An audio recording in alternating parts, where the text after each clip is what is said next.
Chapter 113. Master of Mountains? Thales was stunned.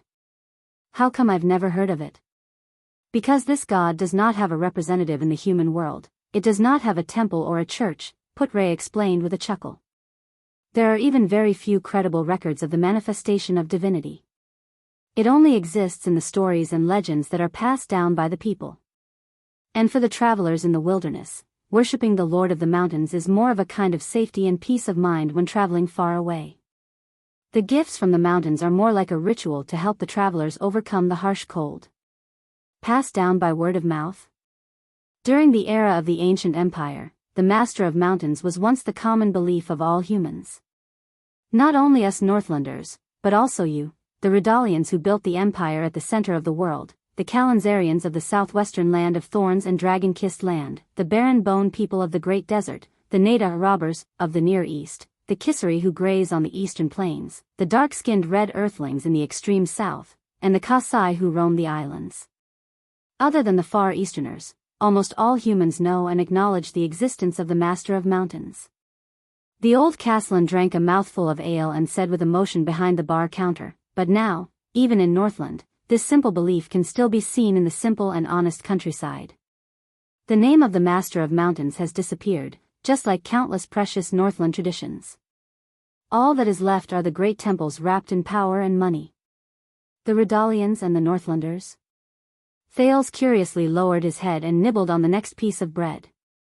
I remember the title of the Supreme King of Constellation, yes, we all know, Archduke Lampard strategist, Viscount Kentvita said with a mocking laugh, the common ruler of the Redalians and the Northlanders of the Western Peninsula. But I sincerely suggest that you omit the latter part in Extet. The Northlanders have never acknowledged your rule over us.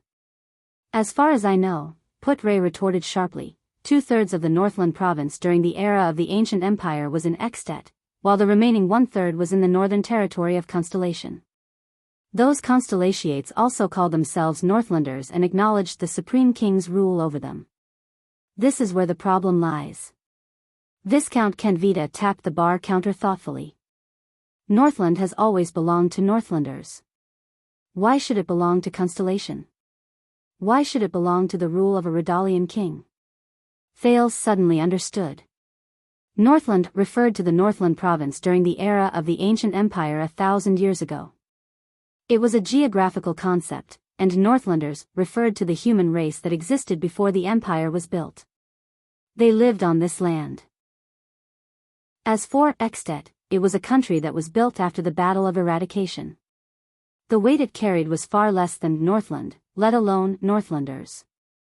Just like how Constellation was a country that only existed after the Battle of Eradication, the humans who lived in Constellation were known as the Redalians thousands of years ago.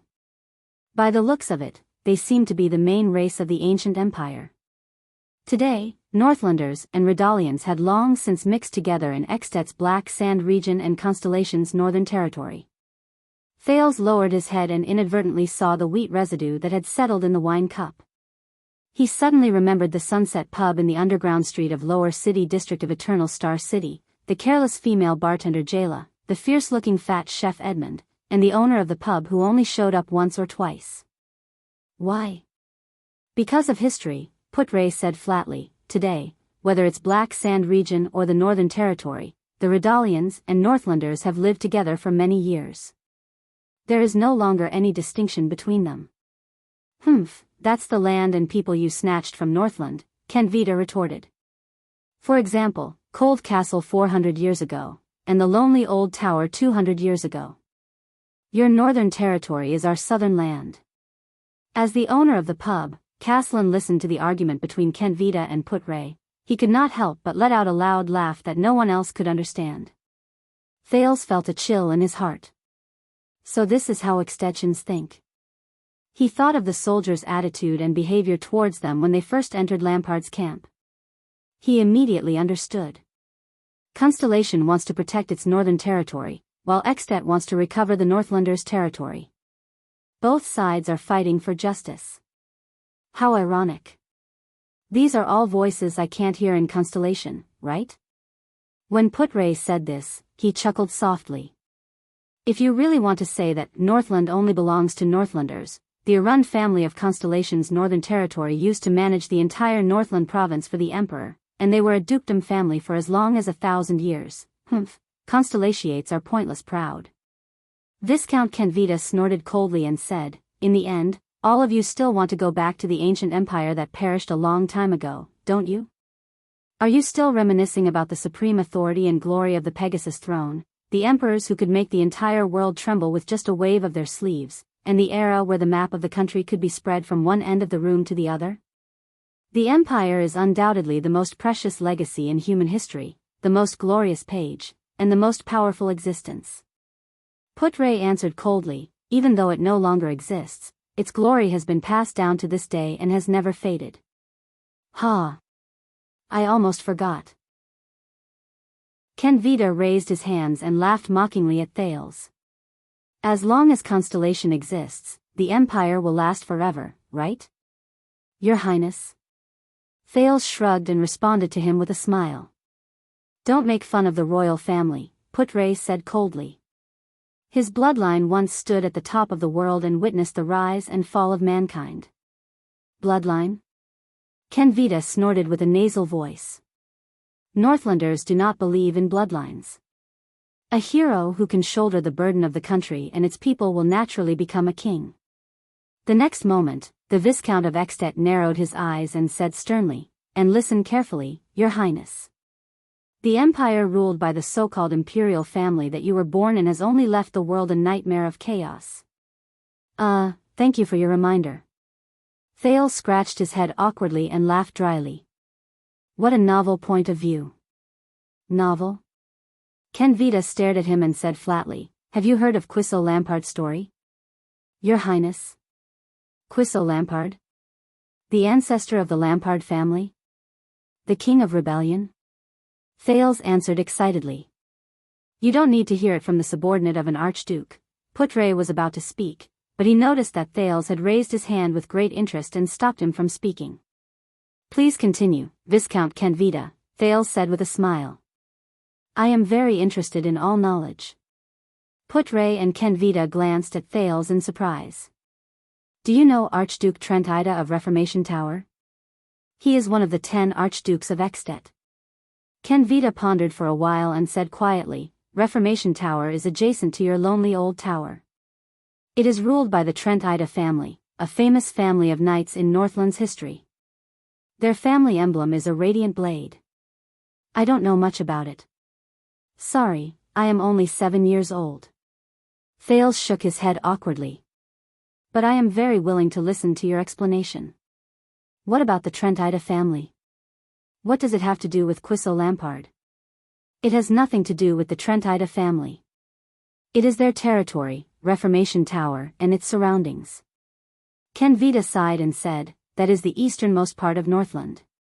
It is also one of the entrances to the Sighing Mountains. During the era of the ancient empire before the peninsula was split apart, Reformation Tower was once synonymous with barbarism and chaos. Do you know how Reformation Tower got its name? Thales shook his head cooperatively. It was once the ancient empire's penal prison and execution ground. Those who went there needed to be recreated. Kenvita shook his head and said, Reformation Tower. Unfortunately, most of the prisoners inside did not come out alive and their lives were recreated. Thales nodded as if he was deep in thought. And during the ancient empire, there was a famous person imprisoned there, Quiso Lampard. Thales frowned slightly. Quiso Lampard. He knew this person. At least, he was mentioned in the world history that Gilbert made up for him. Quiso Lampard, Northland's king of rebellion. He was the man who started the first civil strife in the ancient empire. However, in the books, he was a forest bandit who roamed the Northland pine forest. During a robbery, he accidentally killed an official of the empire, so he was captured by the empire. His accomplices attacked the execution ground and rescued him. The desperate Quiso knew that he could not escape the empire's pursuit forever, so he decided to go all out. Taking advantage of the Northlanders' dissatisfaction with Duke Arun's harsh governance, he spread rumors to divide Northland, stirring up a storm of chaos in Northland, and completely embarked on the path of rebellion against the empire. In the end, his rebellion was easily extinguished by the empire's army at Lonely Old Peak.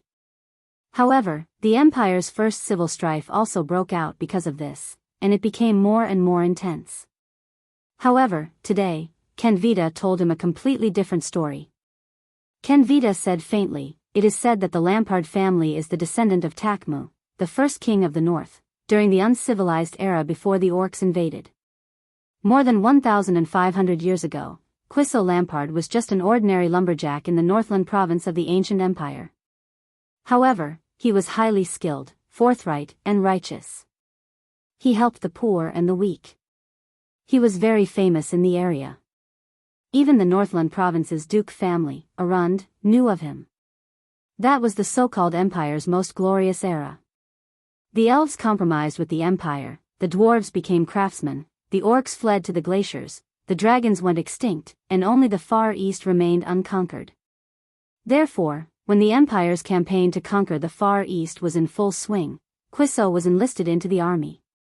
With the glory and pride of fighting for the empire in his heart, he gladly went to the battlefield. He fought bravely and was good at fighting. Due to his prestige in the hearts of the Northlanders, he was promoted all the way until the empire conferred him the title of Count and appointed him as the general of the Northland army. Thal's heart trembled. This story was completely different from the one he had in mind. With the hard work of Quiso and the other armies, the Far Easterners retreated in defeat and were trapped in their isolated city. Only the Chilan holy capital, which was about to fall, was left with no soldiers and food supplies. The empire's magnificent feat of unifying the world was about to be realized. The emperor's desires became more and more excessive. His demands were endless. He never stopped conscripting laborers, and the amount of taxes increased. The Northland province, as the best source of soldiers, was the first to bear the brunt of it. The Northlanders could not take it anymore.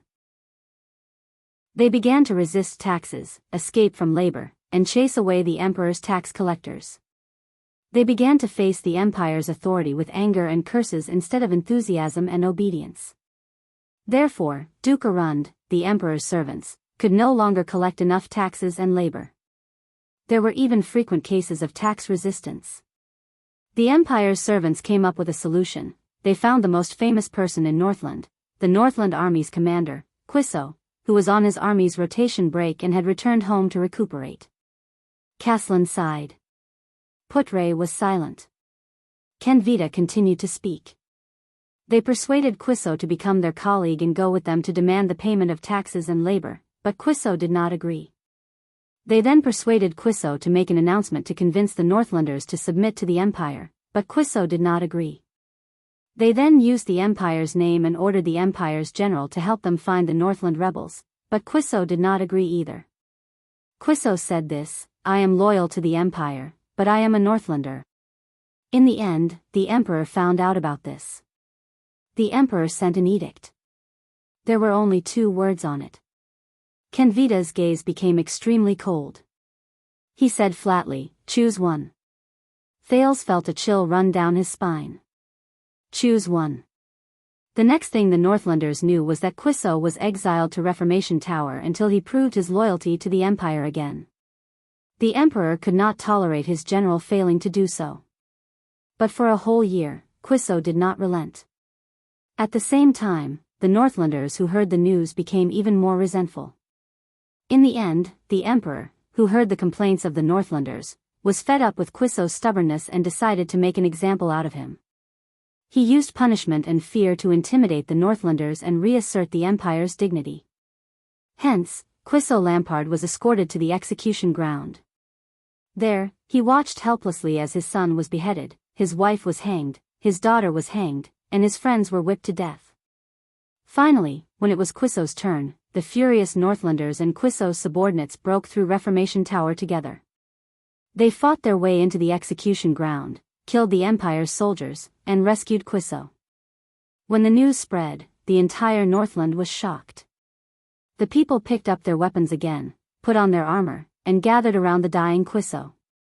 But this time, they did not serve the empire, but to rebel against the empire. Of course you know the story after that. Thales savored the story. It was too different from what was written in the books in Constellation. Yes, Thales said quietly as he pondered, the king of rebellion fought to the end, and his last 300 men, but at the end of the story, Kenvita still surprised Thales. There's only one difference, Kenvita interrupted him, his eyes sparkling. There's no such thing as fighting to the end. Thales was stunned. Quiso had no intention of fighting at all. He dismissed most of the revolutionary army, and only led the last 300 men who refused to leave and launched a final charge against the three great armies from the side of Lonely Old Peak.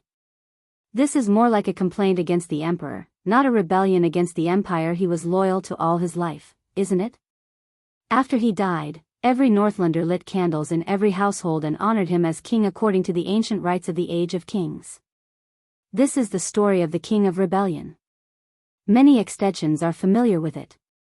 Do you understand now, emperor's descendant?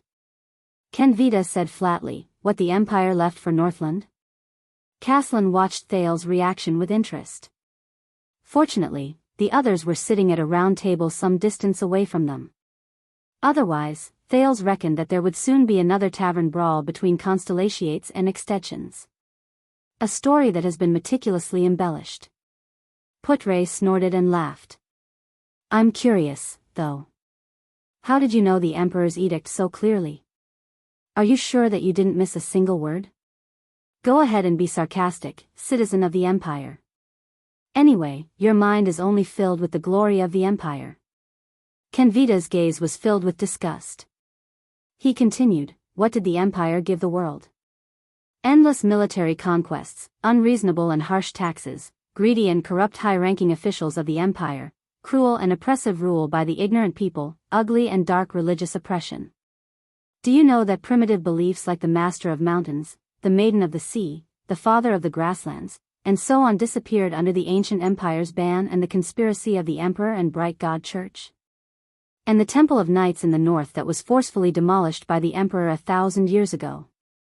That was the cradle and sacred land of the Knights, the legendary place where humans fought against the ancient orcs together in Northland. Citizen of the Empire. Kenvita took a sip of wine and sneered. Stop lying in the glory of the past and wallowing in it. You have no idea how ugly your positions are. Continue to hold on to that thought, but history cannot be changed. Even now, Putre said in disdain, I only see your carriages running on the roads built by the empire. Your currency is minted according to the gold, silver, and copper standards set by the empire. No matter how many languages you speak, your northern accents and habits are still derived from the ancient and common language of the empire. Your armies follow the empire's system of regiments, brigades, guards, and squads. Your nobles follow the empire's system of dukes, earls, viscounts, barons, and lords. Your paintings, poems, and music all draw nourishment from the glory of the empire. Without the empire, I'm afraid that Northland would still be a piece of scattered sand, backward, and barbaric land. What can that prove? Kenvita interrupted him rudely. If we call the things that the empire imposed on us with violence a gift and feel complacent about it, imposed? Putre seemed to be enraged as well. The Knights of the Northland Kings joined the great Emperor Camelot Caruther almost at the same time as the chauvinistic king's army. You are the great emperor's earliest supporters, the most active swords and blades when he built the empire. Very well, Kenvita said coldly. Now, we, the children of the Northern Wind and the Dragon, no longer need that evil empire. We are self-reliant. Please put away your pride in the empire, citizens of the empire. I have seen a lot of Northern Wind, Putre said flatly. As for the dragon, if you are referring to the one embroidered on Extet's flag, the material is not bad. The significance of the dragon on Extet's flag does not lie in whether it exists or not. After all, we do not rely on a legendary beast to protect this country, Kenvita said solemnly. But it represents the beliefs and temperament when Extet was founded. That is the revelation that Rikaru, the Northland hero, left to us during the Battle of Eradication. Strength, patience, tenacity, pride, persistence, and... Kenvita glanced at the people from Constellation, then picked up his wine cup and took a big gulp. With a rather profound smile, he said, "Never surrender, even if it is a colossus like the Empire." "And what is left of all of you?" Kenvita sneered and said, "Constellation is just an antique. There is no meaning to its existence at all. The reason for its existence is only to testify to a piece of past history, to summon the soul of a country that has perished for a long time." Putre was about to answer, but he heard Thales heave a long sigh at that moment. "Do you know?" Kenvita and Putre turned to the second prince of Constellation at the same time. "Be it Putre or Viscount Kenvita," Thales sighed deeply and said, "even though one of you is a constellatiate, and the other is an extension, in your unpleasant encounter, I found the two biggest similarities between the two of you." Putre and Kenvita were stunned at the same time. "So, what are they?" The one who spoke was the owner of the tavern, Caslin, who had been watching the show from the side. He tapped his chin with great interest and asked Thales, "Similarities?" Thales raised his eyebrows and shrugged. "When the two of you meet each other, even if you speak from your own standpoint, your minds will only be filled with the same thing. The most unoriginal thing." Putre revealed a puzzled expression, while Kenvita frowned slightly. "The Empire," Thales said softly. He took the last bite of the bread. Putre and Kenvita were stunned at the same time. "Ha ha ha ha." Caslin clapped and laughed loudly. "What an interesting conclusion. What about the second similarity?" "The second, Thales bit into the black bread and mumbled, even though the two of them talked so much about the Empire, but in truth, none of them have actually seen the Empire with their own eyes, whether it was the final Empire 600 years ago or the ancient Empire more than 1,000 years ago." Caslin's laughter grew louder. Putre and Kenvita's faces darkened at the same time. "Well said. The second prince of Constellation." Caslin slammed the table in extreme joy and laughed loudly as he looked at Thales. "They have never seen the Empire. Thank you for your support." Thales shrugged. "On one hand, it shows that the Empire's influence is indeed far-reaching. On the other hand," he stared at the two quarreling men in resignation, "both of you are arguing with each other's imaginations." "Really?" Putre and Kenvita turned their heads at the same time and no longer looked at each other. "Get over it, boys." The old Caslin shook his head. "Who else remembers ancient legends, glorious past, lost history, and sacred traditions, other than the nobles who boast about their families and the stinky scholars? But this thing." He pointed outside the door. "The gifts from the mountains can prevent the young lads from freezing and starving to death when they go out in the cold winter. That's enough. It's useful to people, so it has its own meaning of existence. The Master of Mountains has not disappeared. It has always lived in the cracks of every day before the bitter cold, and lives in the gratitude of travelers who pluck food from the trees. As for the dragon and the Empire," Caslin sneered, "it's the same principle." Putre and Kenvita did not speak anymore, but their expressions were unpleasant. Thales flashed a bright smile. Asterisk bang. Asterisk Caslin slammed a wine glass with a different color on the bar counter and pushed it in front of Thales. High-quality rye wine, specially provided by Hero Tavern. Under Thales' astonished gaze, the old man said casually, "My old comrade in Prestige Orchid region provided it with rye. There's a daily limit. It's not for the crude stuff they drink. This is for what you just said." Thales widened his eyes. He looked at the white-haired old man, then lowered his head to look at the wine in the glass. "Don't hesitate, boy. Drink it up." Caslin showed off his powerful and vigorous right arm muscles, which did not show any signs of aging. The standard to judge a good warrior is, firstly, whether he can swing his axe with enough strength, and secondly, whether he can drink to his heart's content. I'm only 7 years old." Thales stared at the wine glass that was the size of his head. He widened his eyes and said awkwardly, "You know, kids can't drink. It's not good for their bodies, that's nonsense." Caslin gave Thales a thumbs up with his yellow teeth. He then slapped Thales' shoulder, causing him to stagger. "Only 7 years old can drink." Chapter 114. After Thales tried his best to reject the cup of rye wine, he breathed a sigh of relief under old Castellan's regretful gaze. They rested for a quarter of an hour. Viscount Kenvita turned his head and nodded at the fire. Knight, Tolja. Get ready. Tolja ordered his soldiers. We're ready to depart. We must reach Prestige Orchid region before tomorrow night.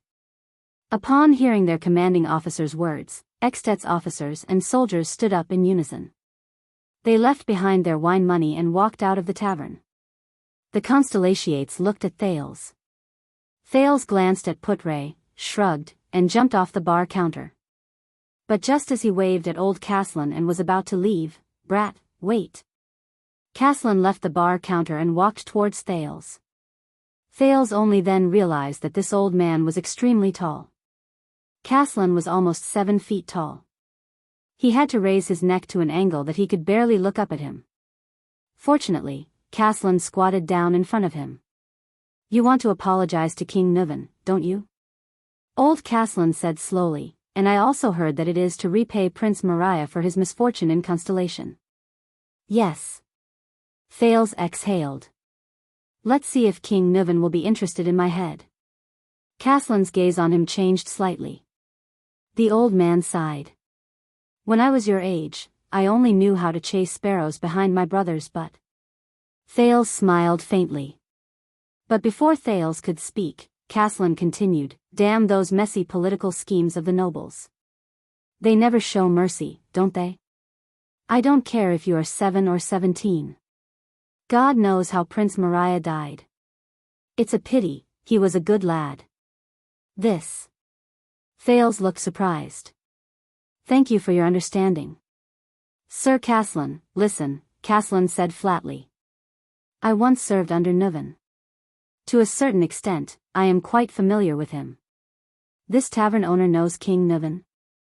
Thales was slightly stunned. He turned to look at Kenvita, who was not far away. "Why did they bring me here? Is it really to rest in the middle of the journey?" Castellan sighed softly. He was a good king when he was young, a typical burly Walton man. I still remember Nuvan Walton standing at the 38th sentry ground, swinging his flail at the attacking orcs. At that time, he was generous, tolerant, and just. He could stand in front of an orc's axe for a nobody. Every warrior thought it was an honor to die for him. "Oh." Thales' eyes brightened. "That's good. It looks like at least he won't be a king who will simply order me to be beheaded. But people change." The old Castellan exhaled. His gaze became misty and unfocused. "Nuvan is also human. He will grow old. There will come a day when he will be bewitched by slander and women, and be controlled by desires and impulses. Although he has the blood of Rykuru Extet, he is not a perfect dragon or hero. Especially, he's a father who lost his son." Thales could not help but be stunned. Castellan lowered his head and stared at Thales. "Be careful, Constellation's second prince. Extet uses the Great Dragon as its flag, but for the past 600 years, we have only worshipped the Great Dragon's strength, learned the Great Dragon's pride, and cast the Great Dragon's wisdom to the back of our minds. Although we claim to be the children of the Northern Wind and the Dragon, the shackles of the Empire on our shoulders are no less than constellations." "What do you mean?" Thales widened his eyes. "Do you mean that Extet's domestic situation may be worse than we think?" "Child, take care." Castellan only shook his head and gently placed his hand on Thales' shoulder. "Since you paid but did not drink, consider this a bit of advice from me." Thales could only spread his hands. "Thank you for your advice, unfortunately, it's useless. What will come will come." No matter what, he had to face Nuvan VII. "Right." Castellan hesitated for a while and suddenly exhaled. He smiled and said, "If you run into any irreversible crisis in Extet, when even King Nuvan can't save you, King Nuvan can't save me?" Thales was puzzled. "What does that mean?" "There is a butcher shop on Dragon Cloud City's westbound road. Its signboard is a dagger." Castellan snorted. Under Thales' furrowed brows, he said in a low voice, the boss is a Far Easterner with the surname Gu. He owed me a favor in the past. He is an extremely daring fellow and often does things that violate the law. If you want to ask him for help, just say, $6.50. Under Thale's astonished gaze, the old man Caslan slapped him hard on the shoulder again. The second prince staggered again. As Thales grimaced in pain, the old man before him slowly stood up and laughed heartily. The next time you come, remember to drink my rye wine. That is the symbol of a man. Thales smiled awkwardly and left before Putre revealed a murderous gaze. Kenvita frowned as he watched Thales and the Constellations leave. Then, he slowly walked to the bar counter and turned to the old man Caslan. You saw it, right? The next king of Constellation. Kenvita's gaze was cold. You saw how different he is. He has matured and changed. What were we doing when we were 7 years old?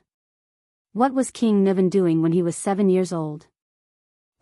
The old man Caslan stared at the door of the tavern and said slowly, this child's gaze is indeed different from other people's. He could not see reverence or nervousness in the child's eyes, only interest and curiosity. There was also an enigmatic confidence and determination, as if they had never wavered. This is not the gaze of a child who is thousands of miles away from home and afraid. This is the next opponent that Extet will face. I am almost certain that when he grows up, he will definitely become Extet's greatest enemy. Kenvita curled up the corners of his mouth and knocked on the bar counter. Unfortunately, the Archduke cannot attack him directly. When did we Northlanders become cowards who would scheme against and fear even a 7-year-old child? Caslan said disdainfully in a low voice, maintaining a country amidst conspiracies and fear. This is something that only a shaky empire would do. Of course, Archduke Lampard strategist said softly, for this, we need a better king, not an old and muddle-headed person who does not enjoy his position and does not have to be a hot-blooded person who is still wet behind the ears. Caslan grabbed 2 wine glasses and placed them in the window of the kitchen. So, Chapman Lampard is really a good candidate? I believe that you still love Extet and the Dragon's Kingdom deeply. Kenvita fixed his gaze on him.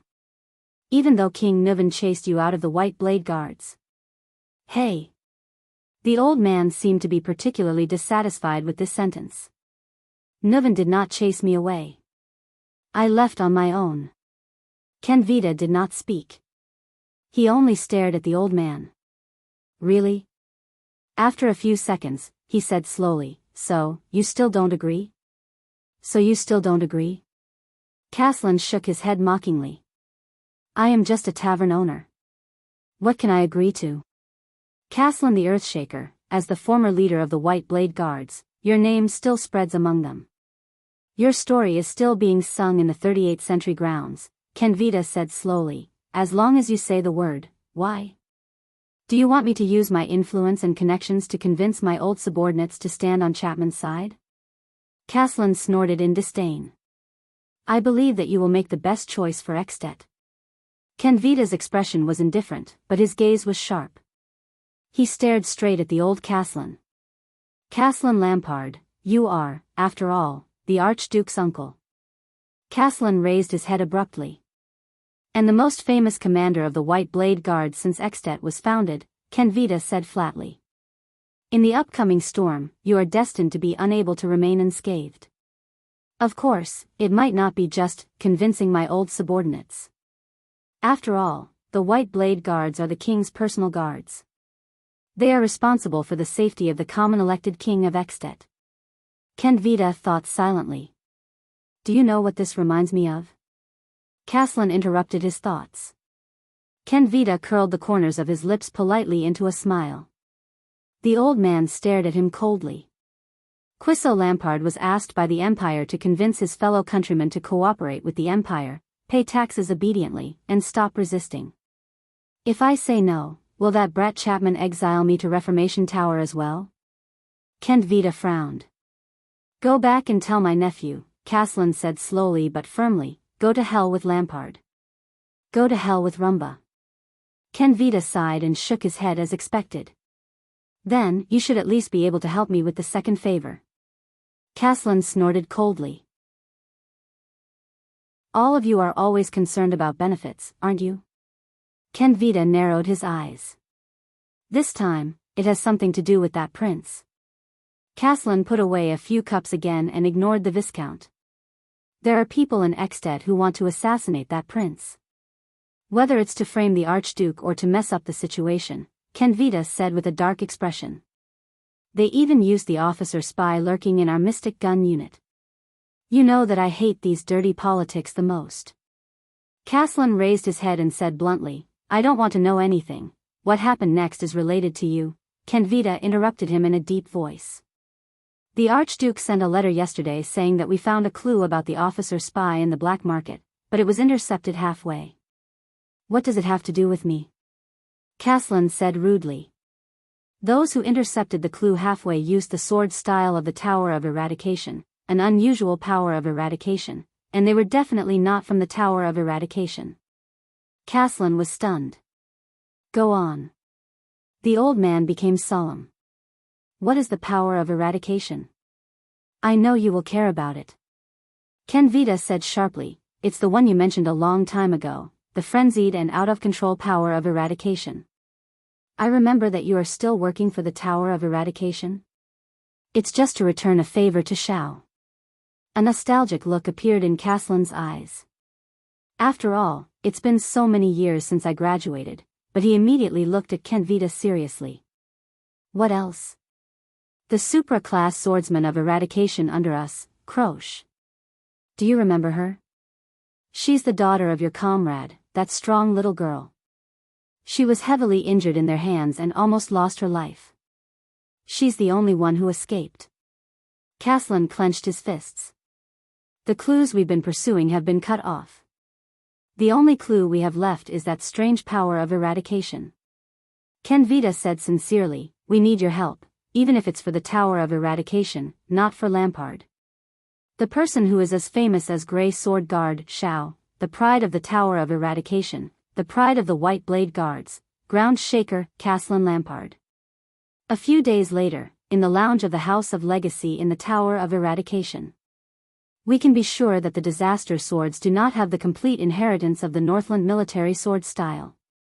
One of the supreme class inheritors, Zadie Tafner, sat on the table and said to his student, even if it's outdated, it's still a set of sword style meticulously researched by countless swordsmen and wizards. And the House of Legacy has the most complete security system. We can start from here. All right. Continue looking for books here, Zadie. The exhausted Cohen Caribbean leaned against the table and knocked on the table leg. He rubbed his reddened eyes. I can't take it anymore. But I'll remember these good times, the days when I sneaked into the truth library with my teacher every night. Zadie's face instantly darkened. Are you giving up? His teacher said in displeasure. Are you giving up on the investigation of the disaster swords? I'm not giving up, the blonde police officer, Cohen said angrily. But do you know how many books are in the truth library? Then, I just received a letter from a beautiful lady yesterday. Cohen ignored Zadie's unpleasant expression and yawned. I'm going to return a favor. Jayla. Is that her name? Cohen touched the letter in his arms and the corners of his mouth curled up into a smile. That cool girl with dual blades. However, at this moment, a stern and cold old voice came from behind the teacher and disciple. Zadie Tafner. Cohen Caribbean. Both Zadie and Cohen trembled at the same time. Thud. Zadie jumped off the table in a fluster and fell to the ground due to a moment of carelessness. Thud. Cohen nervously bounced up from the ground and ended up hitting his head on the table. The two of them were in a flurry.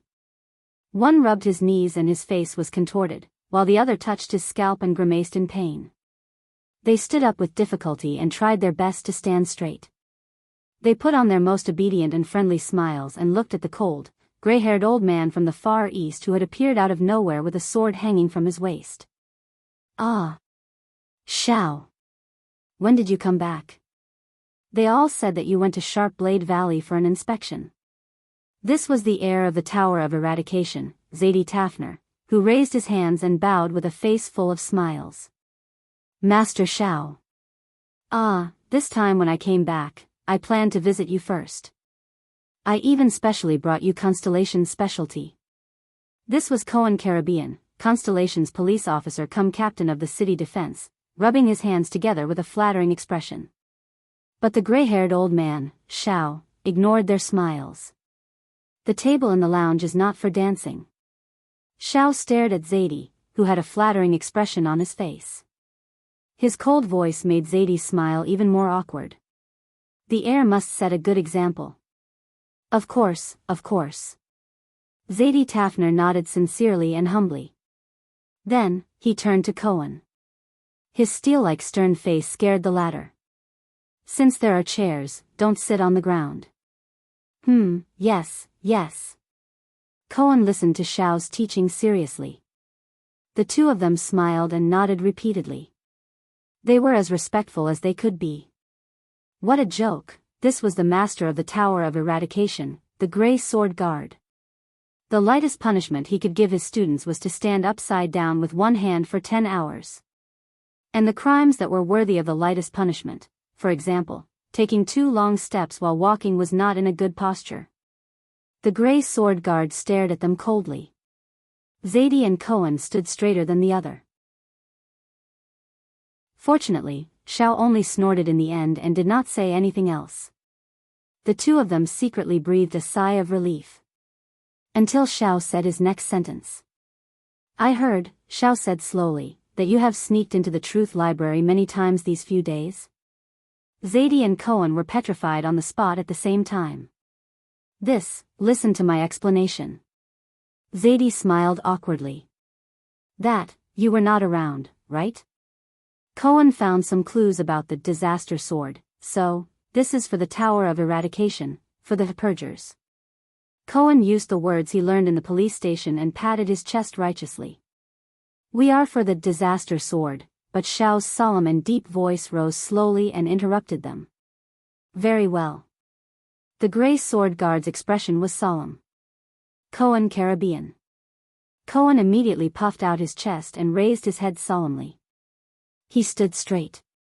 Go to Exted immediately, Xiao said slowly. An old friend called Caslin needs help. Huh? Caslin? It was Zadie. He looked at Xiao in surprise. You mean that drunken Northlander uncle who uses a sword as an axe? Xiao turned to him. His cold gaze forced Zadie to shut his mouth. But... Cohen scratched his head awkwardly. I have to return to Constellation to help a friend first. Croche, do you remember? She was in the same batch as you, Xiao said in a low voice. She was injured by the disaster sword. She might never be able to use a sword again in this life. Cohen looked up with a stunned expression. Croche, the image of a Northlander girl with a buzz cut holding a sword and gritting her teeth under the scorching sun appeared in his mind. And her white teeth. All right. The police officer turned around without hesitation and said firmly to the two scions, I will go and prepare immediately. How serious is the situation? Do I need to bring my family's private army? Bringing a Constellatiate noble's private army into Extet, Zadie said in a low voice. Are you out of your mind? Cohen nodded in realization. You will not be the only one, Xiao said in a low voice. There is another person who will meet you on the way. She has just joined the purgers. Cohen was instantly stunned. Broken Dragon Fortress. Be careful on the way. Although Lampard has retreated and the war has not started, it is still Extet. Sonia Sassir, the fortress flower, looked at Miranda Arund, who was ready to go. She chuckled and said, although I really want to suggest that you bring the Arund family's private army, this is the border between the two countries, Miranda said softly. It is impossible to cross the border with the army. Moreover, Arund, Miranda clenched the white eagle emblem on her cuff. The fortress flower looked at her subordinate and sighed. It is good to go and hide. After all, your uncles and brothers from the Arund family are really annoying. Miranda bit her lip and did not say anything. This is not to hide, she said faintly. All right, all right, all right. Sonia helplessly held her subordinate's shoulders. This is for a friend, right? Miranda gently patted the white sword hilt at her waist and nodded. Croche. A girl who never gives up. We are learning under the same teacher, Dukarun's daughter said coldly. When she is in trouble, I must be by her side. I do not have much left in this world. I must cherish it. Miranda recalled the light and bright figure in white in her memory, and his always cheerful and optimistic tone. She could not help but smile.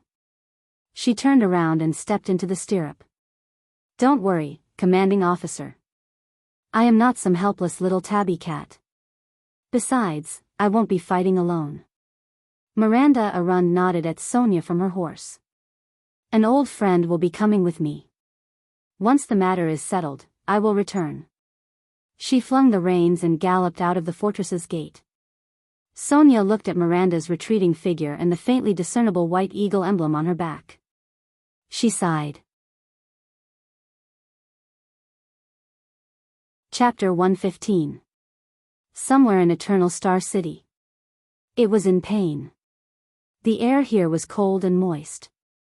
Its skin was wrinkled, its 6 limbs were weak, its abdomen was shriveled, its lips were trembling, and its teeth were blunt. Only the darkness around it made it feel at ease. It raised its right hand, trying to change its position, but inadvertently hit the metal cage. A sharp pain came from the surface of its skin that had just touched the metal. It opened its mouth and let out a meaningless howl of pain. This damned cage. The magic seal on it was rigorous, meticulous, comprehensive, perfect, and flawless. It was the standard product of the Alchemy Tower. It did not know whether it was the work of the Confinement Research Institute or the Spell Laboratory. It was probably the former. In the extinct Alchemy Tower, only this faction that had been in decline for a long time would study this kind of magic cage with a single function. For example, the cage that was currently trapping him here. It did not know how long it had endured such days, and even its sense of time had become numb. It even suspected that if it went on like this, it would one day even forget its own name. It was fed once a month, given a fixed electric shock every month, and had to complete work all the time. Under such circumstances, it began to miss its main body. It still remembered the pain when it was cut off from the main body, and the heart-wrenching wails and screams from the main body's mind. Even many days and nights after that, even when it was its turn to be cut off, the pain was not comparable to the excruciating pain of being separated from the main body. It really wanted to return to its main body. If it remembered correctly, the main body should be locked up in the City of Triumph, the damn capital of the human empire. The country had already been torn apart, leaving only a small piece of territory. It was so weak, but that group of humans still shamelessly called themselves an empire. Did the weak not deserve to die? Thinking of this, its mind, which was a little muddled because it did not know how long it had been locked up, suddenly moved. That's right, hasn't it been a while since the main body sent anything over from Victoria's City? Whether it was letters or items, there was nothing. The mental connection between the main body and the main body seemed to have been broken for some time. Humans no longer used it. Impossible. It did not believe that those evil humans would let it or the main body take a break. They would only endlessly, without knowing the bottom line, squeeze its value dry. Did something happen to the main body? This thought flashed through its mind. No. Although the main body was also imprisoned, at least it was intact in the City of Triumph. The Empire knew its value, and the Imperial Prince had even tried to communicate with the main body, but how could the prideful main body respond to a lowly human's request for a trade? So they were still using itself to communicate. Although the Empire wasn't as powerful as it was in the past, the humans would definitely protect the main body. As long as Victorious Return wasn't destroyed overnight, the main body would be safe. One day, it would return to its main body. At that time, it would once again be as powerful as it was in the past. Then, it had to carefully hide itself and strengthen itself.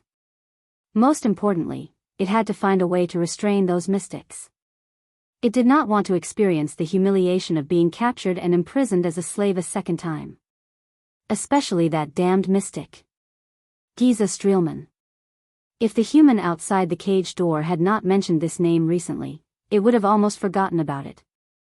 It gritted its teeth with a heart full of hatred. It would never forget the feeling of its flesh boiling and exploding in front of the mystic, the feeling of groveling at the mystic's feet. At this moment, a familiar swelling sensation came from his abdomen. It's here. It thought. The humiliation of being a slave and being forced to work as a slave surged into its heart once again. It did not know which severed limb it would be this time. At the top of the metal cage, the bell rang violently and urgently at the right time. Asterisk clack. Asterisk the metal cage door opened. It used all its strength to roar at the cage door, trying to express its hatred and malice. The sharp pain, as if it was being pricked, attacked it again. It knew that it had to leave the cage to complete the task, or else the pain would only become more intense. Just like hundreds and thousands of times in the past, it reluctantly climbed out of the cage with great difficulty. The sharp pain slowly subsided. Its abdomen squirmed, and the contents inside surged up its throat and reached its mouth. The swelling sensation gradually disappeared. It opened its mouth full of sharp teeth and spat out a piece of paper in the darkness. Another piece of paper. It thought in annoyance, these stupid humans, can't they send something interesting over next time? A young man in a white robe grabbed the piece of paper and pulled it out of its mouth roughly. Rude humans. The sharp pain appeared again, and it howled in pain. At the same time, it knew that it should return to the cage. With a heart full of humiliation and pain, it climbed back into the cage. The pain disappeared. The young man lit a lamp, and the dazzling light made it grimace. It raised its claws to cover its 8 pairs of eyes. Light. It hated the most. Fortunately, after the young man saw the piece of paper clearly, he immediately extinguished the lamp. In the darkness, within its field of vision, the young man in a white robe put down the piece of paper in his hand. He spoke in a much more solemn voice than usual. Things are somewhat beyond our imagination. Oh. An old and hoarse voice rang. It remembered this voice. During the years when it was brought away from the City of Triumph, many humans were in charge of managing its cage, but this old voice seemed to have been in charge for a longer time. First, the prince was intercepted by Lampard at the border, but it seemed to be a daunting experience, and now the diplomat group is heading to Dragon Cloud City under Lampard's escort. You know I don't care about this, the old and hoarse voice said faintly. What about that homicidal maniac? Giza Streelman did not go with Blood Bottle Gang to besiege Ramon according to our plan, even though we used various channels and hinted to them countless times about Ramon's importance to the Brotherhood, the young man said quietly. Giza Streelman. All the nerves in its body were stimulated by that familiar name again. My enemy. The mystic. The enemy of life that runs amok in flesh and blood. What happened? The old and hoarse voice rang again. She made a public appearance. According to our informants in Broken Dragon Fortress, Giza seemed to have endangered His Highness' safety on the way, the young man said. The sound of a cane hitting the ground rang in the darkness. The old voice sounded doubtful. According to the previous report, wasn't the Night Queen the one who intercepted His Highness? Is that why she requested help from Broken Dragon Fortress? Yes, but the information has been updated. It seems that things have become a little more complicated. The young man raised his head and revealed a smile that no one could see clearly in the darkness. The blood mystic appeared for the Dark Knight Black Coffin in the hands of the Blood Clansman. It opened its eyes abruptly. Even though it had experienced too much numbness and chaos during the years when it was separated from its main body, its memories with its main body still remained in its mind. Dark Knight, what a familiar term, where did I hear it before? There was silence. The old and hoarse voice did not reply. I remember that thing was on the list of legendary anti-mystic equipment, but judging from your reaction, it is indeed an extraordinary item, right? The young man in white raised his eyebrows. You know, if we send a message and arrange for manpower now, we might be able to intercept the Night Queen. The air and the darkness seemed to have frozen in an instant. Don't ask. That coffin is not something we can touch. After a while, the hoarse voice slowly rang. Be it the coffin itself or the item in it. The young man frowned and revealed a puzzled expression. But he still nodded in the end. After Giza was forced back by the fortress, she did not appear again, and Ramon was lured to Extet by us according to the original plan. The old figure slowly stood up. Very well. If Blood Bottle Gang still can't find Ramon, we will remind them again, no matter what, we must lure the Blood Mystic over. In fact, this is the next thing I wanted to say, the young voice interrupted him. Your last test seems to have worked. The owner of the old voice, the Black Prophet Murat Hansen, slowly raised his head in the darkness. Even though the Brotherhood's headquarters did not make any moves under our surveillance. But Black Sword appeared at the border between the two countries. The young man curled his lips. I think he went to save Ramon. It seems that there is indeed something wrong with that Ramon, and his value to the Brotherhood is probably far beyond our imagination. There was another strange silence.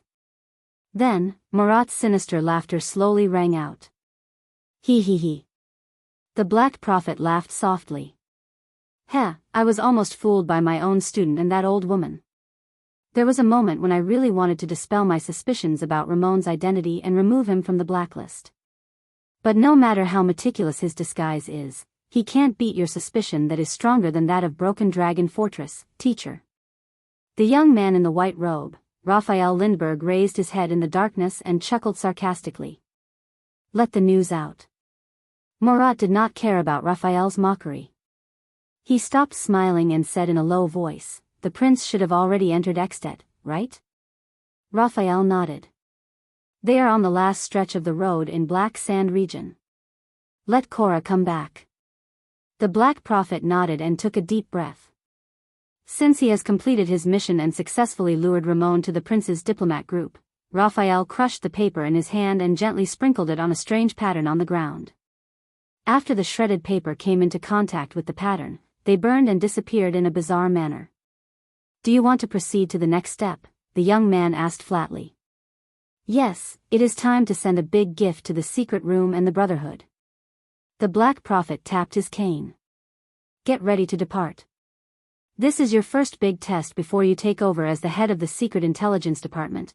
Make sure that Black Sword and Giza enter Dragon Cloud City at the same time and find Ramon. Raphael flashed a bright smile. Black Sword against the Blood Mystic. I'm sure it will be a big scene. Murat took a deep breath and sat down again. What an exciting scene. So you are in charge of luring away the two legendary anti-mystic equipment in Dragon Cloud City? Raphael curled up the corner of his mouth. A fearless mystic in the capital of a country. It is secondary whether the scene is big or not, but it will definitely be ugly. Are you sure you want to do this? Especially, to all the intelligence agencies, he is a notorious homicidal maniac. Raphael had a smile on his face, but he said in his heart. Treat it as Constellation's return gift to Extet. Avenge the losses that His Majesty and I have suffered over the past few months. The Black Prophet sighed emotionally. After all, this is also to more efficiently deal with the threat of the Blood Mystic. I really want to see how that old woman in Dragon Cloud City is going to deal with such a situation. Also, Murat thought. With the tacit approval of the kingdom's secret intelligence department, the Black Street Brotherhood has been in the limelight for too many years. Since the Blood Bottle Gang has been dealt a heavy blow, Asda and Giza have been forced to appear. It is time for the Brotherhood, including the hand behind it, to pay the price. Chapter 116. Eternal Star City, Black Street. You said that thing would work. Bullsh *T legendary anti-mystic equipment. We've done so much and searched for so many years. Ripper Anton grabbed Sleepless Eye Lance by the collar and pinned him against the wall. And now? Black Sword used it to poke countless holes in the Blood Mystic's body. It's useless. Your goal is to kill Black Sword, isn't it? Calm down, Anton. Morris, one of the 6 powerhouses, was sweating profusely as he held Anton's hand. We received a message from a messenger crow in the north together. Although he was severely injured and we don't know if he's dead or alive, Black Sword escaped, didn't he? Even if that equipment is useless, but, at least Black Sword might still be alive. Might still be alive? Anton was still holding Lance tightly. He turned his head angrily and pointed at Morris. So, you can forgive this guy? Even if he used a fake equipment to frame Black Sword? Even if under his guidance, our efforts over the years were in vain? Morris was momentarily speechless. Lance suddenly grabbed Anton's bandaged arms. Although Ramon is not here and I can't be sure. But it might not be the equipment's problem. After all, we don't even know the equipment's name and function. Lance gritted his teeth and looked straight into Anton's angry eyes. In the Secret Intelligence Department, I read the relevant files. The Blood Mystic is rather special. It can't be sealed by ordinary legendary anti-mystic equipment. But this doesn't mean, F***ck your files. I won't believe a single word from the Secret Intelligence Department ever again. Didn't you see the message? Anton scolded agitatedly. That so-called legendary anti-mystic equipment that you said could seal mystics is ineffective. Just 2 days ago, Black Sword almost died in the hands of the Blood Mystic. Maybe that weapon itself was the thing that lured us into the trap. Impossible. Lance stared at Anton and said in a low voice, that news is related to the lady that even Murat is extremely wary of. Anton's grip tightened. He interrupted Lance and said fiercely, damn Murat Hansen. Fuck the Kingdom's Secret Intelligence Department. Don't forget who caused us to be in this state back then. Who turned us into the Black Street Brotherhood that has abandoned our boundaries and done all the evil things for revenge? Who turned us into the moths of the kingdom that can only survive in the shadows? Anton's eyes reddened. He gritted his teeth and said, especially you, Lance Corbian. Aren't you the spy Murat planted among us back then? Black Sword has forgiven you, but I haven't. Morris, who was dragging Anton, suddenly trembled. Undercover? It's been 12 years, and you've only come to worry about this now? Lance sneered with difficulty, not caring about Anton's strength at all. What did the past 12 years mean to you? Do you think we founded the Brotherhood for fun? The past 12 years? Was it fun? Anton seemed to have been triggered. The veins on his face bulged as he flew into a rage and roared crazily, son of a bitch. Do you think I'm willing to manage a bunch of scumbags like thieves, robbers, and rapists? Working with lunatics like Chandara Rhoda and Lazench Fisso? Being smugglers and murderers every day? Lance's expression changed. He could not help but clench his teeth as his eyebrows continuously twitched. What kind of life have we been living for the past 12 years? Anton continued to clench his teeth and said, how much have we sacrificed for that illusory news of yours? Then kill me here. Take my head to comfort the dead, to comfort that lord. Lance roared and interrupted Anton, treat me as your greatest enemy. Treat me as if you have already taken your revenge. Treat it as if you can go back and live a good life, enough. An even louder roar came from the side. Anton and Lance were shocked at the same time. Both of them turned to look at Morris. Lech Malone. Cubra Greteley. Delecto Ellsworth.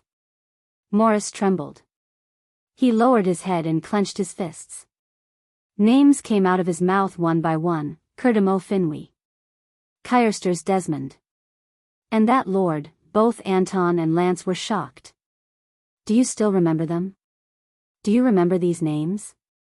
The oath we swore together that year. Find all the true murderers and avenge the dead. Morris raised his head. His eyes were red at some point in time.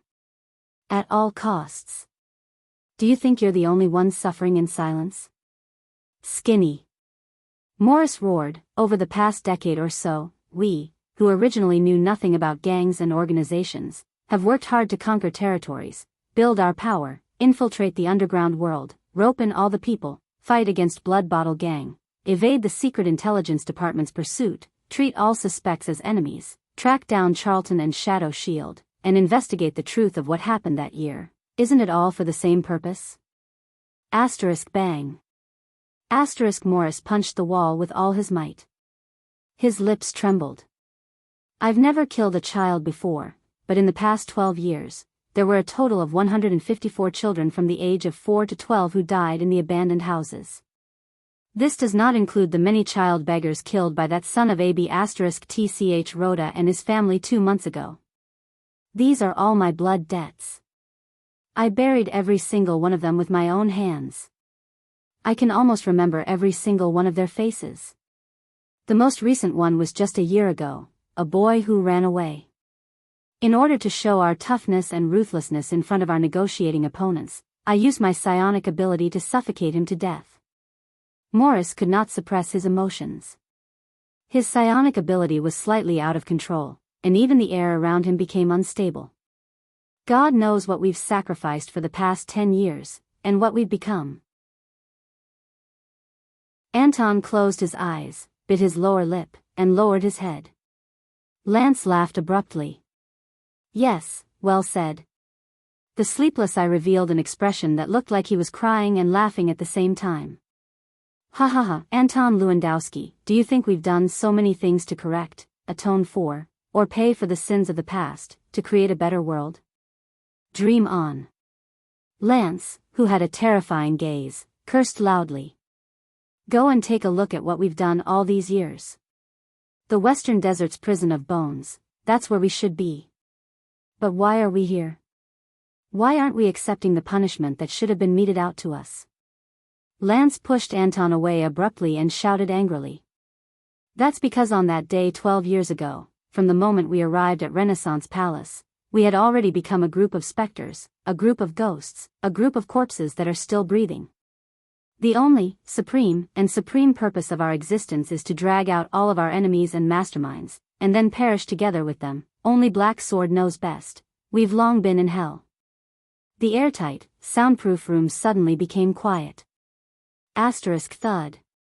Asterisk Anton kicked the wall forcefully, then walked to the side of the table, pulled out a chair, and sat down heavily. Morris covered his face. His fist, which was pressed against the wall, was already bleeding. Lance stared fixedly at the ground, his gaze unwavering. In the silence, only the suppressed, trembling, and hurried breathing of the 3 men could be heard. Until Morris was the first to break the silence. We have to believe in Black Sword.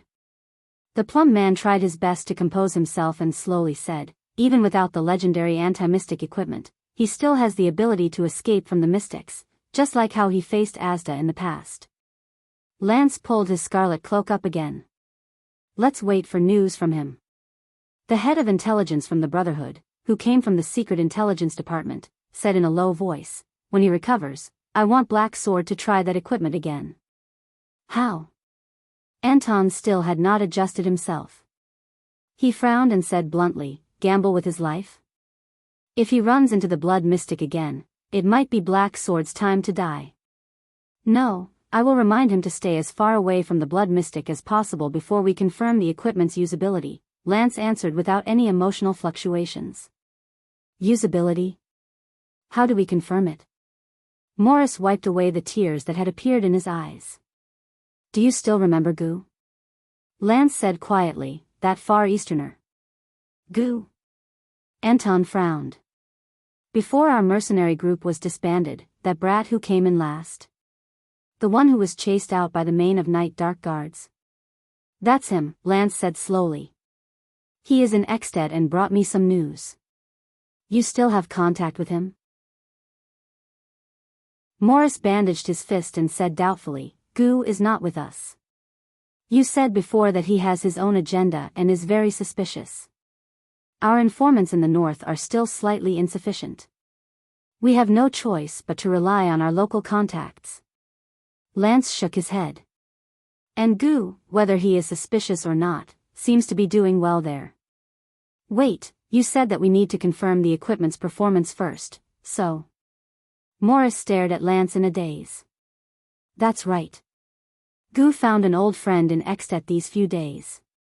Lance raised his head and his gaze was sharp. It really is an old friend. Chapter 117. The further north the diplomatic mission traveled, the colder the weather became. Snow began to fall more frequently, even obscuring most of their vision. If not for the cold-resistant trees planted on both sides of the road, perhaps even the most elite scouts would get lost along the way. So, you don't know what kinds of spells there are and what's special about them. Thales tightened the cloak he put on a day ago and covered his head and face tightly as he asked Ramon. This was the second time they set up camp and rested. The location was at the junction of Prestige Orchid Region and Reformation Tower in Extet. After passing through Raymond Pass, they walked through a short hilly journey. After crossing the territory of the Archduke of Reformation Tower, they followed the direction of the hills and began to turn northwest. Soon, it would enter the territory of the Grand Duke of Prestige Orchid. Once they crossed Prestige Orchid Region, Niven VII's territory, Dragon Cloud City, would be right in front of them. I should say that I don't know the whole picture of magic. Ramon shook his head. It is said that there are all sorts of strange schools and types of magic. There will always be eccentric geniuses who will dig out new schools and research areas based on existing knowledge. Ramon sat by the fire and explained to Thales, who was beside him. But other than those unusual creatures who are independent, most of the wizards have their own clear affiliations.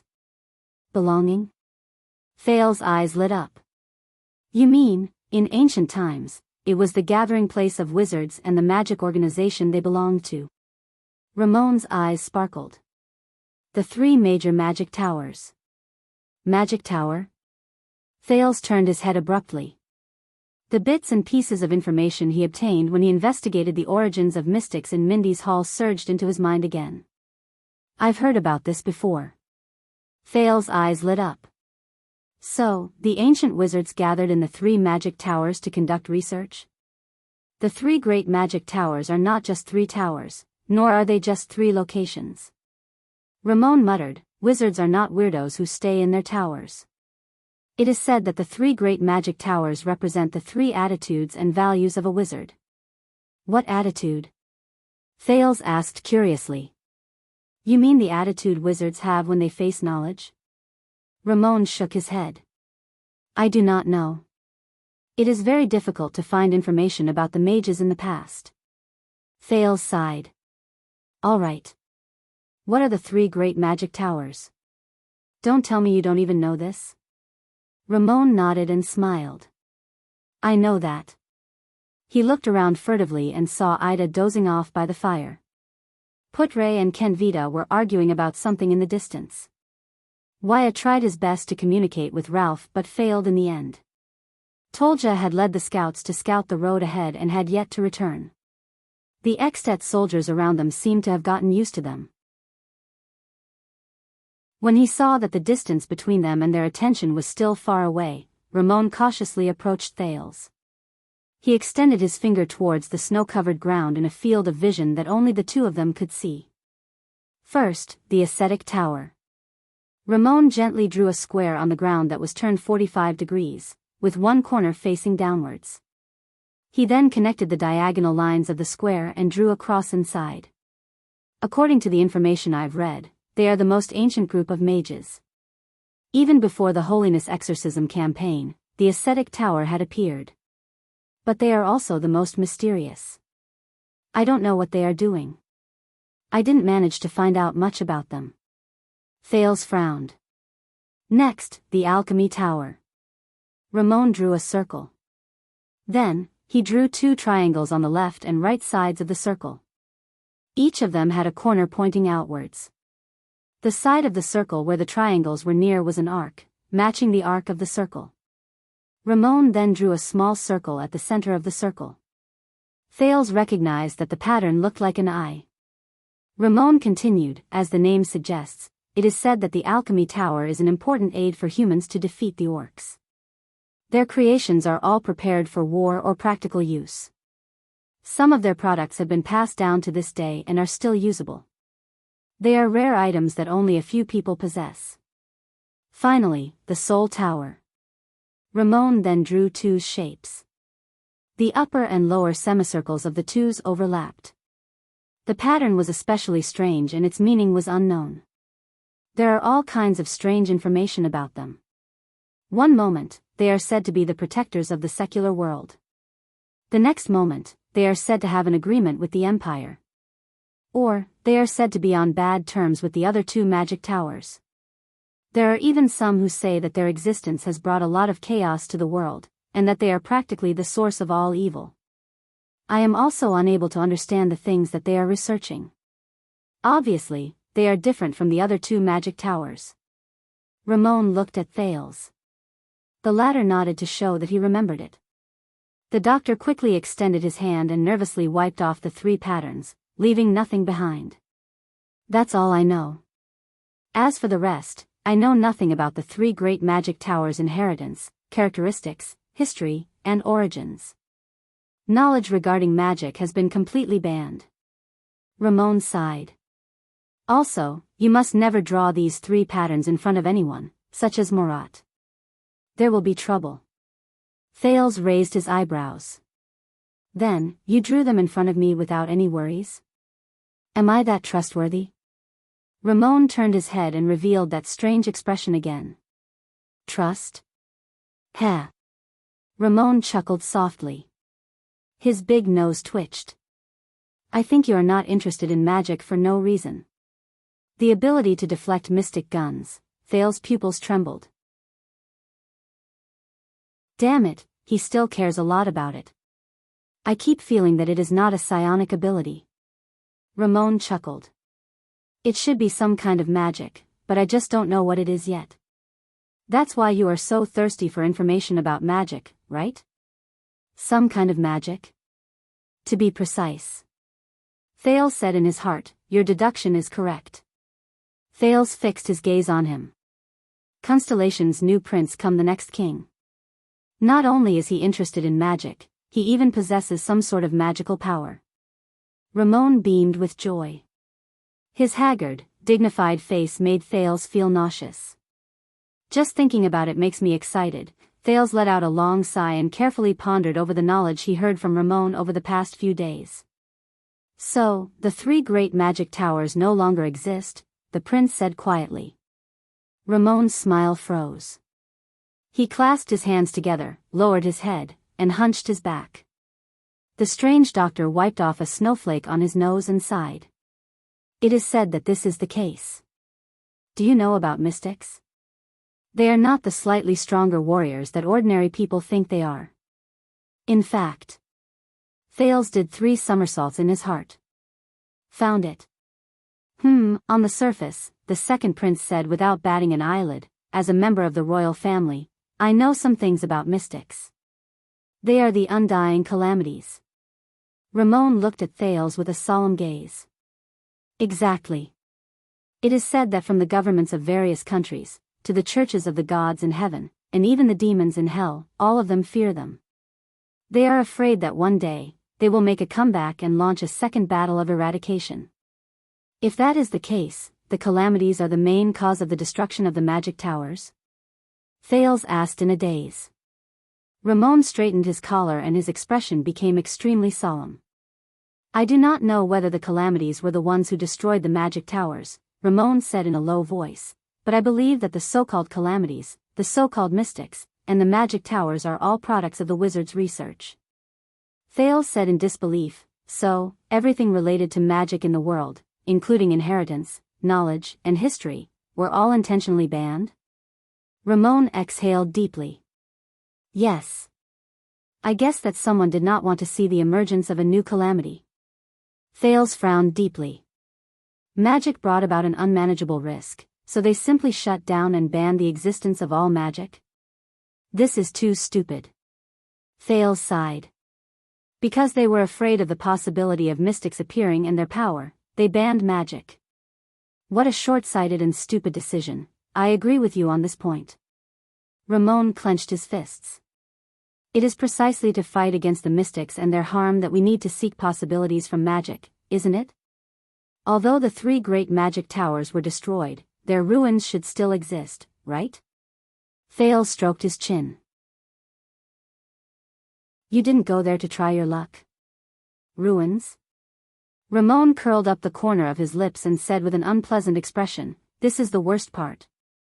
Those damned countries, they looted and destroyed almost every single bit of information related to magic, wizards, and magic towers. I can't even find out where the ruins of the magic towers are. Ramon curled up one side of his mouth and said with an unpleasant expression on his face. Thales frowned deeply. Maybe I can wait until I return to the country and check the records of the royal family, Ramon snorted coldly. Don't mention it, especially Constellation. Your ancestor, the great king of Renaissance, Tormund I, personally ordered that all traces related to magic in Constellation be completely wiped out. Thales was stunned. And more than 600 years ago, the kingdom's secret intelligence department was the one who carried out the ban on magic. Ramon said hatefully, it took me a lot of effort to find some traces in Extet. They called this, plan to purify the world. Thales stared at the snow in a daze and pulled his cloak tighter. How did they do it? The prince raised his head. If magic is really as important as you said. Thales was stunned. They did it. Ramon raised his head.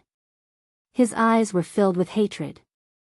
In the decades after the Battle of Eradication ended, the various countries imprisoned all the remaining wizards and plundered all the books, scrolls, records, and artifacts related to magic. They even investigated all the people who had close contact with the wizards. The most important thing was that they wiped out all traces of magic from history. Of course, all those who intended to study magic and revive it would immediately become a thorn in the side of the various countries' agencies and the temples and churches once they were discovered. They would be eliminated without hesitation. Just to ensure that magic would never appear again. All of them fell silent. For a moment, only the crackling of the flames and the mournful whistling of the cold wind could be heard. If the kingdom's secret intelligence department was in charge of the plan to purify the world 600 years ago, then there might still be a lot of information left in the secret intelligence department. Thales muttered to himself. Hey, to dig things out from the kingdom's secret intelligence department without anyone knowing. Thales sighed. It's even harder than breaching Broken Dragon Fortress. Ramon stared coldly at the fire and finished Thales' sentence. Wait. Thales thought of a question, and a strange expression appeared on his face. Doctor, he said slowly, Murat was not the first chief of the kingdom's secret intelligence department, was he? Nonsense. The kingdom's secret intelligence department was established more than 600 years ago when Constellation was founded. Ramon snorted coldly and exhaled a long breath. Murat, he was a human, not a long-lived species or an eternal being. Thales rolled his eyes. Poor emotional intelligence. How pitiful. You didn't understand what I meant. I was saying, Thales said impatiently, who was the first chief of the kingdom's secret intelligence department, the person in charge of the plan to purify the world? Ramon was stunned.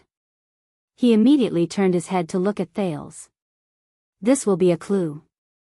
Thales rubbed his hands, which had turned red from the cold, and exhaled a mouthful of mist. No matter how terrifying and mysterious the kingdom's secret intelligence department is, no matter how precise, efficient, and meticulous it is, as long as it's an organization, it must rely on its members, which is the behavior and psychology of humans. And humans are always complicated. Thales blinked. Do you understand what I mean? Ramon frowned. 2. What? Thales asked, puzzled. Ramon looked around vigilantly again. He turned his head around and said, 2 people, 600 years ago. The strange doctor lowered his voice. In year 38 of the calendar of eradication, 2 people led the kingdom's secret intelligence department and were responsible for the specific implementation of the plan to purify the world. Very good, Thales said quietly, even if 600 years have passed, we can always find out about their past. Who are those 2 people? Ramon chuckled and uttered 2 names. The first name made Thales' expression change. Leinster Covendier. The first chief of the kingdom's secret intelligence department. Ramon put on an expression that said, I knew it, and said with great interest, and the first master of the Covendier family, one of the 6 great clans of Constellation, the first Duke of Iris Flowers. Thales widened his eyes. Ramon continued. as well as his deputy. Halva Caribbean. One of the 13 distinguished families, the first master of the Long Sword of Twin Towers, the first Count of Walla Hill, and later the wise Prime Minister of the kingdom. Just as Thales was carefully thinking about these two names and the meaning behind them, an extension sentinel let out a loud roar that pierced through the northland sky, where the cold wind rustled. "Be on guard." The elite extension soldiers around him immediately drew their weapons. Countless sounds of metal being unsheathed rang simultaneously. The atmosphere was tense and somber. Unlike the group battle formation of Constellation, these Northlanders had stern expressions, but they were not flustered. They formed groups of two with their backs against each other. They stood scattered around the perimeter of the camp, facing the cold wind and fluttering snow around them. The light cavaliers mounted their horses together under their commanding officer's command and rushed to the perimeter. The heavy cavaliers and heavy infantrymen immediately began to put on their armor. Ida instantly dashed to Thales' side. Waya and Ralph rushed over as well. "Be alert," the elven protector, whose age was unknown, said in a grave tone. "How unlucky. It's another army." "Army?" The second prince thought of something. Under the moonlight, Thales' sharp vision, which had been modified by that fluctuation, allowed him to quickly see the source of the threat clearly. To the north of the camp, the figures of countless fully armored cavaliers appeared amidst the indistinct falling snow. Light armor, gray robes, white horses, and masks. They were swift and silent. They almost blended into the snow around them. In this kind of weather. Putre, who rushed over from behind, frowned. "They're elites." These cavaliers, who did not look like good people at first glance, suddenly dispersed when they were 100 meters in front of them. They moved towards them in a messy but orderly manner.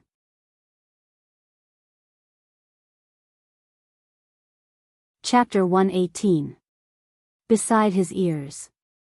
Endless noise and uproar filled the air. Unknown roars and shouts erupted from the crowd. Before his eyes. The man flashed a warm smile, grabbed his shoulders, and leaned against his body while trembling. He moved his head to his ear and whispered gently, "Good job, don't worry."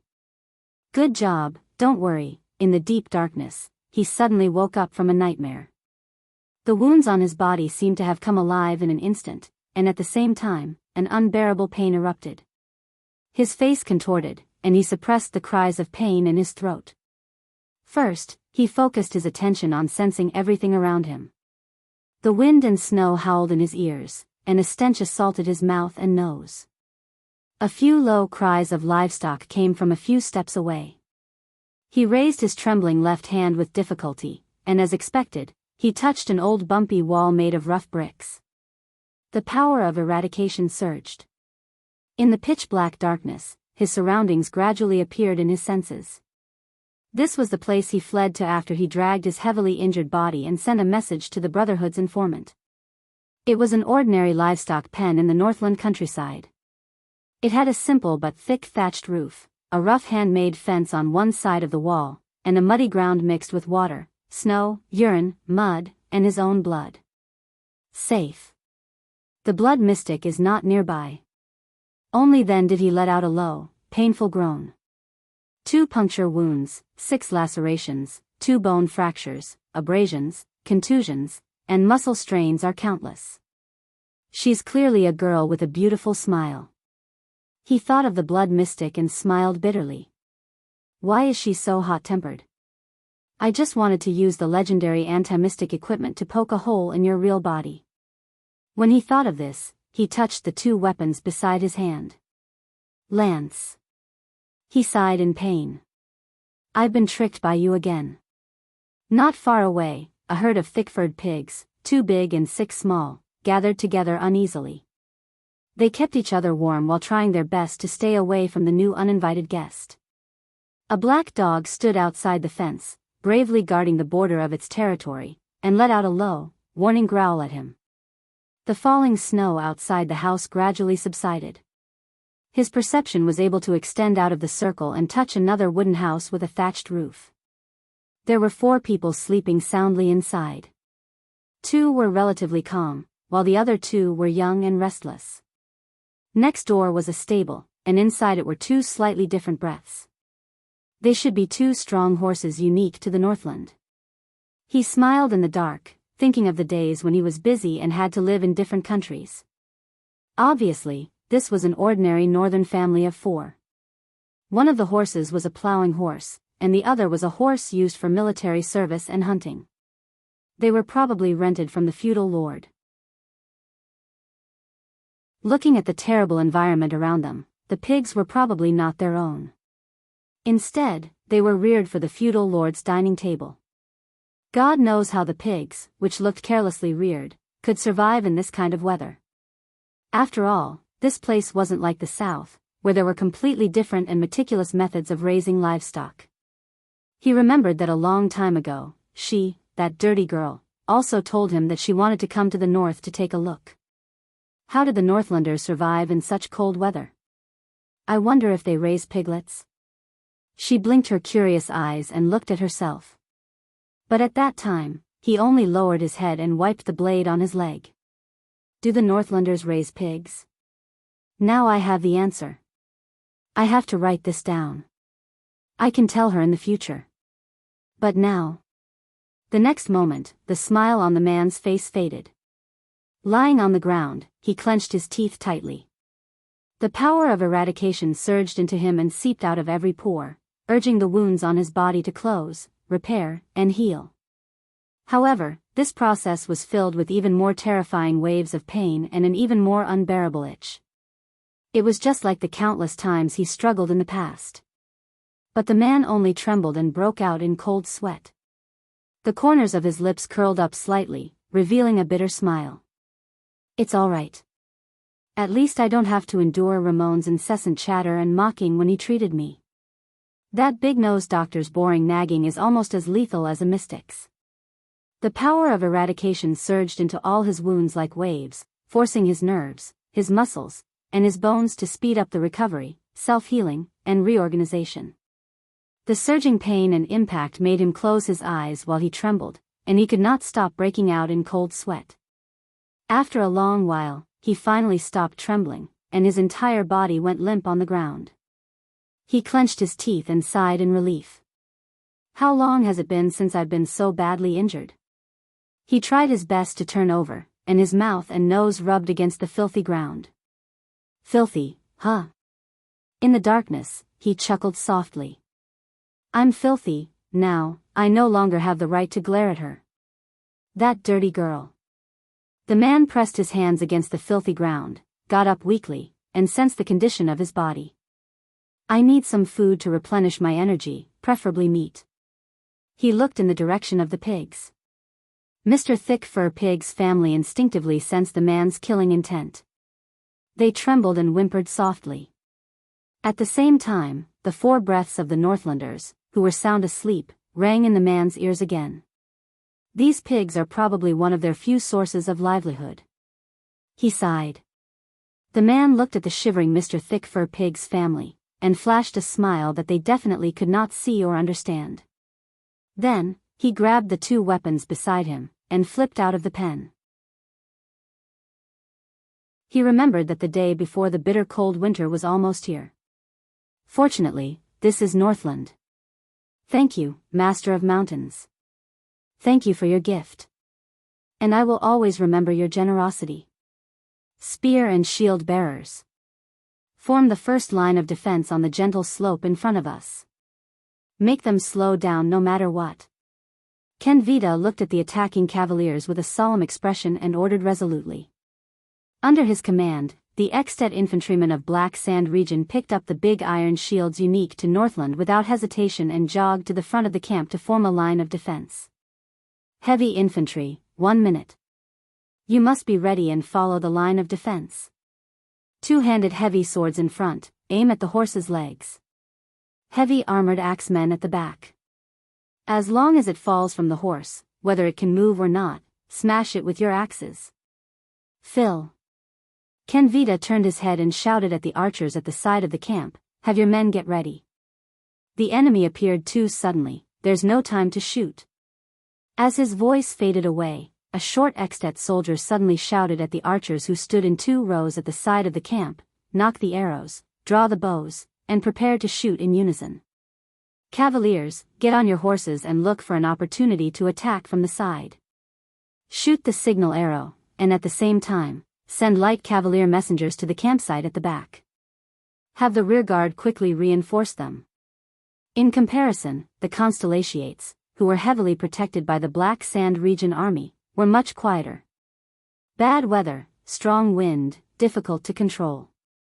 This was Ralph's sign language. As expected, it caused Wyatt to frown again. "I knew it, there's going to be a war again." Ramon gritted his teeth and chattered in Thales's ears, "Nothing good will come out of following you. You're a prince and a piece of cheese that attracts flies, and I'm really just a normal doctor." He tried his best to retreat to the back and stay away from Thales, but he did not leave the protection range of the main group. The cunning doctor, Wyatt, who was watching him coldly, pressed his hand tightly on the hilt of his sword and snorted in dissatisfaction. Thales ignored the doctor. With a stiff expression, he looked at the cavaliers who were flanking them with complicated emotions. It was not that he was too apathetic in the face of threats, but ever since he left Eternal Star City and headed north, he had experienced too many inexplicable threats.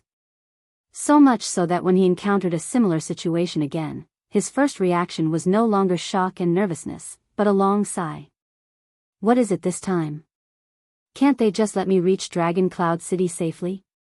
But Thales forced himself to think of something logical.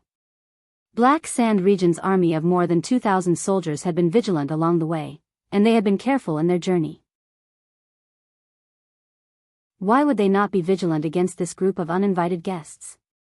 Putre said that the people opposite them were elites, but the escorts around him were also elites of Black Sand Region, so there should be no need to be too worried, right? Then, a familiar voice traveled from afar among the group of masked, light-armored cavaliers in gray.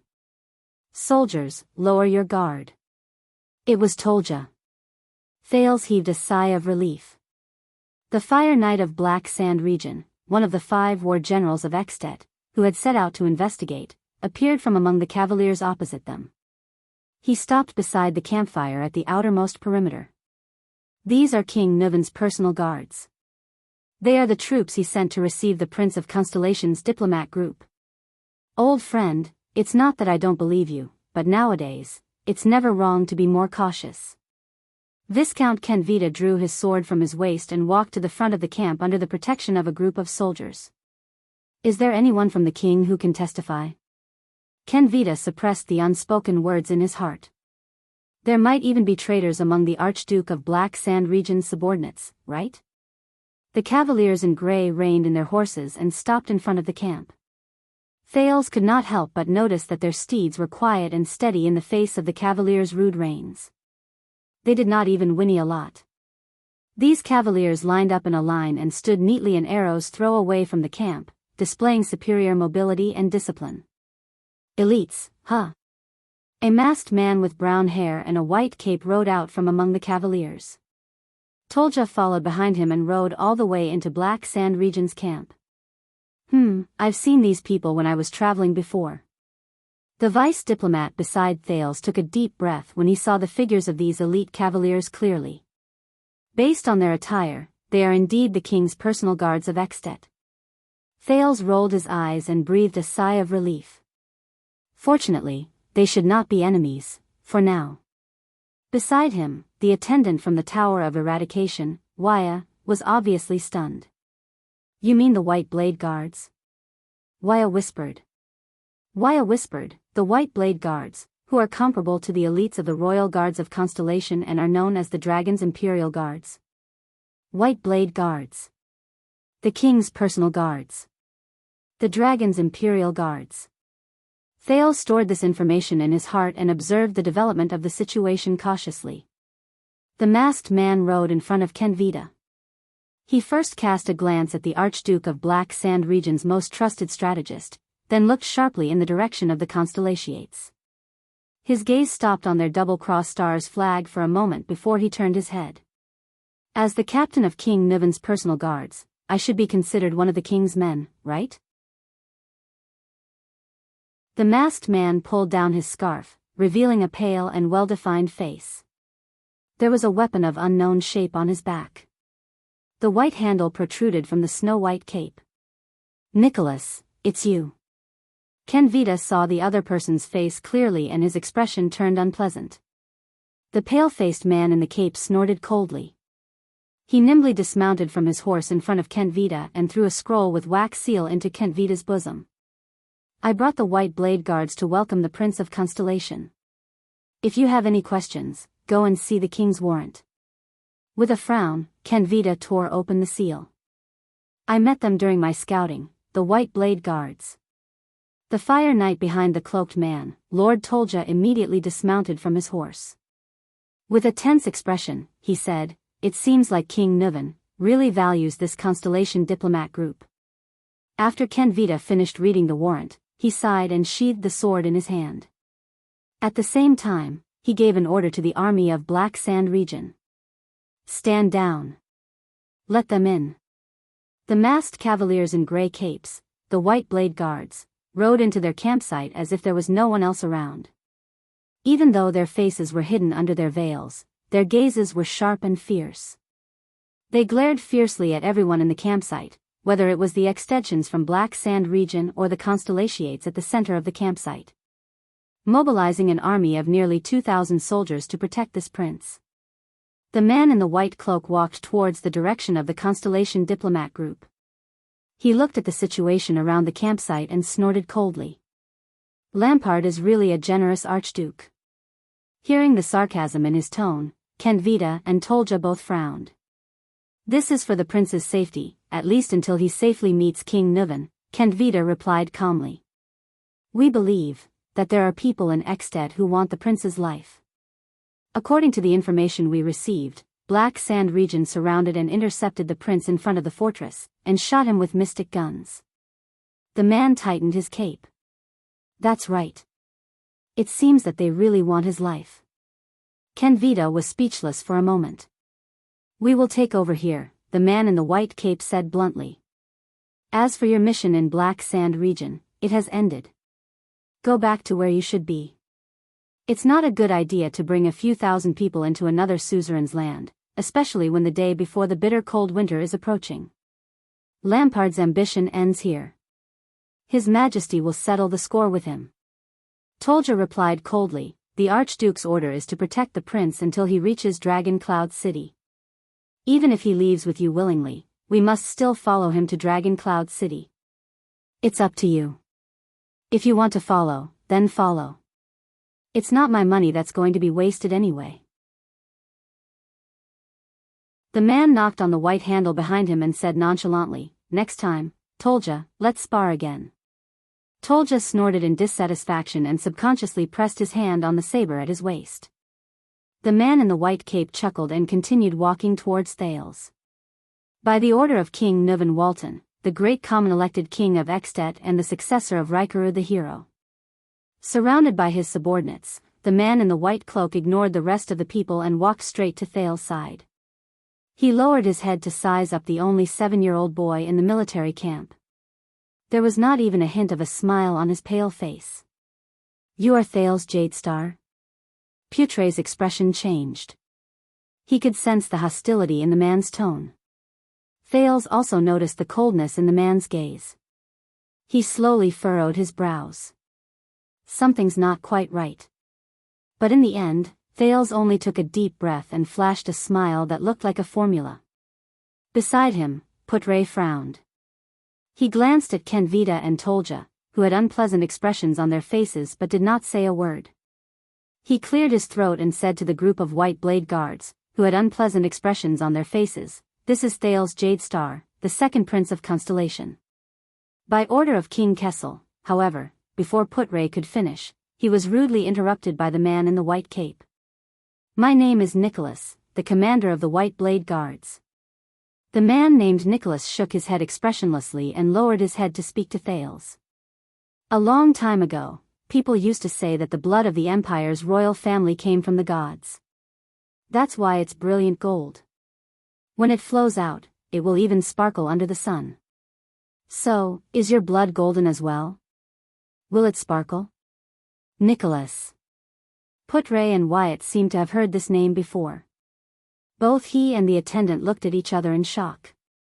Thales, on the other hand, mulled over Nicholas' words. He was a little confused. Golden blood? What the hell? I don't know. Thales narrowed his smile. After all, I don't really bleed. Or are you, King Niven's personal guard, so eager to see me bleed? The second prince rebutted Nicholas' words without flinching. As if. Humph, Nicholas chuckled. His expression immediately returned to being cold. I also know a jade star. You're really too inferior compared to him. Putre took a deep breath. Wyatt quietly took a step closer to Thales. He gritted his teeth and stared at Nicholas. Thales turned to look at Putre's reaction. His heart was filled with doubt and wariness. Who is this man? Anne. Thales pondered over his words and was slightly stunned. Too inferior? What does this mean? Jade star? The second prince furrowed his brows. He sized up Nicholas' attire and remembered his identity as the king's personal guard. He asked cautiously, May I ask if you're talking about Midir Jade Star? My eldest uncle? No, I'm talking about the sword of reversing light. Nicholas narrowed his eyes and extended his left hand to point at his right shoulder. His face was even paler. 12 years ago, he stabbed me in the shoulder, and almost cut off my scapula. Thales' expression changed. Another person who personally experienced the war between Constellation and Extet during the Bloody Year. It seems like he suffered quite a lot under Horus Jadestar's hands. He glanced at Kenvita and Tolja from the corner of his eyes, then at the extensions around him. From attacking the supply line, attacking the 3 archdukes of Extet's battle line, injuring Tolja, snatching the motionless bow, and in the end, his soldiers even killed the former Archduke of Black Sand region. The grudges between Horus and the extensions seemed a little too colorful. The sword of reversing light, Horus Jadestar. Just how many similar legacies did his second uncle leave for me in Extet? Thales could only cough softly. He maintained his unchanging smile and nodded. It's a pity. Beside him, Putre furrowed his brows tightly. Thales also noticed that Tolja, who was behind Nicholas, exhaled softly. No, there's nothing to be regretful about, Nicholas said flatly, anyway, we're even. Putre gritted his teeth and cast a sharp gaze at the man in front of him. This man, is bringing this up the first time we meet? Is he preparing to intimidate me first? Thales, who did not know what was going on, thought of something. We're even, he asked cautiously, what do you mean? Putre heaved a sigh. This made Thales feel that it was extremely ominous. Ah. Nicholas' eyes shone with a frightening cold glare. I killed him, on the battlefield at Raymond Pass.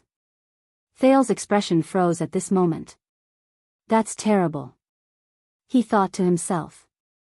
So we're even, me and Horus. The ghost of a smile appeared on Nicholas' pale face. He raised his right hand and tapped the left side of his chest. Just like this, a stab, then a twist, then a diagonal pull. You should have seen his expression before he died.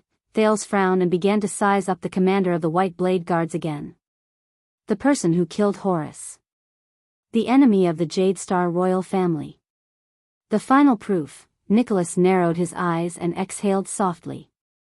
Even the Jadestar royal family, even the former royal family of the Empire, their blood is not golden, and when it spurts out, Nicholas licked the corners of his lips in a mesmerizing manner and flashed a cold smile. He looked down at Thales and said slowly, it's all bright red. Thales stared at the pale man with an unpleasant expression. The man's undisguised aggressive gaze made him uncomfortable. But now, as the Prince of Constellation, the best expression he could have was to be expressionless. Viscount Kenvita let out a long sigh. He shook his head gently and took a step forward.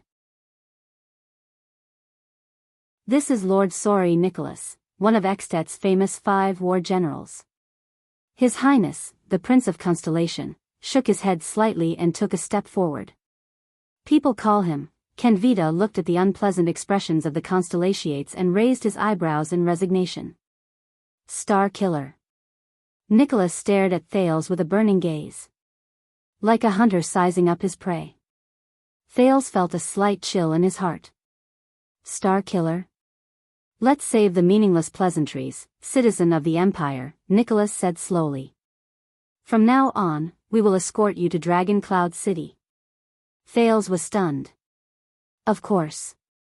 The second prince looked at Nicholas and nodded slightly with complicated thoughts. If this is King Nuven's wish. However, his heart was extremely perturbed. King Nuven actually sent such a person to welcome me. Thales suddenly had an ominous feeling about his future in Dragon Cloud City. Putre took a step forward sternly. Wait, according to the rules and etiquette, the envoys from our side must meet with the extension welcoming party in a formal manner that is befitting of their status. You talk too much. Nicholas rudely cut off the vice diplomat's words. I don't have time to waste. In the next moment, Thales saw Nicholas' expression turn serious and the cloak behind him flutter. Please believe me. This is for your safety, Your Highness. Sorry, Nicholas, the Star Killer. The pale-faced man snorted coldly with a cold smile. He gestured at the uncertain Thales Jadestar with his chin and ordered the white blade guards behind him. Tie him up. What? Thales widened his eyes.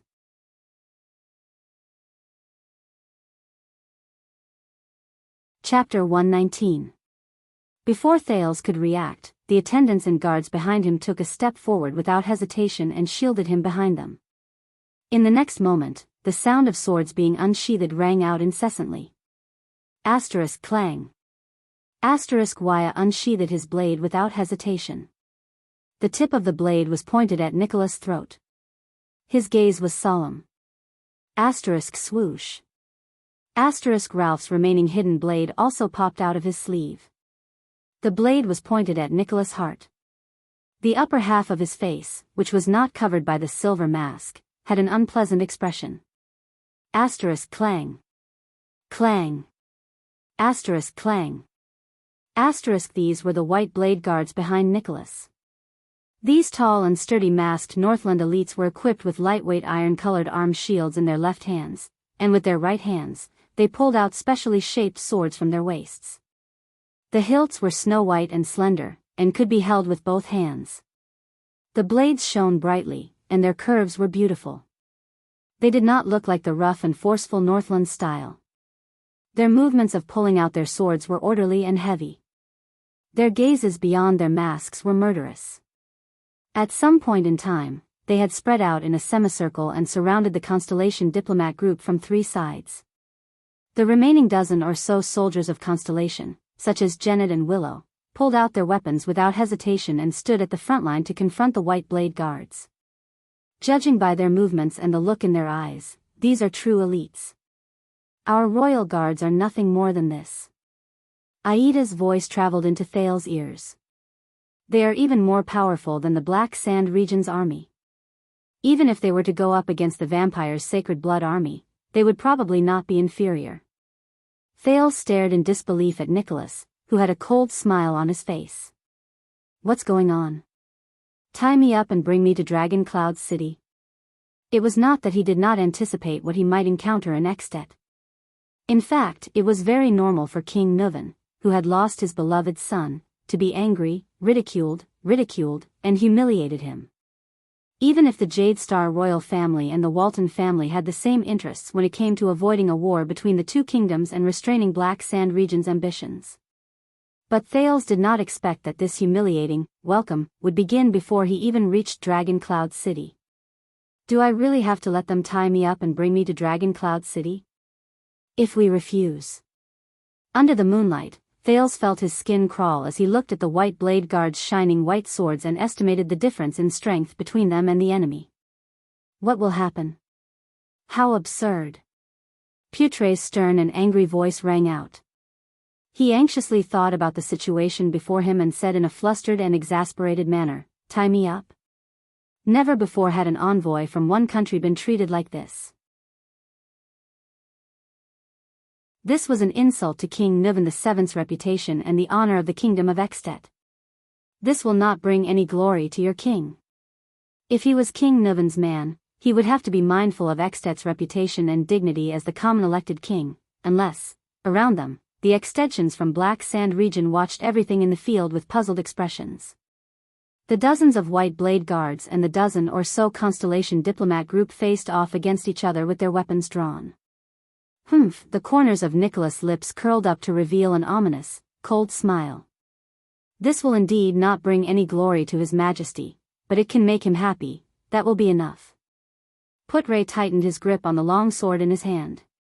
Thales could not help but frown. In the next moment, without any instructions or orders, the eyes of the masked soldiers of the White Blade Guards turned cold and they took a step forward together. Thud. Their heavy footsteps on the snow-covered ground were like a heavy hammer that struck the hearts of the Constellations. Willow Ken, who was watching the enemy tensely, shook his shoulders and was about to thrust his spears forward. Slap. A strong hand reached out from the side and grasped the young spearman's right hand tightly, stopping the tip of his spear from thrusting forward. Willow was shocked. He turned his head and found that it was the veteran, Gened. Steady yourself. Ignore their footsteps, pay attention to their shoulders, he said calmly. After the tragic and bloody battle with the Blood Clan in the Birch Tree Forest, the private soldiers suffered heavy casualties. The heavily injured leader, Cora, stayed in the fortress. The veteran Gened, who was once the Duke's personal guard, relied on his experience on the battlefield and the skills he gradually regained to become the leader of this small group of Jade Star private soldiers, veterans of the fortress, and recruits from the Northern Territory. However, in the face of the extremely tense atmosphere before him, the veteran could not help but break out in cold sweat. Is this King Nuvan's will and order? Thales tried his best to speak calmly. Oh, of course it is. Nicholas ignored the two halves of the blades that were pointed at his throat and heart. He said darkly, he just didn't say it out loud. A second later, Nicholas moved. He suddenly took a step forward and walked towards Thales. Thales was shocked. Waya and Ralph gritted their teeth and brought out the weapons in their hands in an attempt to force Nicholas to retreat. But in the next moment, a cold glare flashed on Nicholas' face, and his body moved. In the blink of an eye, the pale-faced Star Killer instantly moved sideways and into the gap between the two swords. Clang. Waya's single-edged sword, which was aimed at his throat, struck the white hilt that extended from behind Nicholas' shoulder. Sparks flew. Clang. Nicholas' right hand flicked his finger nimbly and hit Ralph's hidden blade, which was aimed at his heart. At that moment, under Waya and Ralph's indignant gazes, Nicholas broke through their defense without changing his expression. He squeezed into the gap between them and extended his left hand towards Thales. Damn it. Thales gritted his teeth and quickly took a step back to avoid Nicholas' hand. At the same time, he pulled his left hand up and touched the dagger at his waist with his right hand. He put on the Northland military sword style's iron body style. But he was surprised to see that the moment he retreated, Nicholas' hand changed direction at the same time, as if he had foreseen it. He extended his hand towards the direction where he dodged. That fluctuation surged into Thales' brain in time and slowed down the scene in front of him to the greatest extent possible. In Thales' field of vision, Nicholas moved slowly, like an existence that flashed with silver light. However, every flash of light in his body brought about a change in Nicholas' figure. Is this his power of eradication? Thales' expression was tense as he thought carefully. The Star Killer's figure, movements, speed, changes, and trajectory all entered Thales' consciousness at that moment. After a moment of estimation, a pessimistic conclusion surged into Thales' mind. No matter how I dodge, I can't avoid Nicholas' grasp. Fortunately, I still have her. Thales felt the change in the aura of the cloaked person behind him. Clack. When Nicholas' hand was halfway to Thales, a short and small figure in a cloak grabbed his wrist. Be polite, boy. Ida grabbed Nicholas' wrist tightly and said coldly, at least say, hello, or please. Thales exhaled deeply. Only then did Waya and Ralph's swords catch up with him in a hurry and press against the Star Killer's neck. Oh. Nicholas seemed to be a little surprised, but he still did not care about the two swords that were pressed against his vitals. Instead, he frowned and looked at his wrists that were being grabbed. He then said to Ida with great interest, "A woman saw through my actions?" The dozens of white blade guards around Nicholas did not seem to be worried about their leader who was in danger. Their gazes were still cold, and their killing intent overflowed as they continued to oppress the Constellatiates. What is the meaning of this, Lord Nicholas? This is not in line with convention, nor is it King Nuven's order. Putre's face was livid. Your private action is almost no different from an assassination. Assassination, assassination? Nicholas muttered the word in a low voice. He raised his head and his expression became extremely terrifying. Are you talking about what you Constellatiates did to our Prince Mariah in your country? Assassination? Nicholas glared at Thales with eyes burning with anger. He enunciated each word clearly, what you did to His Majesty's only son, to the Prince of Extet, to the heir of Dragoncloud City, to my student? That kind of cowardly action? Putre was stunned at first. Then, he came to his senses and said without hesitation, that should be King Nuven's decision. Damn it. Thales panted softly and bit his lower lip. He looked at Nicholas, who was being held back by Ida and had Waya and Ralph's swords pressed against his throat. He gritted his teeth. This situation. How should I deal with it? Force Nicholas to retreat? Thales took a deep breath. He raised his hands at the pale man, indicating that he was a harmless little boy. Nicholas, on the other hand, sneered maliciously. Your Excellency, Viscount Kenvita and Lord Tolja. The second Prince of Constellation turned his head and shouted at the army of Black Sand region, your mission of escorting me to Dragoncloud City is almost complete. I believe that people will praise the Archduke of Black Sand region's loyalty to King Nuven, and King Nuven will also be satisfied with your loyalty. At the same time, I am also very grateful for your escort. You can leave now. Thales' voice faded away. Putre raised his eyebrows, while Nicholas was slightly stunned. Viscount Kenvita, who was watching everything with a frown in the distance, sighed deeply. However, in the end, Kenvita only nodded at Tolja, who was frowning deeply, and strode forward. This child. What is he saying? Your mission of escorting me to Dragoncloud City is almost complete. Before I reach Dragoncloud City, Black Sand region is in charge of my safety, but I have yet to reach Dragoncloud City. I believe that people will praise the Archduke of Black Sand region's loyalty to King Nuven. Everyone will know that King Nuven kidnapped the Prince of Constellation from the army of Black Sand region as if no one else was around. And King Nuven will also be satisfied with your loyalty, no matter how obedient you are. The relationship between King Nuven and the Archduke of Black Sand region will not get any better.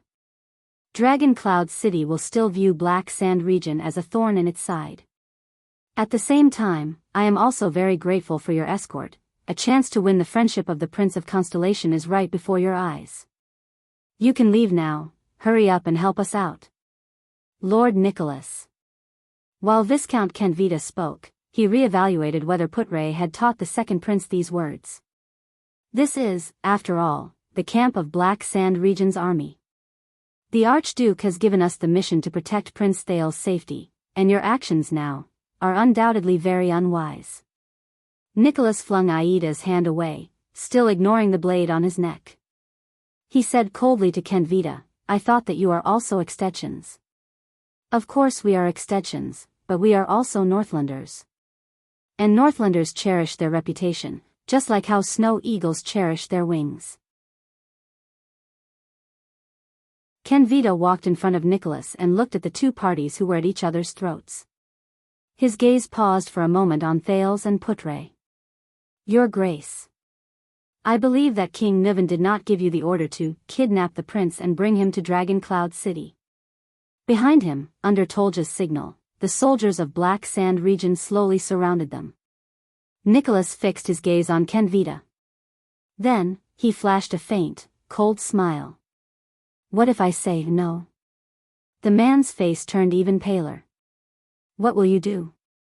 The Viscount of Black Sand region? Will you let your army get rid of us, His Majesty's personal guards? Is that so, warriors of Black Sand region? Nicholas swept his gaze across the surroundings. He glanced at the elite regular army that the Archduke of Black Sand region had specially allocated and smiled softly. Thales's heart sank. This is bad. Looks like even 2,000 soldiers of Black Sand region can't intimidate Nicholas and his White Blade guards. There are less than 50 of you. Tolja walked out from behind Kenvita. Staring at the white weapon behind Nicholas, his expression was solemn. Even with the severing soul's blade, you can only hold on for a few more minutes. You're not a Raka merch, and you don't have his motionless bow. Kenvita fixed his gaze on Nicholas' face. Of course, we definitely don't want to be enemies with the famous White Blade guards. Especially when we fought together 12 years ago. The face-changing game of good guys and bad guys is no longer popular, Nicholas said nonchalantly. I've said it before, His Majesty will get even with Lampard.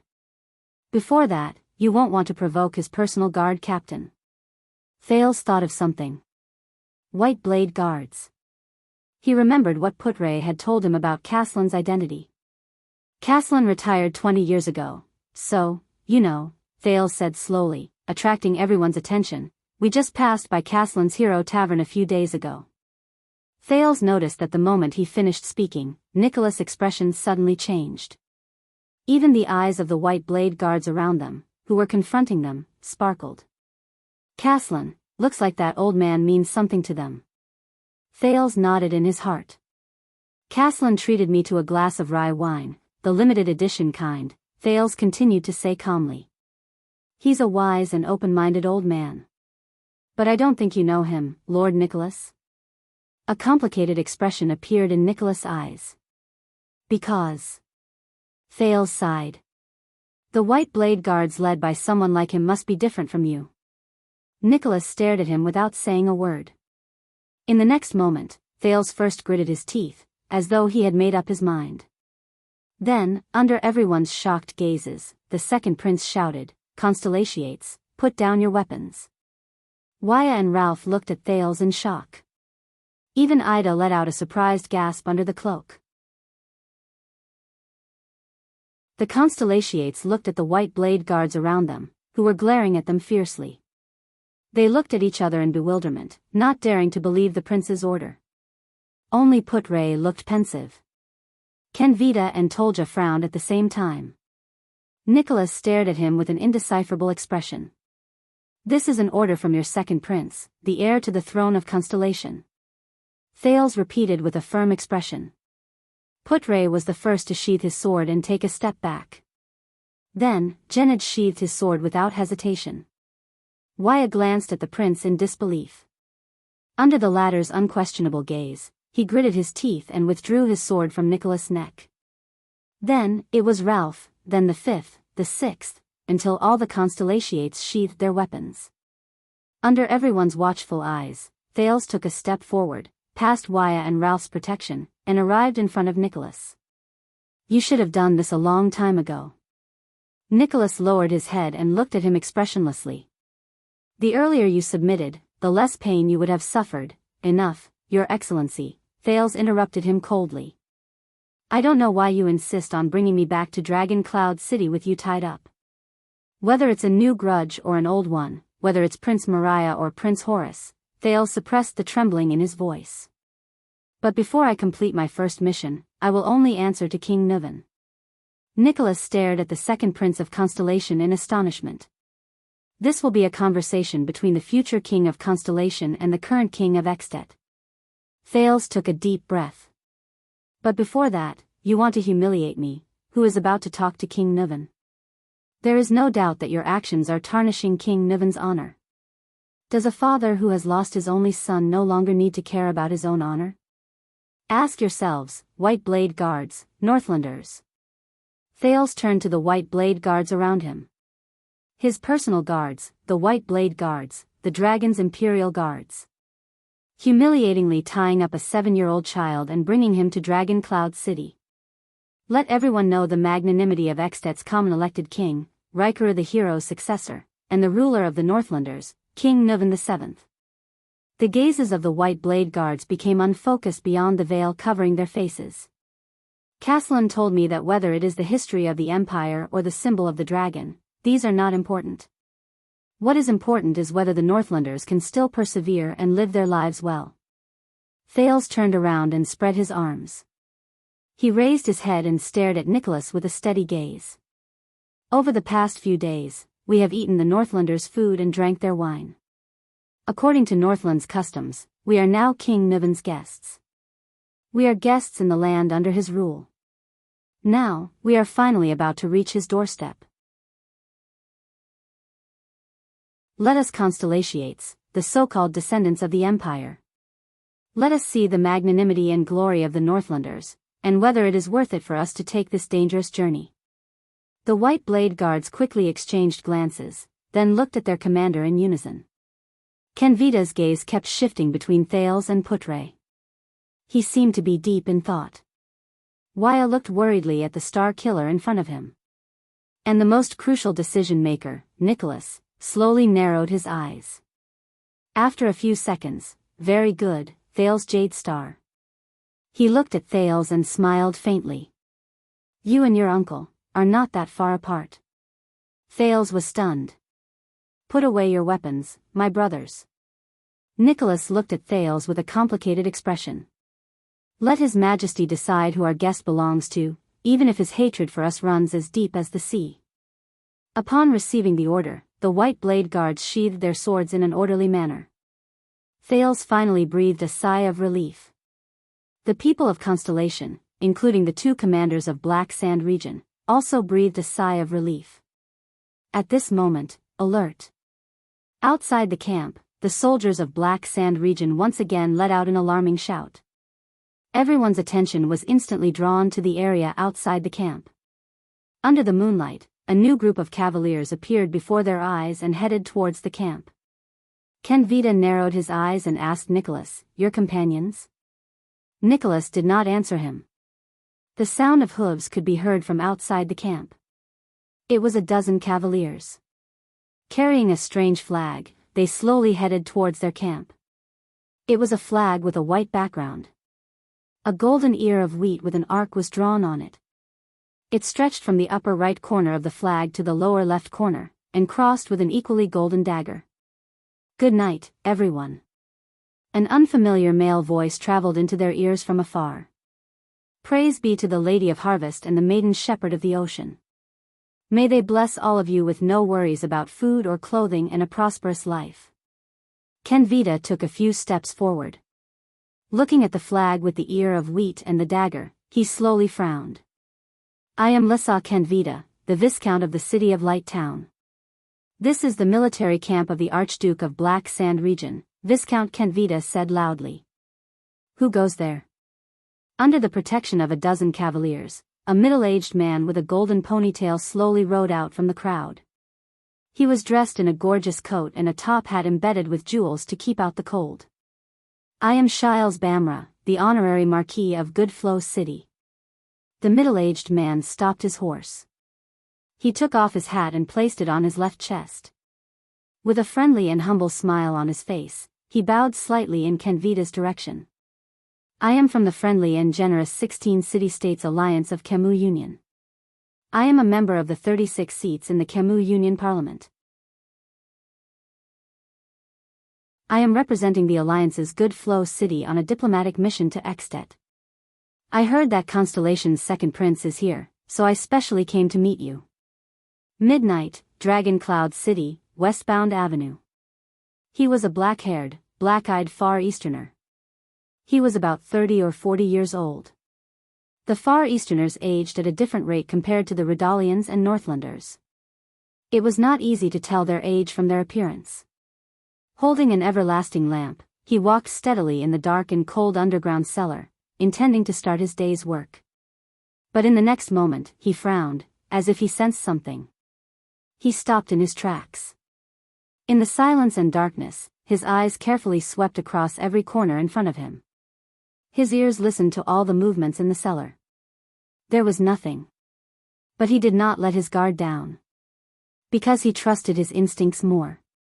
Most of the time, danger could not be detected with eyes and ears. Most of the time, instincts were the last things one could rely on in life. Like now. He clenched his teeth and furrowed his brows, revealing a ferocious expression in the darkness beyond the light. Just like a wolf that sensed danger, it sharpened its fangs and claws and remained vigilant of the danger in the darkness. Immediately, the Far Easterner moved. He raised the everlasting lamp with one hand and pressed his other hand against his waist when he crouched down. He turned sideways to face the left, the wall, and the darkness behind the corner. "Who's there?" the Far Easterner asked calmly. There was no answer. "If you're here to steal some money, bro," the Far Easterner spoke the lingua franca with a Northland accent. His feet moved slowly and rhythmically. "Then you've come to the wrong place." There was still no answer. The Far Easterner narrowed his eyes. The next moment, his figure flashed. He covered a distance of more than 10 steps in 3 steps. The Far Easterner turned the corner. The light from the everlasting lamp illuminated everything in the corner. But the Far Easterner let out a surprised, "Huh?" There was no one around the corner in front of him. A few seconds later, the Far Easterner breathed a sigh of relief. "Am I being too paranoid?" The Far Easterner carefully checked the corner and confirmed that there were no traces left behind by anyone. He shook his head, shrugged, and patted his head. "It seems so. It's an old habit that I can't get rid of. In the end, I'm still paranoid even when I'm sleeping. The wolf doesn't sleep because it's vigilant." This was the first lesson his master had taught him a long, long time ago, when he had left him on the northern plains and let him live alone for 3 days. He sighed. "I really hope that one day, I can sleep well. Forget all the past." The Far Easterner laughed at himself, then turned around and walked back the way he came. The light also turned with him. It illuminated another person behind him. A person who suddenly appeared. The Far Easterner's pupils shrank. He instinctively raised his hand at his waist. Thud. The Far Easterner was shocked to find that his right hand, which was holding the dagger, was firmly grasped by the uninvited guest who suddenly appeared. He could not move. "Long time no see, Gu," the other party said slowly. The Far Easterner suppressed the shock in his heart, the trembling of his body, and the instinctive urge to activate his power of eradication to break free. He stared at the man who suddenly appeared. The ordinary-looking man. "Yes, long time no see," the Far Easterner, Gu, replied bitterly. "Black Sword." Black Sword let go of Gu's wrist. "Lance asked me to look for you," the man known as Black Sword said coldly and briefly. Still the same as before. Gu put the dagger back at his waist and frowned. Simple and direct. It chilled his heart. "Yes." Gu took a deep breath, got rid of all unnecessary emotions and memories, and said seriously, "I found him." Black Sword did not speak. After a few seconds, Black Sword slowly said, "Are you sure?" Gu exhaled deeply. "Although I've never met him directly, it should be him. I can't be wrong." Black Sword was silent. Strange. Gu thought to himself, why is he so calm? Shouldn't he be? "I'll look for you again tonight to ask about the details." Black Sword turned around and said flatly, "I still have some matters to attend to." "Look for me again?" Gu could not help but frown as he recalled the other party's elusive figure. "All right." Gu recalled his past memories and only felt a wave of irritation and panic. He said helplessly, "I have to do business first anyway." "Business?" Black Sword furrowed his brows as he recalled Gu's notorious past. His figure once again disappeared into the darkness beyond the light. "What other business can you do?" "What business?" Gu Shuang exhaled unhappily. He walked to the side of the table and fiercely lifted the layer of oilcloth on it, revealing a boning knife and a chopping board. Then he said angrily, "This is my butcher shop.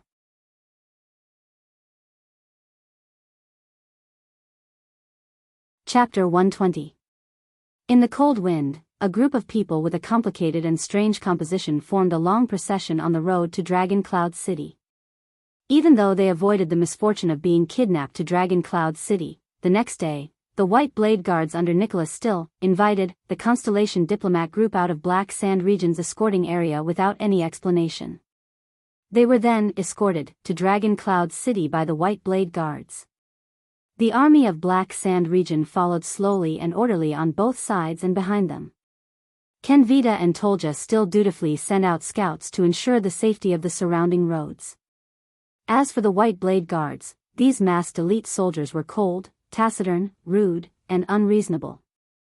There were a few times when they almost got into a fight with Constellation soldiers because of pushing and shoving.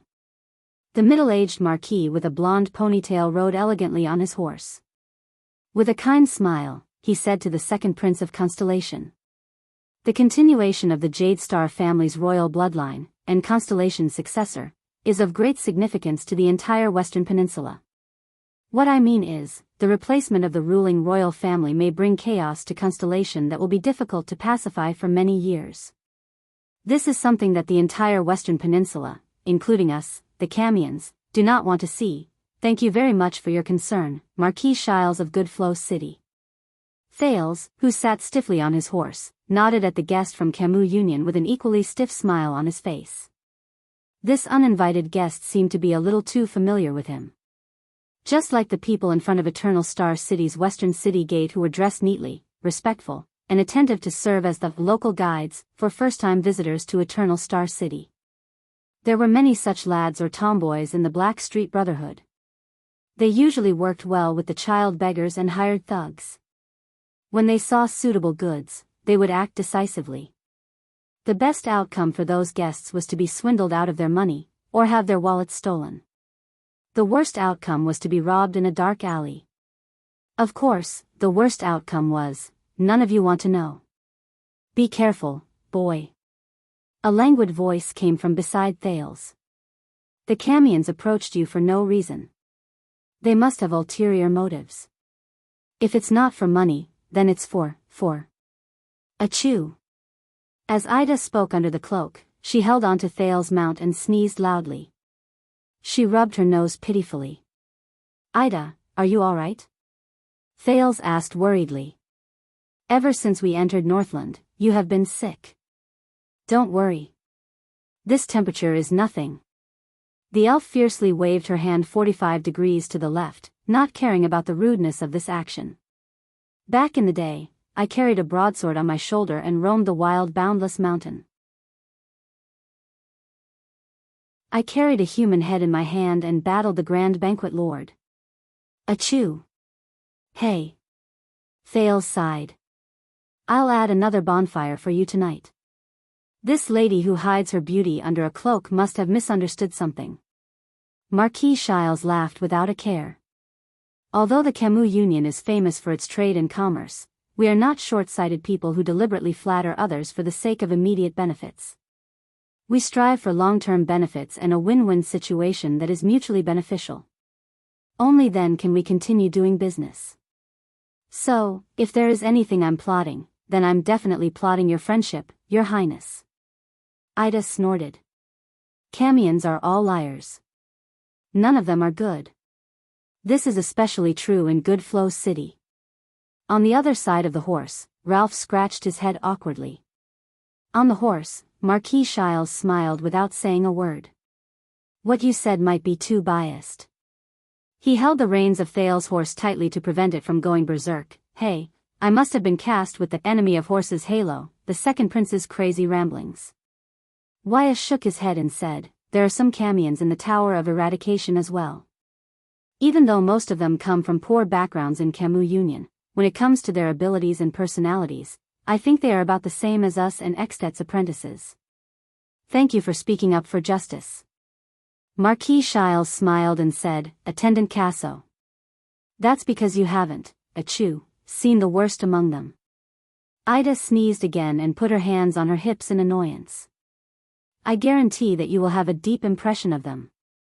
So, have you met such a Camion before? Ida, Thales asked curiously. Yes, Ida spat fiercely. Evil liars, pompous fellows. A glib talker, an opportunist. Achoo. The elf wiped her snot and curled up. Thales shrugged. Looks like I was deceived by the Camions. And I was deceived quite badly. He cast his gaze on the person in front of him again. Marquis Shiles Bamra, who came from Good Flow City in the west of the peninsula and belonged to the Kemu Union.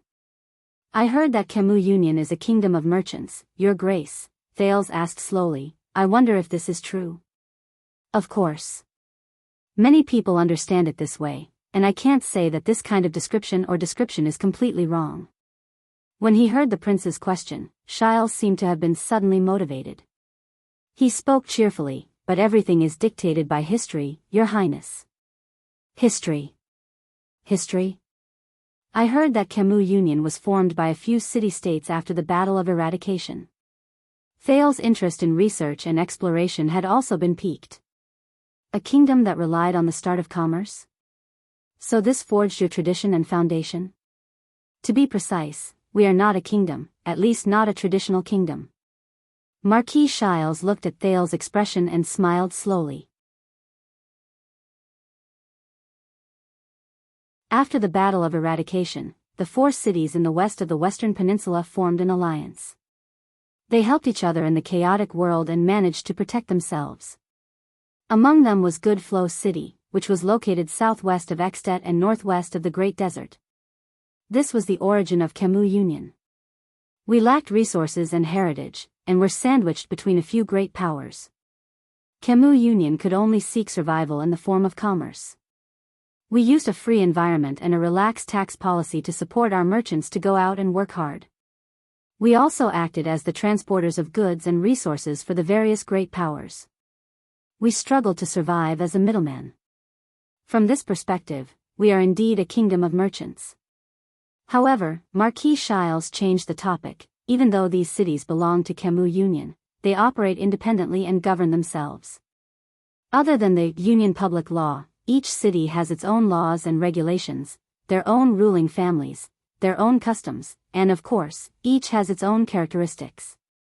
For example, this time, I am representing Good Flow City in the Union as an envoy to Extet.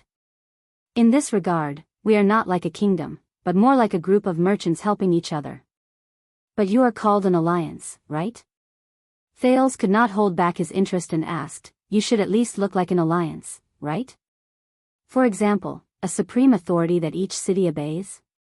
Of course. Shiles chuckled. The so-called Kemu Union Supreme Joint Parliament is in charge of allocating resources within the Union and coordinating the relationship between the city-states. At least in name. Many people also think so, but reality is always stranger than what they imagine, much stranger. Shiles shook his head and sneered in a self-deprecating manner. But I still heard that Kemu Union's power is not to be underestimated. Thales mobilized the knowledge in his head. Most of it was what Gilbert had taught him in a short month. Kemu Union is rich and fertile. You are the Western Peninsula's purse. Some people put you together with Constellation and Extet as the 3 strongest forces in the Western Peninsula. Purse? Shiles smiled bitterly. Do you really think that is a good nickname? Thales shrugged. All right. This is indeed not a good nickname, just like how no one would be happy to be called a fat sheep. We have spent a lot of energy just to protect ourselves between countries over the past few hundred years. And a power that is not to be underestimated? It would be better to say that it is a broad business route. Marquis Shiles shook his head. Like I said just now, the Alliance's business has grown bigger and bigger, and its routes have also expanded. So, the 4 small cities have become 4 city-states, and new cities have gradually joined our alliance. Now, Kemu Union has 16 independent business city-states, and our trade routes have spread throughout the entire Western Peninsula. The entire Western Peninsula? How did you do it? Thales asked curiously. Can you explain it to me in detail? It is not as exaggerated as you think. These are the routes that the 16 city-states have opened up. Marquis Shiles was all smiles as he pulled out a gentleman's cane from the saddle and drew several routes in the air.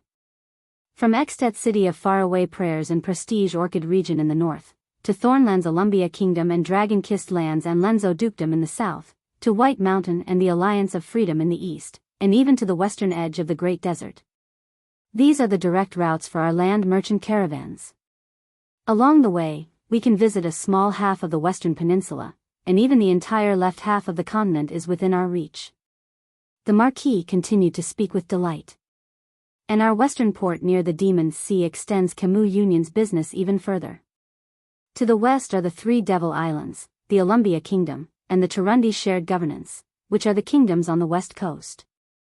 As for the south, after crossing the Sea of Despair to the Sea of Long Corridors, there are the kingdoms on the south coast, such as Norton Dukedom and Lenzo Dukedom, Long Corridors Archipelago, and Sarah Dukedom. If there are fleets with more trade ambitions, they will continue to the east, sail out of the Sea of Long Corridors, cross the Mystery Sea and the Fog Sea, and reach the wealthy Evergreen Island, which is ruled by the Sukater family, one of the 13 distinguished families of Constellation. They will sail all the way to the east, past Crystal Jade City, which is built on Crystal Jade Island by the merfolk of the Western Sea, and follow Constellation's sea trade route to the Sea of Eradication, or even the Eastern Peninsula. This way, the right half of the continent will also be included in the Alliance's trade route. It sounds amazing. Thales furrowed his brows and said with a serious expression, "Your forces of influence are all over the continent." It is not an exaggeration to say that. On the contrary, Marquis Shiles shook his head and said, Camus Union only has the city defense teams that belong to the major cities. They do not have a unified military force, and it is absolutely impossible for them to start a war. The wrangling in the United Parliament alone can last for 3 years. Since we rely on trade to survive, even as nobles, we must go out to develop and trade. When I was 13 years old, I followed my father to Olumbia Kingdom for the first time. Our family's merchant fleet was detained there. Ralph, who was riding on the side of his horse, walked on the snow-covered ground with his fists slightly clenched. So, you can understand now, right? I am happy from the bottom of my heart about the reappointment of the Prince of Constellation. This means that Constellation, a big country in the Western Peninsula, is stable and without worry. The Marquis shook his head. Even in Extet, where the system of choosing a king has become the norm, once the throne passes to a new Archduke's family. For example, from Dragon Cloud City's Walton family to Beacon Illumination City's Poffert family, or to Prestige Orchid Region's Alcius family, it will be quite a shock. Our established trade routes and long-term business agreements will have to be reconsidered or even completely overturned according to the ruling order and habits of different families, much less a hereditary royal family like Constellation. Just like this, our business is often troubled by the constantly changing situations in various countries. Shiles sighed deeply. If there is a place where the nobles live a harder life than the commoners, remember to vote for Camus Union. Humph, serves them right. Ida snorted coldly. Wanting to earn money and be comfortable at the same time, how can there be such a good thing? What you said is really wise, madam. Marquis Shiles sighed and stuffed the gentleman's cane back into the saddle. So, you see, at the age of 38, I still have to go out and work hard. So, it is also reasonable for you to come to me. Thales let out a hollow laugh. Is this to develop your future business network in Constellation? It is for the sake of friendship. Shiles winked in amusement. Of course, if you have any, and I mean any, needs that are outside the boundaries of your kingdom, please be sure to let me know. Marquis Shiles laughed out loud.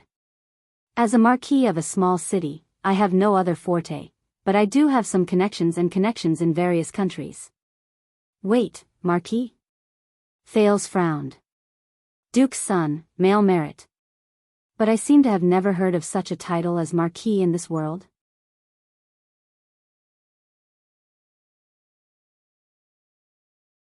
Chapter 121. In the cold wind, a group of people with a complicated and strange composition walked in a long line on the road to Dragon Cloud City. The Anti-Theft Chapter. I went out for a meal and changed it back quickly. Thank you for reading the pirated version. Under old Caslin's regretful gaze, Thales heaved a sigh of relief after he tried his best to refuse the cup of rye wine. They rested for 15 minutes. Viscount Kenvita turned his head and nodded at the fire. Knight, Tolja. Get ready. Tolja ordered his soldiers. We're ready to depart. We must reach Prestige Orchid region before tomorrow night. Upon hearing their superior's words, Extet's officers and soldiers stood up in unison. They left behind their wine money and walked out of the tavern.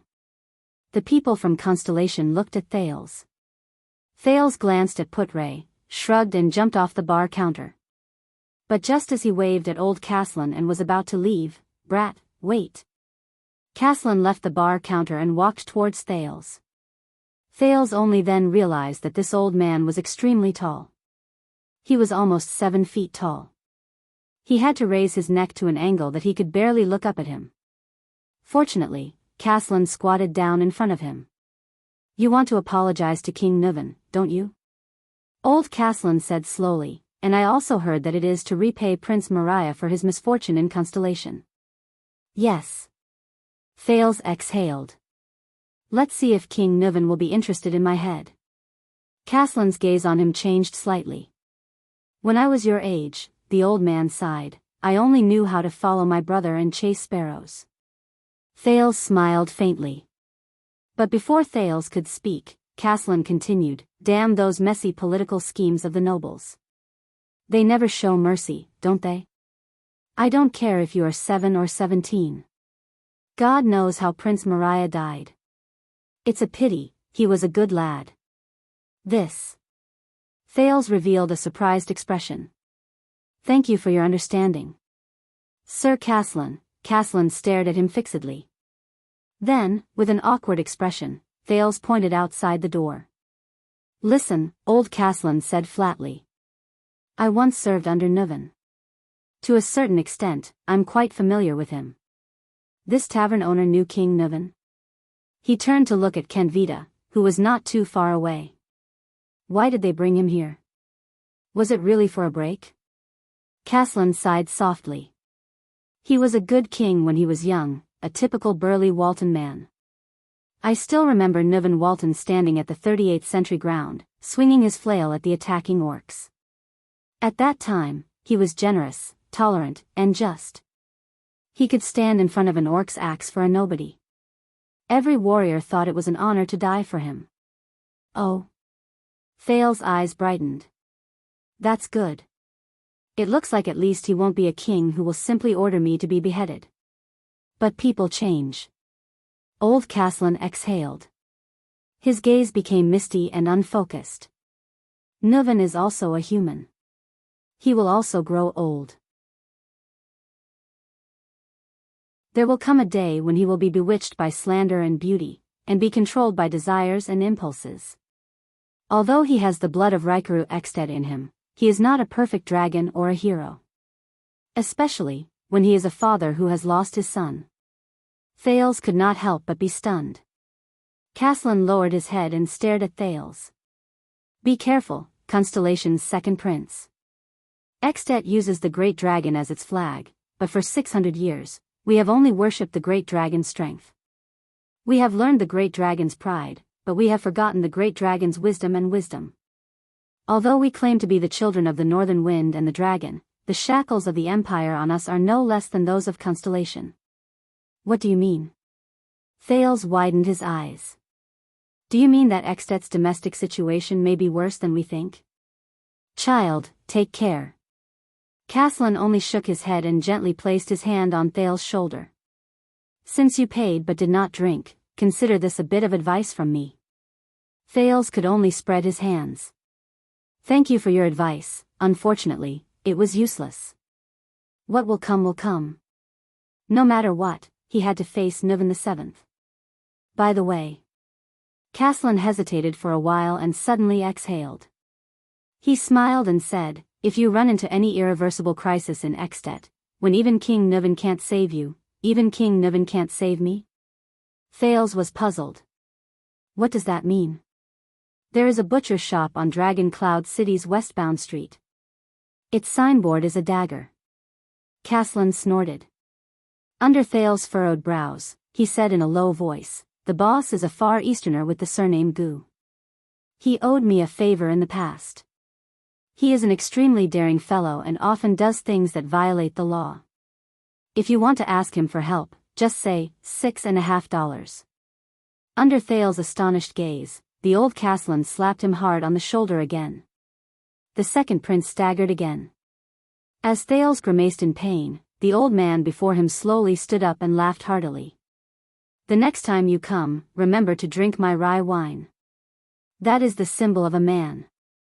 Thales smiled awkwardly and left before Putre's murderous gaze could kill. Kenvita frowned and watched Thales and the Constellations leave. Then, he slowly walked to the bar counter and turned to the old Caslin. "You saw it, right? The next king of Constellation." Kenvita's gaze was cold. "You saw how different he is. He has matured and changed. What were we doing when we were 7? What was King Niven doing when he was 7? The old Caslin stared at the door of the tavern and said slowly, "This child's gaze is indeed different from the others." He could not see respect or nervousness in the child's eyes. They were only full of interest and curiosity. There was also an enigmatic confidence and determination, as if they had never wavered. This was not the gaze of a frightened child who was thousands of miles away from home. This is the next opponent that Extet will face. I am almost certain that when he grows up, he will definitely become Extet's greatest enemy. Kenvita curled up the corners of his mouth and knocked on the bar counter. Unfortunately, the Archduke cannot attack him directly. When did we Northlanders become cowards who would scheme against and fear even a 7-year-old child? Caslin said disdainfully in a low voice, maintaining a country amidst conspiracies and fear. This is something that only a shaky empire would do. Of course, Archduke Lampard strategist said softly, for this, we need a better king, not an old, muddle-headed person who does not enjoy his position and does not act like a hot-blooded person who is still wet behind the ears. Caslin grabbed 2 wine glasses and placed them in the kitchen's window. So, Chapman Lampard is really a good candidate? I believe that you still love Extet and the Dragon's Kingdom deeply. Kenvita fixed his gaze on him. Even if King Niven chased you out of the White Blade Guards. Hey! The old man seemed to be particularly dissatisfied with this sentence. Niven did not chase me away. I left on my own. Kenvita did not speak. He only stared at the old man. Really? After a few seconds, he slowly said, "So you still don't agree?" Ha! Caslin shook his head mockingly. "I'm just a tavern owner. What can I agree to?" Caslin the Ground Shaker, as the former leader of the White Blade Guards, your name is still spread among them. Your story is still being sung about in the 38th century grounds, Kenvita said slowly, as long as you say the word, why? You want me to use my influence and connections to convince my old subordinates to stand on Chapman's side? Caslin snorted in disdain. I believe that you will make the best choice for Extet. Kenvita's expression was indifferent, but his gaze was sharp. He stared straight at the old man, Caslin. Caslin Lampard, after all, you are the Archduke's uncle. Caslin raised his head abruptly. And the most famous commander of the White Blade Guards since Extet was founded, Kenvita said flatly. In the upcoming storm, you are destined to be unable to remain unscathed. Of course, it might not just be convincing my old subordinates. Kenvita silently thought, after all, the White Blade Guards are the king's personal guards. They are responsible for the safety of the common elected king of Extet. Do you know what this reminds me of? Caslin interrupted his thoughts. Kenvita politely curled the corners of his lips into a smile. The old man stared at him coldly. Quisso Lampard was asked by the Empire to convince his fellow countrymen to cooperate with the Empire, pay taxes obediently, and stop resisting. If I say no, will that brat Chapman exile me to Reformation Tower as well? Kenvita furrowed his brows. Go back and tell my nephew, Caslin said slowly but resolutely, go to hell with Lampard. Go to hell with Rumba. Ken Vita sighed and shook his head as expected. Then, you should at least be able to help me with the second favor. Caslin snorted coldly. All of you are always concerned about benefits, aren't you? Ken Vita narrowed his eyes. This time, it has something to do with that prince. Caslin put away a few cups again and ignored the Viscount. Someone in Extet wants to assassinate that prince. Whether it's to frame the Archduke or to mess up the situation, Ken Vita said with a dark expression. They even used the officer spy lurking in our mystic gun unit. You know that I hate these dirty politics the most. Caslin raised his head and said rudely, I don't want to know anything. What happens next concerns you. Ken Vita interrupted him in a deep voice. The Archduke sent a letter yesterday saying that we found clues about the officer spy in the black market, but it was intercepted halfway. What does it have to do with me? Caslin said rudely. The people who intercepted the clues used the Tower of Eradication's sword style. They used an unusual power of eradication. Ken Vita said in a low voice, as if he was talking about a secret. And they were definitely not from the Tower of Eradication. Caslin was stunned. Go on. The old man became solemn. What is the power of eradication? I know you will care about it. Ken Vita said sharply, it's the kind of power of eradication you mentioned a long time ago, the frenzied and out-of-control power of eradication. I remember that you are still working for the Tower of Eradication. It's just to return a favor to Shao. A nostalgic look appeared in Caslin's eyes. After all, it's been so many years since I graduated, but he immediately looked at Ken Vita seriously. What else? The supra-class swordsman of eradication under us, Croche. Do you remember her? She's the daughter of your comrade, that strong little girl. She was heavily injured in their hands and almost lost her life.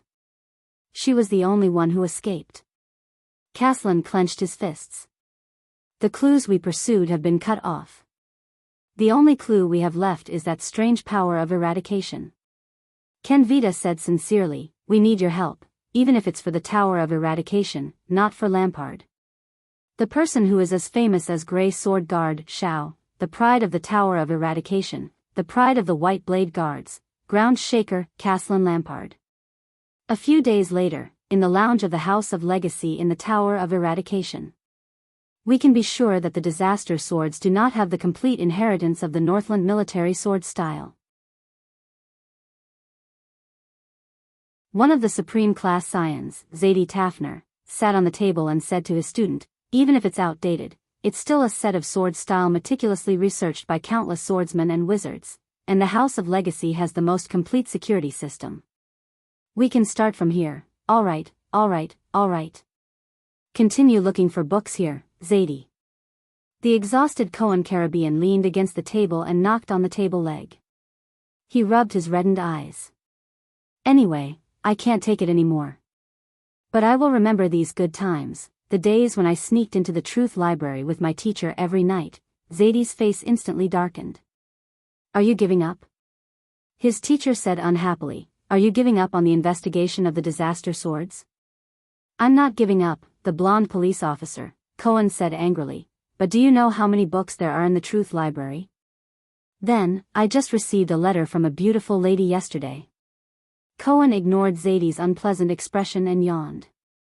I'm going to return a favor. Jayla. Is that her name?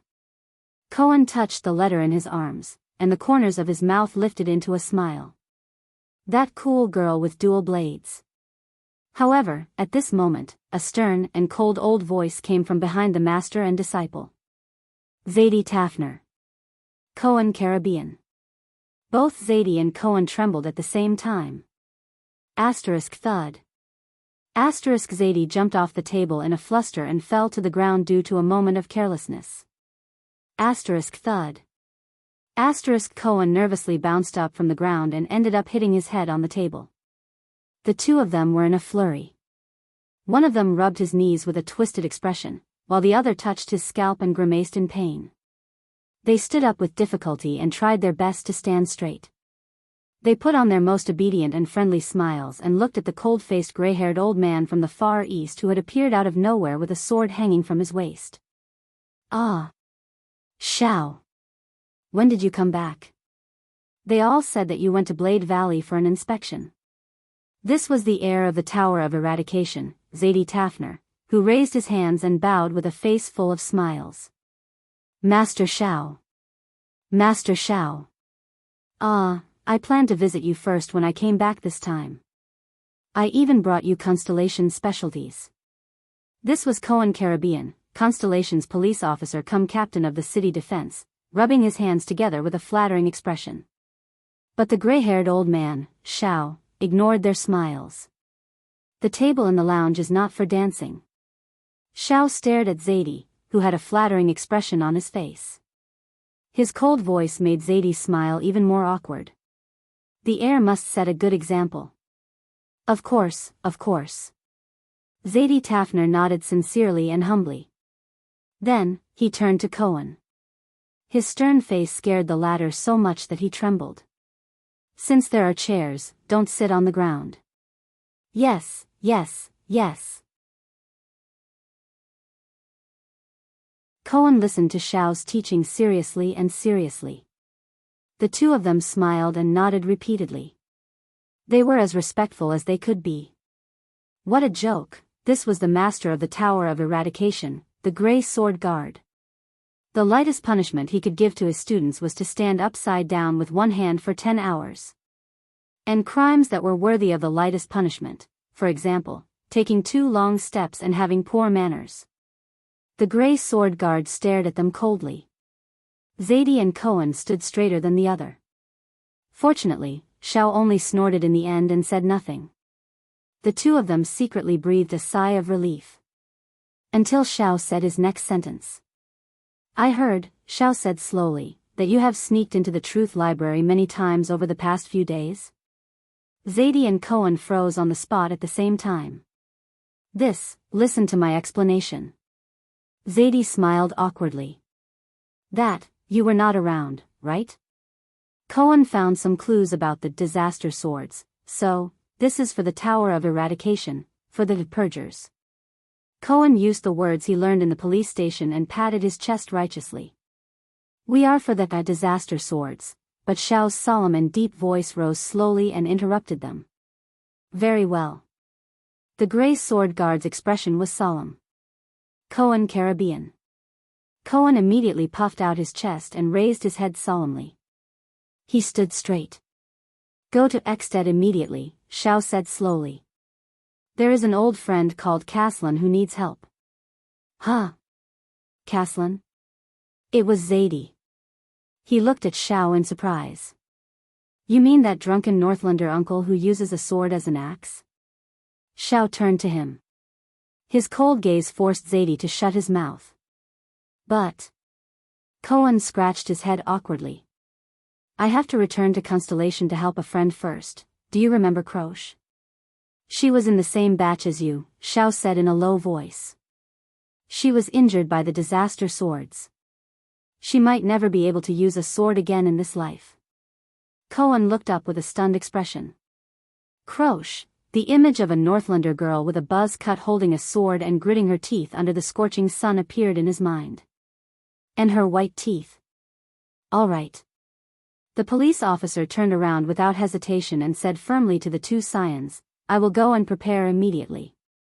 How serious is the situation? Do I need to bring my family's private army? Bringing a Constellation noble's private army into Exted, Zadie said in a low voice. Are you out of your mind? Cohen nodded in realization. You will not be the only one, Shao said in a low voice. There is another person who will meet you on the way. She has just joined the purgers. Cohen was instantly stunned. Broken Dragon Fortress, Northern Sluice Gate. Be careful on the way. Although Lampard has retreated and the war has not started, it is still Exted. Sonia Sassir, the fortress flower, looked at Miranda Arund, who was ready to go. She chuckled and said, although I really want to suggest that you bring the Arund family's private army, this is the border between the two countries, Miranda said softly.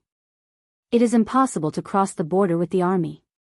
Moreover, Arund, Miranda clenched the white eagle emblem on her cuff. The fortress flower looked at her subordinate and sighed. It is good to go out and hide. After all, those uncles and brothers from the Arund family are really annoying. Miranda bit her lip and did not say anything. This is not to hide, she said faintly. All right, all right, all right. Sonia helplessly held her subordinate's shoulders. This is for a friend, right? Miranda gently patted the white sword hilt at her waist and nodded. Croche. A girl who never gives up. We are studying under the same teacher, Duke Arund's daughter said coldly. When she is in trouble, I must be by her side. I do not have many things left in this world. I must cherish them. Miranda recalled the light and bright figure in white in her memory, as well as his always cheerful and optimistic tone. She could not help but curl up the corners of her lips. She turned around and stepped into the stirrup. Don't worry, commanding officer. I am not some helpless little tabby cat. Besides, I won't be fighting alone. Miranda Arund nodded at Sonia from her horse. An old friend will be coming with me. I will come back once the matter is settled. We are studying under the same teacher, Duke Arund's daughter said coldly. When she is in trouble, I must be by her side. I do not have many things left in this world.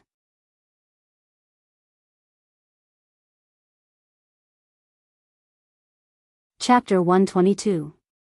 That's fast. In the kitchen of Hero Tavern, Caslin sighed and carefully sized up the man and woman in front of him.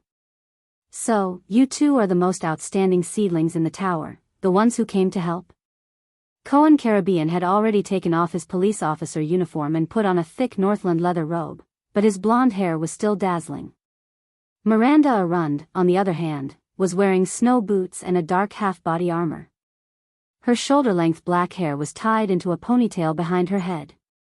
She did not look like a young lady of the Arund family at all.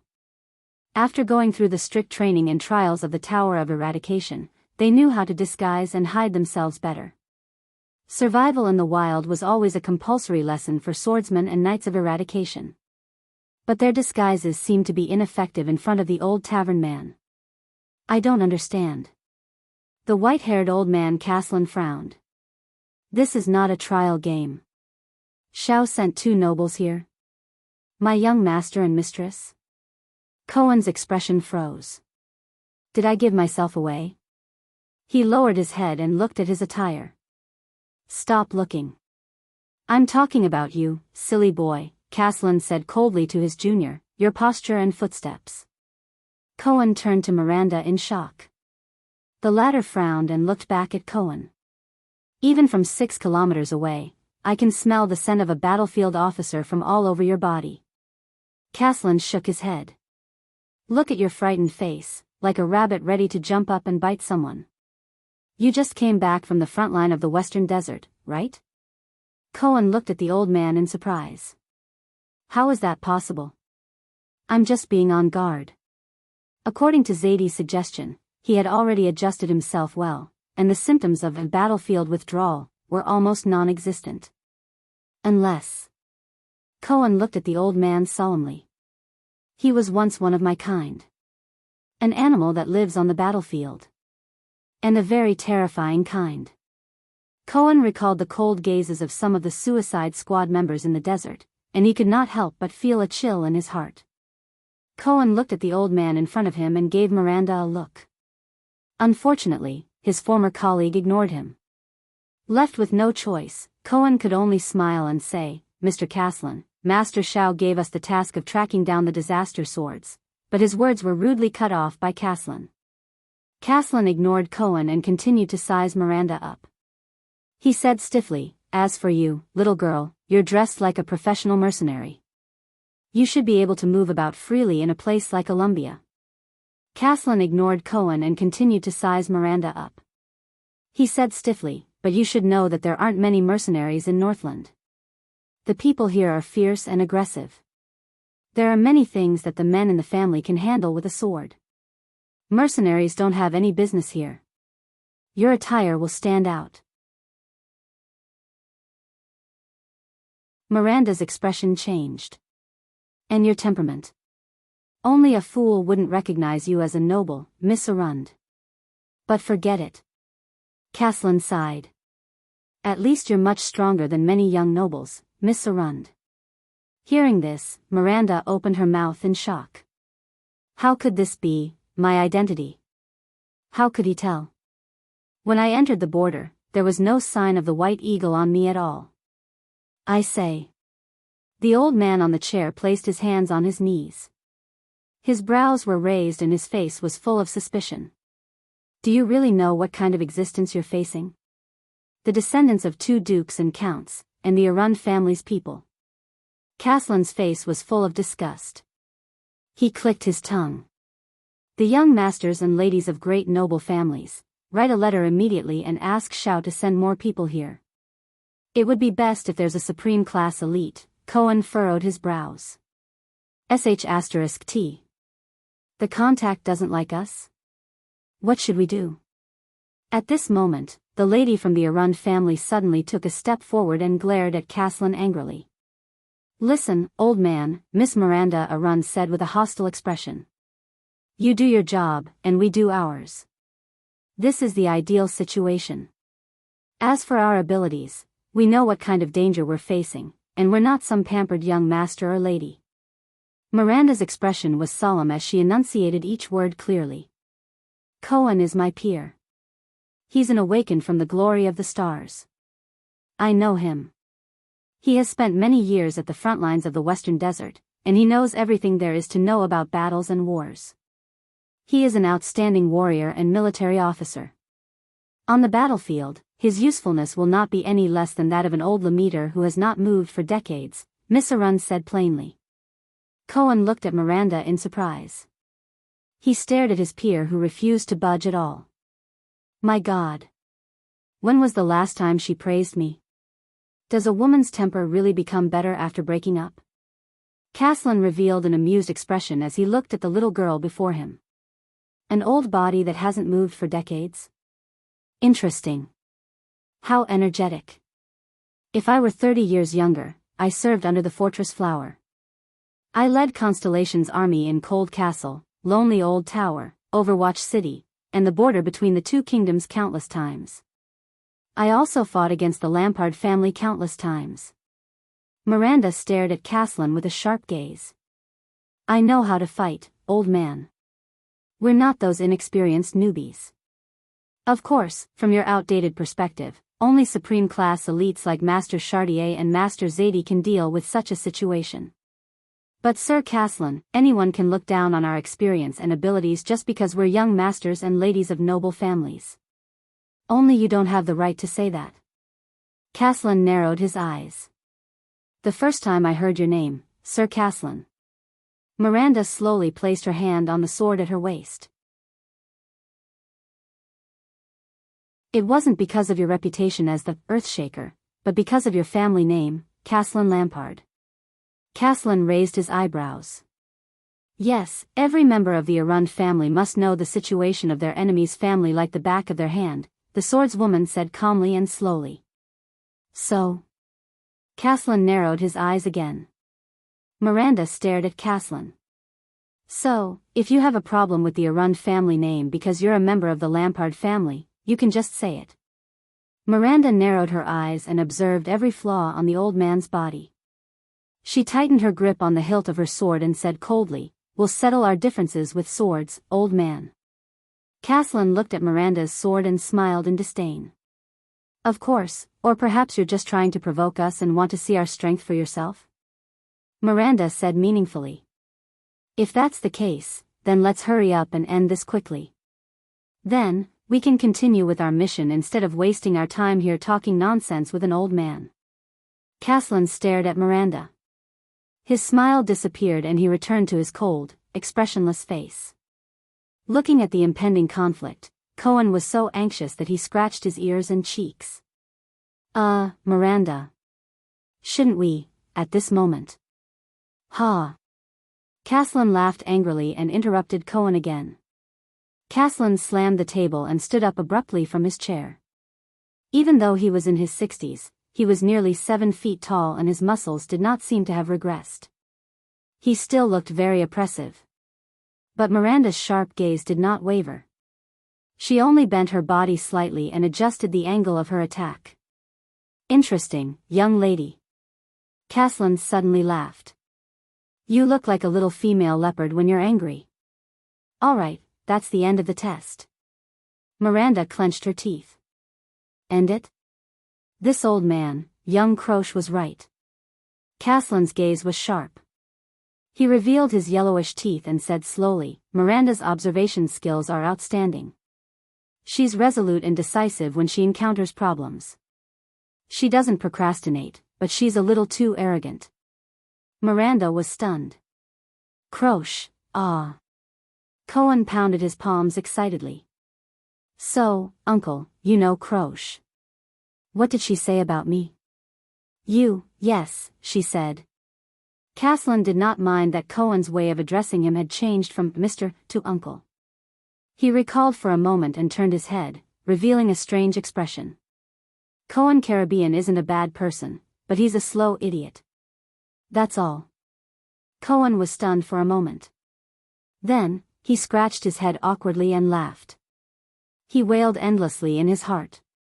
Is my image so bad? Caslin looked at Cohen and chuckled. Brat, you know, my wife used to call me a slow idiot. Cohen was stunned for a full 3 seconds. Go for it, brat. Caslin laughed loudly and slapped Cohen's shoulder. Caslin secretly applauded when he saw Cohen's unwavering posture. Enough. Miranda interrupted them with a frown. Can we get down to business now? Cohen shrugged helplessly, indicating to Caslin that she was like this. Hey. Caslin stopped smiling and his expression changed. Listen, I know why you were sent to deal with the disaster swords. You, brat, there's a reason you were sent here. Xiao told me, you've encountered the disaster swords before, right? Caslin looked at Cohen sternly. Cohen was stunned for a moment before he nodded subconsciously. He lowered his head. In Constellation's capital city, Cohen said flatly. They're related to Blood Bottle Gang. As for the other disaster swords. Cohen recalled their reunion in the Hall of Stars. He gritted his teeth and did not say another word. It's not time yet.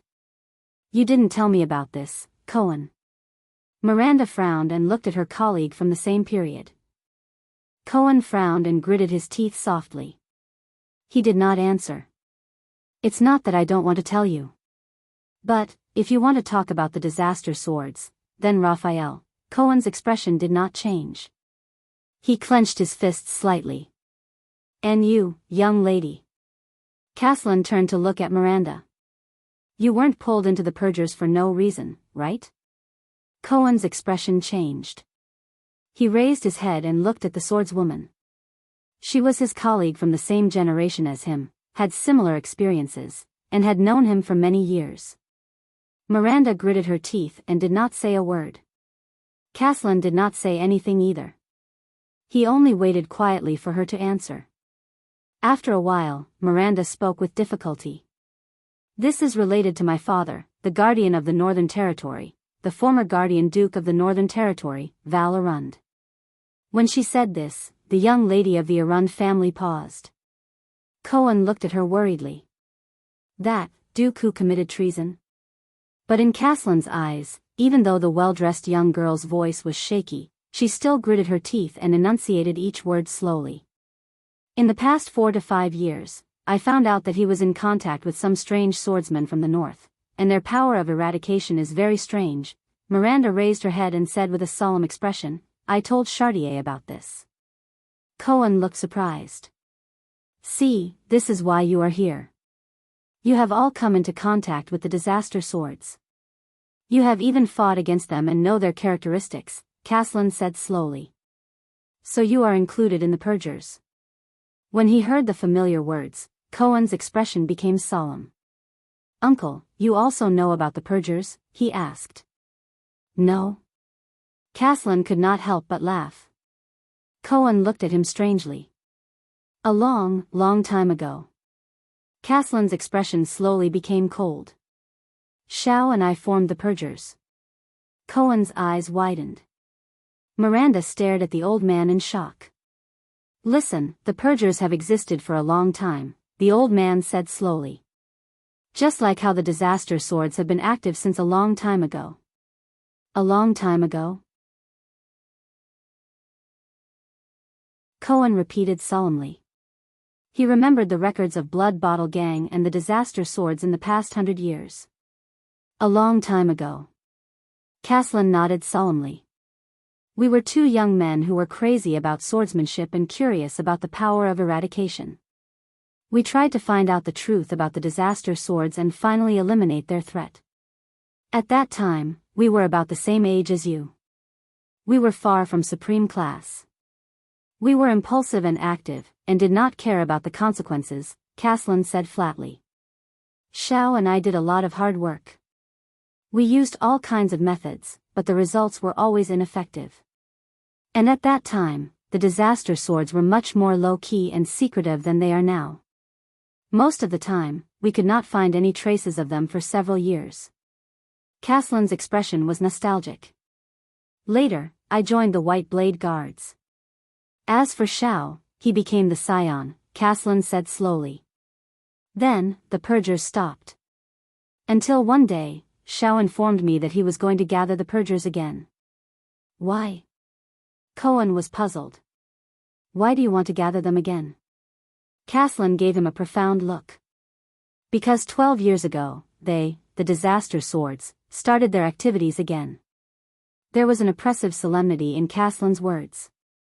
And they were more active and deadly than before. Cohen was stunned. 12 years ago, doesn't that mean? Miranda clenched her molars tightly. She was also shocked by this fact. But the little girl's face was pale. It was as if she had recalled some unbearable memories. Follow me. Caslin stood up. I will bring you to Croche and the clues about the disaster swords. The old man turned around and led them away. This time, the matter involves more than just the disaster swords and the Tower of Eradication. It also concerns the Prince of Constellation, Caslin said as he pushed open a door and led the way. Wait, what did you say? Cohen asked in surprise. You mean the second Prince of Extet, Thales Jade Star? Miranda furrowed her brows. Yes. When he said this, Caslin smiled. He's an interesting child. He just rested at my place not long ago. The heir of Constellation. What happened between him and the disaster swords? Cohen asked solemnly. Didn't Xiao and the others tell you? Caslin turned around, puzzled. Cohen shook his head. Beside him, Miranda seemed to have thought of something and her expression changed. Caslin said slowly, That's right. The disaster swords are trying to assassinate your prince. At that moment, both Cohen and Miranda were stunned. A few seconds later. Disaster sword? Cohen asked anxiously. Why? Why did they assassinate the prince and heir of Constellation? I thought their target was just us and the Tower of Eradication. Listen, you don't understand the disaster swords, and neither do I. Caslin's tone changed. He stopped and turned around. But based on my earlier experiences, Caslin's expression was solemn. Their goal is definitely not as simple as defeating the Tower of Eradication and replacing it. As for the prince, who knows? Maybe he's involved with some northern lords who want his life. Impossible. Miranda said calmly, King Kessel used the oath related to the throne to restrain those who wanted to harm him. The prince will be very safe in Extet. No one will dare to lay their hands on him. Really? Caslin laughed. After his laughter disappeared, he looked at the young man in front of him with a complicated gaze. The oath made by your prince and that king of yours turned him into those precious ancient alchemy balls. Once they are destroyed, they will explode and hurt people, Caslin said flatly. Indeed, in Northland, no one dares to lay their hands on him. They don't dare to let him explode in their own hands. At this point, Caslin lowered his head and his gaze darkened. But they all hope that he explodes in someone else's hands. Thales stared at Nicholas and Marquis Shiles in a daze, thinking about King Nuven's invitation, or rather, request, which they brought. Wait a minute, judging from what you're saying, Thales had an ominous premonition. King Nuven hasn't found his enemy, Archduke Lampard's collaborator. See, this is why we came to you, Your Highness. Marquis Shiles nodded slightly and flashed a polite smile. Why must it be me? Thales said gloomily, I'm just a 7-year-old child. I can't play such a high-end game. You're not just a 7-year-old child, you're also a 7-year-old genius, Shiles added with a wink. Thales closed his eyes, feeling a terrible headache. Hey.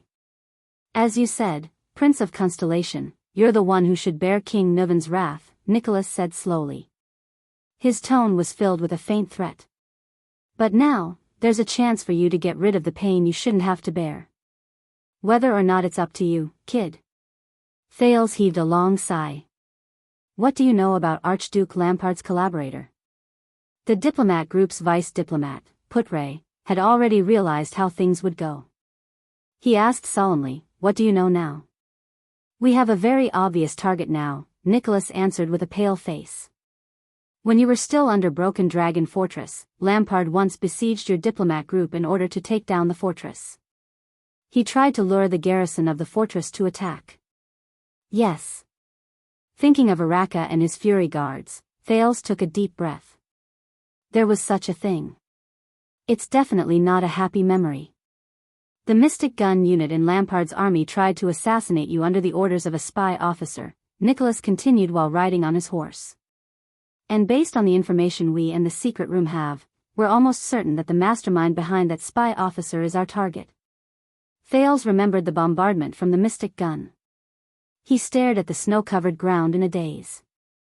Fear lingered in his heart. As far as I know, Lampard is also investigating this matter. When we arrived at Lord Castellan's Hero Tavern, they seem to have made some progress in their investigation. Putre frowned. In that case, the mastermind who sent a spy in Lampard's army to kill Prince Thales and frame Lampard was coincidentally Lampard's collaborator when he planned to murder Prince Maria? It sounds very disappointing, doesn't it? Marquis Shiles shook his head gently. His gaze was profound. He and Archduke Lampard worked together to murder their own prince, but immediately betrayed Archduke Lampard in the murder of another prince from a foreign country. The nobles are like white mountain vultures fighting for rotten meat. They deceive each other and plot against each other, Ida suddenly said under the cloak. Northland, and the Northlanders, even the nobles and suzerains, were not like this in the past. Without the Empire, all of you have fallen even faster. The group of people who were marching forward fell silent for a moment. Northland, Northlanders. Nicholas seemed to have been triggered. He stared at a flag with a red border and a black background with a crimson dragon. He nodded slowly and said, one day, we will regain our pride as the dragon's children. In short, Archduke Lampard still does not know that the person who tried to frame him is his collaborator. Marquis Shiles coughed. And we confirmed this from the progress of Lampard's investigation. Thales raised his head. Archduke Lampard definitely knows the identity of his collaborator. If that's the case, why not tell Lampard the truth and work with him? Don't forget that Lampard is also His Majesty's enemy. Conspiring with him to take revenge on another enemy? I don't think the ruler of Black Sand region will obediently cooperate with us. Marquis Shiles sighed. Besides, the Northlanders' character, TSK.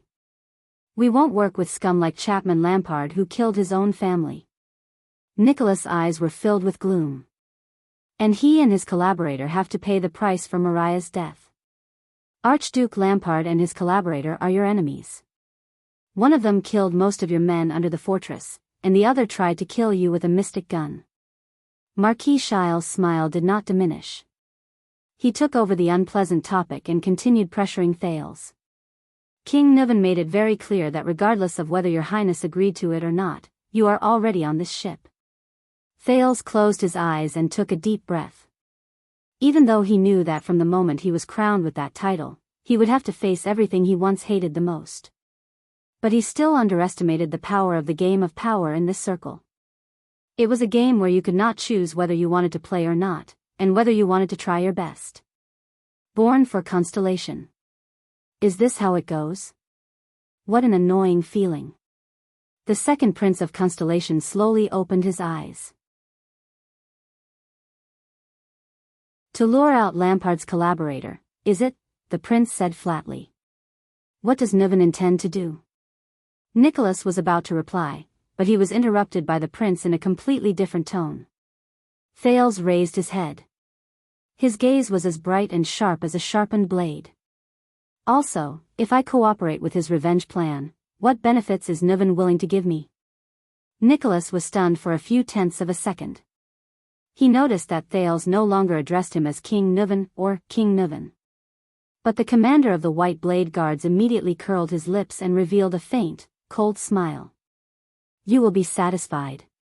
The Star Killer looked at the second prince and said slowly, the Walton Dragon Spear family is never stingy.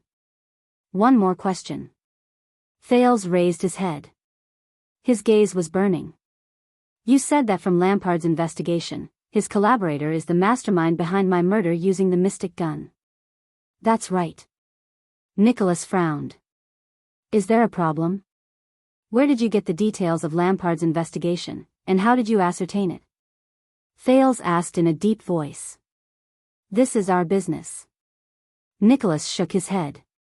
You don't have to, but Thales immediately cut him off. This is my business. Thales' expression was resolute. He emphasized his insistence. Especially when Niven wants me to risk my life to play such a revenge game with him. I should have enough information to ascertain whether his plan is feasible. Nicholas stared at Thales. His gaze was cold. As for what he was thinking, Thales had no way of guessing, until Shiles coughed softly at the side. Lampard has been tracking down the spy officer who commanded the Mystic Gun Unit. His men have efficiently found clues in the black market. Nicholas finally spoke slowly. But just as he was about to discover the truth, a group of strange swordsmen suddenly appeared. They used a strange power of eradication and almost wiped out all of Lampard's investigators, cutting off the clues. Strange swordsmen? A strange power of eradication? Nicholas nodded. This is not within Lampard's knowledge, so he sought help from a professional. And that professional? The Star Killer lowered his head and looked at his White Blade Guard uniform. He is our old acquaintance. And those strange swordsmen? Thales asked. Nicholas gave him a profound look. A few days ago, the people King Niven sent to Constellation to collect the prince's body and investigate the assassination of the diplomat group sent back a message the day before yesterday. Nicholas revealed the crux of the information in detail. The prince's last bodyguard used the Walton family's secret method to leave behind an important clue. Among the assassins who attacked Prince Mariah, there were also a few strange swordsmen. Their power of eradication was very strange. Thales figured it out. Are you saying that the swordsmen who assassinated Prince Mariah and the swordsmen who cut off Lampard's investigation are the same group of people? Nicholas nodded slightly. Who are they? According to the information, they are a group of traitors from the Tower of Eradication. They are like flies that seek personal gain, people who hide their heads and show their tails. Nicholas looked at each person. The Tower of Eradication has a very special name for them. The Star Killer's expression was profound. He slowly said, Disaster Swords. Thales' thoughts were interrupted for a moment by this name. Disaster, Sword of Eradication? Ah. Wuxia, who was listening, suddenly exclaimed softly as he remembered something. Speaking of which, when I was in the Tower of Eradication, I seem to have inadvertently heard a few scions talking about this name. Wuxia felt everyone looking at him, and he said a little nervously, but that has always been a legend. Disaster Swords. It is said that they are a group of traitors who want to replace the Tower of Eradication. Thales furrowed his brows. Let's find some time to talk, Wuxia, the second prince said, about the power of eradication and the Tower of Eradication. Wuxia nodded. No matter what, this group of so-called disaster swords participated in the assassination of Mariah and the betrayal of Lampard at the same time. They must have a close relationship with Lampard's collaborator, that's why they listened to his orders and let him do whatever he wanted. Nicholas stared at the snowfield in the distance and frowned. We also connected these two incidents and caught them. I understand. Thales nodded solemnly and said, when will Nuven's plan begin? Prestige Orchid Snowfield is right in front of us. Once we pass through it, we will reach Dragon Cloud City, Nicholas said slowly as he cast his gaze at the snowfield in the distance, which was almost in line with the horizon. The 5 archdukes should have arrived in Dragon Cloud City. The first obstacle you have to face is to meet them and King Nuven. Be prepared, Your Highness. Marquis Shiles rubbed his gloves. His eyes were filled with the excitement of the start of a great show. In public, King Nuven will show a tough attitude towards you. He might be a little rough. Rough? Perfect, it's been a long time. Thales stared at the horizon with a spirited gaze. He touched his neck gently and recalled the feeling of being strangled. He said in a powerful voice, I like rough the most. Shiles' smile became even brighter. A strange light shone in Nicholas' eyes. Putre took a deep puff from his pipe. Ida continued to lower her head under the cloak without saying a word. Wuxia and Ralph just stared at each other in a daze. Noon arrived. The sun hung high in the sky above the snowfield. But everyone who had stayed in Northland for many days knew.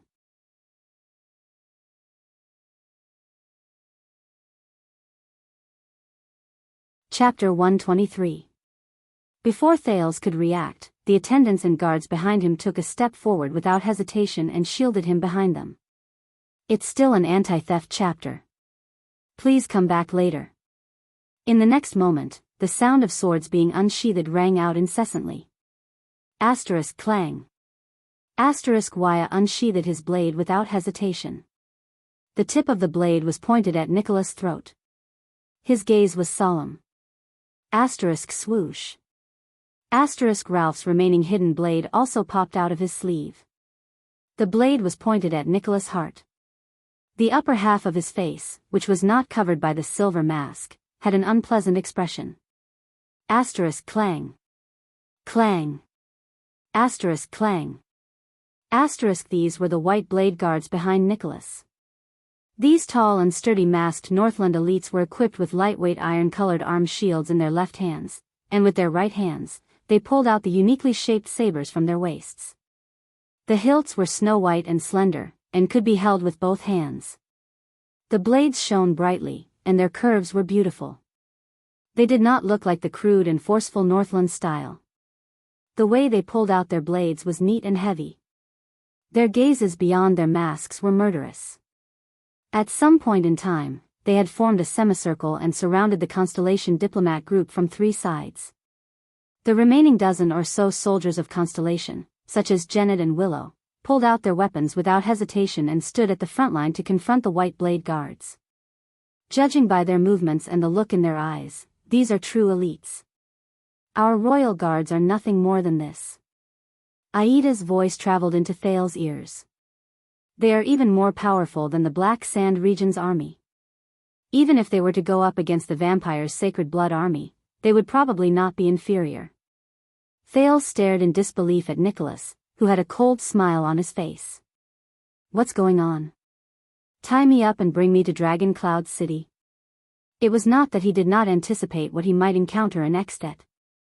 In fact, it was very normal for King Nuven, who had lost his beloved son, to be angry, ridiculed, and humiliated him. Even if the Jade Star royal family and the Walton family had the same interests when it came to avoiding war between the 2 kingdoms and restraining Black Sand Region's ambitions. But Thales did not expect that this humiliating welcome would begin before he even reached Dragon Cloud City. Do I really have to let them kidnap me and bring me to Dragon Cloud City? If we refuse. Under the moonlight, Thales felt his skin crawl as he looked at the white blade guards' gleaming white sabers. He estimated the difference in strength between us and the enemy. How will things develop? How absurd. Putre's stern and angry voice rang out. He anxiously thought about the situation before him and said in a flustered and exasperated manner, "Tie me up." Never before had an envoy from one country been treated like this. This was an insult to King Nuvan VII's reputation and the honor of the kingdom of Extet. This will not bring any glory to your king. If he was King Nuvan's man, he would have to be mindful of Extet's reputation and dignity as the common elected king, unless, around them, the extensions from Black Sand region watched everything in the field with puzzled expressions. The dozens of white blade guards and the dozen or so Constellation diplomat group faced off against each other with their weapons drawn. Humph! The corners of Nicholas' lips curled up to reveal an ominous, cold smile. This will indeed not bring any glory to His Majesty, but it can make him happy, that's enough. Putre tightened his grip on the long sword in his hand. Thales could not help but frown.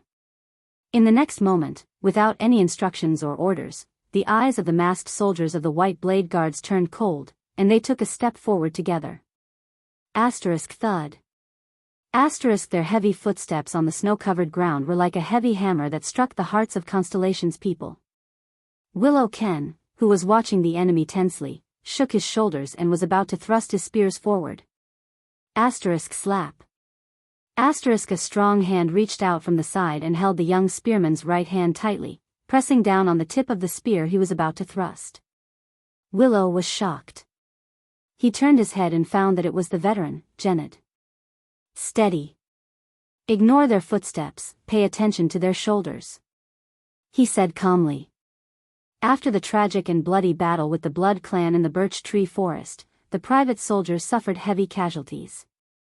The heavily injured leader, Cora, stayed in the fortress. The veteran Gened, who was once the Duke's personal guard, relied on his experience on the battlefield and the skills he gradually regained to become the leader of the small number of Jade Star private soldiers, veterans of the fortress, and recruits from the Northern Territory. However, in the face of the extremely tense atmosphere before him, the veteran could not help but break out in a cold sweat. Is this King Nuvan's will and order? Thales tried his best to speak calmly. Oh, of course it is. Nicholas ignored the 2 parts of the blades that were pointed at his throat and heart. He said gloomily, he just didn't say it out loud. A second later, Nicholas moved. He suddenly took a step forward and walked towards Thales. Thales was shocked. Waya and Ralph gritted their teeth and brought out the weapons in their hands in an attempt to force Nicholas to retreat. But in the next moment, a cold glare flashed on Nicholas' face, and his body moved. In the blink of an eye, the pale star killer instantly moved sideways and into the gap between the 2 blades. Clang. Waya's single-edged sword, which was aimed at his throat, struck the white hilt that protruded from behind Nicholas' shoulder, and sparks flew. Clang. Nicholas, on the other hand, nimbly flicked Ralph's hidden blade, which was aimed at his heart. At that moment, under Waya and Ralph's indignant gazes, Nicholas broke through their defense without changing his expression. He squeezed into the gap between them and extended his left hand towards Thales. Damn it. Thales gritted his teeth and quickly took a step back to avoid Nicholas' hand. At the same time, he pulled his left hand up and touched the dagger at his waist with his right hand. He put on the Northland military sword style's iron body style. But to his surprise, he saw that the moment he retreated, Nicholas' hand changed direction at the same time, as if he had foreseen it. He extended his hand towards the direction where he dodged. That fluctuation surged into Thales' brain in time and slowed down the scene in front of him to the greatest extent possible. In Thales' field of vision, Nicholas moved slowly, like an existence that flashed with silver light. However, every time the light flashed in his body, Nicholas' figure would change. Is this his power of eradication? Thales' expression was tense as he thought carefully. The Star Killer's figure, movements, speed, changes, and trajectory all entered Thales' consciousness at that moment. After a moment of estimation, a pessimistic conclusion surged into Thales' mind. No matter how I dodge, I can't avoid Nicholas' grasp. Fortunately, I still have her. Thales felt the change in the aura of the cloaked person behind him. Asterisk clack. Asterisk Nicholas' hand was only halfway through its outstretched motion when a short and small figure in a cloak grabbed its wrist. Be polite, boy. Ida grabbed Nicholas' wrist tightly and said coldly, at least say, hello, or, please. Thales exhaled deeply. Only then did Wuxia and Ralph's swords catch up with him in a hurry and press against the Star Killer's neck. Oh. Nicholas seemed a little surprised, but he still did not care about the two swords that were pressed against his vitals. Instead, he frowned as he stared at his wrists that were being grabbed. He then said to Ida with great interest, a woman, saw through my actions? The dozens of white blade guards around Nicholas did not seem to be worried about their leader, who was in danger. Their gazes were still cold and full of killing intent as they continued to oppress the Constellations. What is the meaning of this, Lord Nicholas? This is not in line with convention, nor is it King Nuven's order. Putre's face was livid. This private act of yours is almost no different from an assassination. Assassination, assassination? Nicholas muttered the word in a low voice. He raised his head and his expression became extremely terrifying. Are you talking about what you Constellations did to our Prince Mariah in your country? Assassination? Nicholas' eyes were filled with rage as he glared at Thales. He enunciated each word clearly, what you did to His Majesty's only son, to the Prince of Extet, to the heir of Dragoncloud City, to my student? That cowardly act? Putre was stunned at first, then he reacted and said without hesitation, that should be decided by King Nuven. Damn it. Thales panted softly and bit his lower lip. He looked at Nicholas, who was held back by Ida and had Wuxia and Ralph's swords pressed against his throat. He gritted his teeth. This situation. How should I deal with it? Force Nicholas to retreat? Thales took a deep breath. He raised his hands at the pale man, indicating that he was a harmless little boy. Nicholas, on the other hand, sneered maliciously at him. Viscount Kenvita and Lord Tolja. The second Prince of Constellation turned his head and shouted at the army of Black Sand region, your mission of escorting me to Dragoncloud City is almost complete. I believe that the people will praise the Archduke of Black Sand region's loyalty to King Nuven, and King Nuven will also be satisfied with your loyalty. At the same time, I am also very grateful for your escort. You can leave now. Thales' voice faded away. Putre raised his eyebrows, while Nicholas was slightly stunned. Viscount Kenvita, who was watching everything with a frown, sighed deeply. However, in the end, Kenvita only nodded at Tolja, who was frowning deeply, and strode forward. This child. What is he talking about? Your mission of escorting me to Dragoncloud City is almost complete. Before I reach Dragoncloud City, Black Sand region is in charge of my safety, but I have not reached Dragoncloud City yet. I believe that the people will praise the Archduke of Black Sand region's loyalty to King Nuven. Everyone will know that King Nuven kidnapped the Prince of Constellation from the army of Black Sand region as if no one else was around. And King Nuven will also be satisfied with your loyalty. No matter how obedient you are, the relationship between King Nuven and the Archduke of Black Sand region will not get any better. Dragoncloud City will still see Black Sand region as a thorn in its side. At the same time, I am also very grateful for your escort. A chance to win the friendship of the Prince of Constellation is right before your eyes. You can leave now, hurry up and help us out. Lord Nicholas. While Viscount Kenvita spoke, he re-evaluated whether Putre had taught the second prince these words. This is, after all, the camp of Black Sand region's army. The Archduke has given us the mission to protect Prince Thales' safety, and your current actions are undoubtedly very unwise. Nicholas flung Aida's hand away. Still ignoring the blade on his neck, he coldly said to Kenvita, I thought that you are extensions as well. Of course we are extensions, but we are also Northlanders. And Northlanders cherish their reputation, just like how snow eagles cherish their wings. Kenvita walked in front of Nicholas and looked at the two parties who were at daggers drawn. His gaze paused for a moment on Thales and Putre. Your Grace. I believe that King Niven did not give you the order to kidnap the prince and bring him to Dragon Cloud City. Behind him, under Tolja's signal, the soldiers of Black Sand region slowly surrounded them.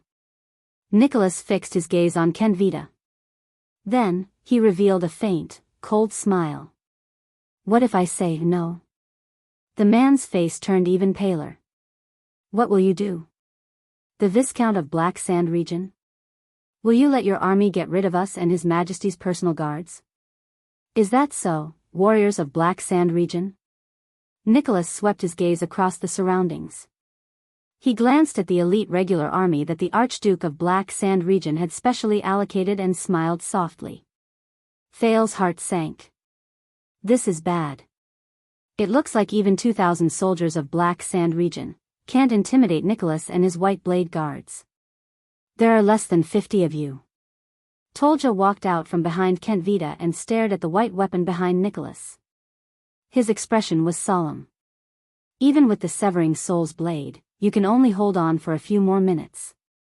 You are not a Raka merch, and you don't have his motionless bow. Kenvita fixed his gaze on Nicholas' face. Of course, we definitely don't want to become enemies with the famous White Blade guards. Especially when we fought together 12 years ago. The face-changing game of good guys and bad guys has long since gone out of fashion, Nicholas said nonchalantly. I've said it before, His Majesty will get even with Lampard. Before that, you won't want to provoke his personal guard captain. Thales thought of something. White Blade guards. He remembered what Putre had told him about Caslin's identity. Caslin retired 20 years ago, so, you know, Thales said slowly, attracting everyone's attention, we just passed by Caslin's Hero Tavern a few days ago. Thales noticed that the moment he finished speaking, Nicholas' expression suddenly changed. Even the eyes of the White Blade guards around them, who were confronting them, sparkled. Caslin. It looks like that old man means something to them. Thales nodded in his heart. Caslin treated me to a glass of rye wine, the limited edition kind, Thales continued to say calmly. He's a wise and open-minded old man. But I don't think you know him, Lord Nicholas. A complicated expression appeared in Nicholas' eyes. Because. Thales sighed. The White Blade guards led by someone like him must be different from you. Nicholas stared at him without saying a word. In the next moment, Thales first gritted his teeth, as if he had made up his mind about something. Then, under everyone's shocked gazes, the second prince shouted, Constellations, put down your weapons. Waya and Ralph looked at Thales in shock. Even Ida made a sound of surprise under her cloak. The Constellations looked at the White Blade guards around them, who were glaring at them fiercely. They looked at each other in bewilderment, not daring to believe the prince's order. Only Putre looked pensive. Kenvita and Tolja frowned at the same time. Nicholas stared at him with an indecipherable expression. This is an order from your second prince, the heir to the throne of Constellation. Thales repeated with a firm expression. Putre was the first to sheath his sword and take a step back. Then, Genid sheathed his sword without hesitation. Waya glanced at the prince in disbelief. Under the latter's unquestionable gaze, he gritted his teeth and withdrew his sword from Nicholas' neck. Then, it was Ralph, then the fifth, the sixth, until all the Constellations sheathed their weapons. Under everyone's watchful eyes, Thales took a step forward, past Waya and Ralph's protection, and arrived in front of Nicholas. You should have done this a long time ago. Nicholas lowered his head and looked at him expressionlessly. The earlier you submitted, the less painful it would have been. Enough, Your Excellency, Thales interrupted him coldly. I don't know why you insist on bringing me back to Dragon Cloud City with you tied up. Be it new hatred or old hatred, Prince Mariah or Prince Horace, Thales suppressed the trembling in his voice. But before I complete my first mission, I will only answer to King Niven. Nicholas stared at the second prince of Constellation in astonishment. This will be a conversation between the future king of Constellation and the current king of Extet. Thales took a deep breath. But before that, you want to humiliate me, who is about to talk to King Niven. Without a doubt, your actions are tarnishing King Niven's honor. Does a father who has lost his only son no longer care about his own honor? Ask yourselves, White Blade Guards, Northlanders. Thales turned to the White Blade Guards around him. His personal guards, the White Blade Guards, the dragon's imperial guards. Humiliatingly tying up a 7-year-old child and bringing him to Dragon Cloud City. Let everyone know the magnanimity of Extet's common-elected king, Rikuru the hero's successor, and the ruler of the Northlanders, King Nuvan VII. The gazes of the White Blade Guards became unfocused beyond the veil covering their faces. Castellan told me before, whether it is the history of the Empire or the symbol of the dragon, these are not important. What is important is whether the Northlanders can still persevere and live their lives well. Thales turned around and spread his arms. He raised his head and stared at Nicholas with a steady gaze. Over the past few days, we have eaten the Northlanders' food and drank their wine.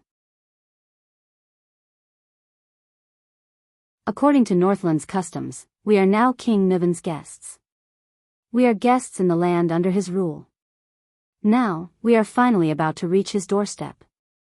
Let us constellatiates, the so-called descendants of the Empire. Let's see whether the magnanimity and glory of the Northlanders are worth it for us to take this dangerous journey. The White Blade Guards quickly exchanged glances, then looked at their commander in unison. Kenvita's gaze kept shifting between Thales and Putre. He seemed to be deep in thought. Waya, on the other hand, looked worried as he stared at the star killer in front of him. And the most crucial decision-maker, Nicholas, slowly narrowed his eyes. After a few seconds, very good, Thales Jade Star.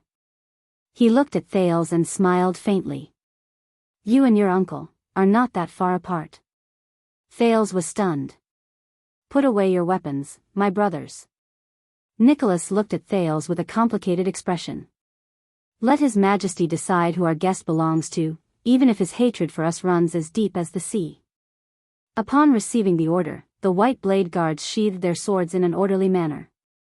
Thales finally breathed a sigh of relief. Similarly, the people of Constellation, including the 2 commanders of Black Sand region, also breathed a sigh of relief. At this moment, alert. Outside the camp, the soldiers of Black Sand region once again let out alarmed shouts. Everyone's attention was instantly drawn to the area outside the camp. Under the moonlight, new cavaliers appeared before their eyes and headed towards the camp. Kenvita narrowed his eyes and asked Nicholas, your companions? Nicholas did not answer him. The sound of hooves could be heard from outside the camp. It was a dozen cavaliers. Carrying a strange flag, they slowly headed towards their camp. It was a flag with a white background. A golden ear of wheat with an arc was drawn on it. It stretched from the upper right corner of the flag to the lower left corner, and crossed with an equally golden dagger.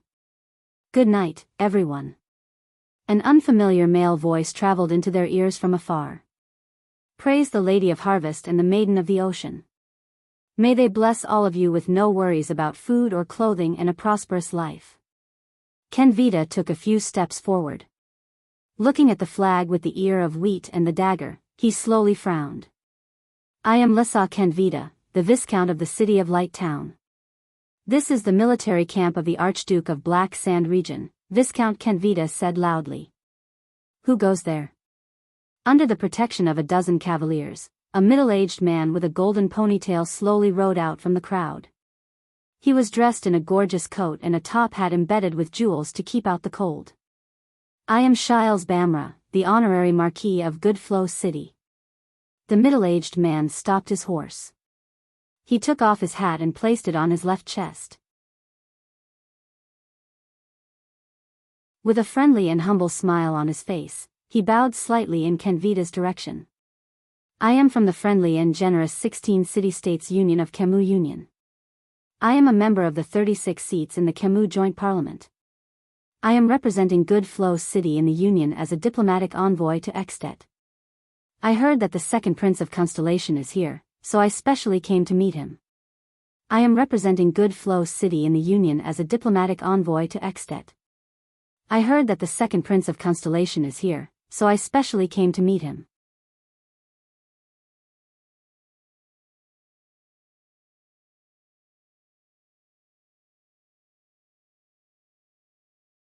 The friendship between the three of them was indestructible, and the stories they experienced during this period have long since become legends composed by bards, especially after the Battle of Dawn.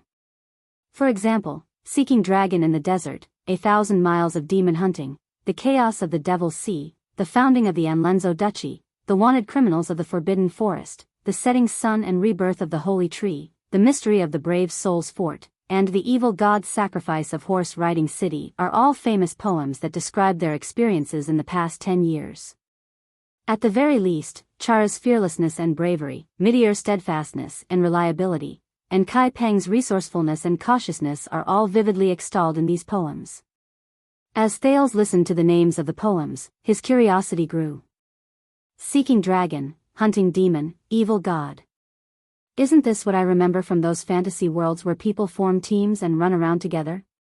Why is my life completely different? He sighed in his heart. Put Ray took a deep puff of his tobacco and said softly, and the Third Peninsular War broke out at that time. No one said a word. The Western Peninsula waited for its most terrifying nightmare. The three of them faced the most terrifying enemy. Under Thales' questioning gaze, Put Ray cleared his throat and uttered a name softly. Yes, sir. Lanley Corleone. The King of Night Wing. Put Ray raised his eyes and stared at Thales with a profound look. Thales tucked his hands into the fur cloak that protected him from the cold. He subconsciously touched the bracelet made of fangs in his bosom. Corleone. Is that so? He is the master of the Blood Sea Throne, the master of the Blood Fangs Corleone family, the founder of Night Kingdom, and the eternal ruler. It is said that he is also one of the oldest and most terrifying blood clansmen. Legend has it that when he spreads his wings, even the most dazzling sun will be shrouded in a bloody and boundless night. Put Ray adjusted his tone so that he looked like a group of people gathered around a fireplace to tell a ghost story. It is said that he has lived for countless years. Before he disappeared, he was once known as an existence above supreme class. The missing Night Wing King, Lanley Corleone. Thales quietly recalled the struggle between the two Corleone ladies, or ladies. That was their father, ? Ridiculous. Above supreme class? Nicholas sneered. Something that doesn't exist at all. It's just a rumor spread by bards. Put Ray ignored him and continued. The Third Peninsular War happened to be when Night Kingdom was at its peak. The Third Peninsular War happened to be when Night Kingdom was at its peak. Under the leadership of Laurie Corleone, that was the first time they appointed a blood clansman as the commander of the Allied forces. A small number of elites suddenly landed on Ekstet's eastern sea cliff, which was the most dangerous and impossible place to land on. Based on the experience of the previous two wars, everyone thought that the people from the eastern peninsula would land on Constellation. They expected the western peninsula's shield to once again stubbornly hold back the eastern peninsula's attack until Ekstet's brave and powerful troops and other countries' reinforcements arrived. Thales listened with rapt attention. The results were predictable. Unprepared, Ekstet was caught off guard, and Elefure City was the first to be breached. Marquis Shiles laughed. After that, Archduke Gadro of Elefure City had to purchase a large number of city defense equipment from Steel City every year to defend against the Eastern Sea. Good Flow City was in charge of the transportation. Put Ray continued. The enemy's army continuously surged in through this opening at the edge of the sea cliff. They were like a hot knife through butter in Ekstet's empty inland, and they marched to Dragon Cloud City. Your Highness, you can find the specific records of the battle in various historical records. Put Ray sighed. In short, after a few devastating battles, the Night Wing King's awe-inspiring name was once again recognized. It was the most disastrous series of defeats that Ekstet, which prides itself on its warriors and army, experienced since its founding. Put Ray sighed. As for the reinforcements from other countries who came north, even Constellation's expeditionary army was defeated without warning. The armies of other small countries were even more powerless to resist.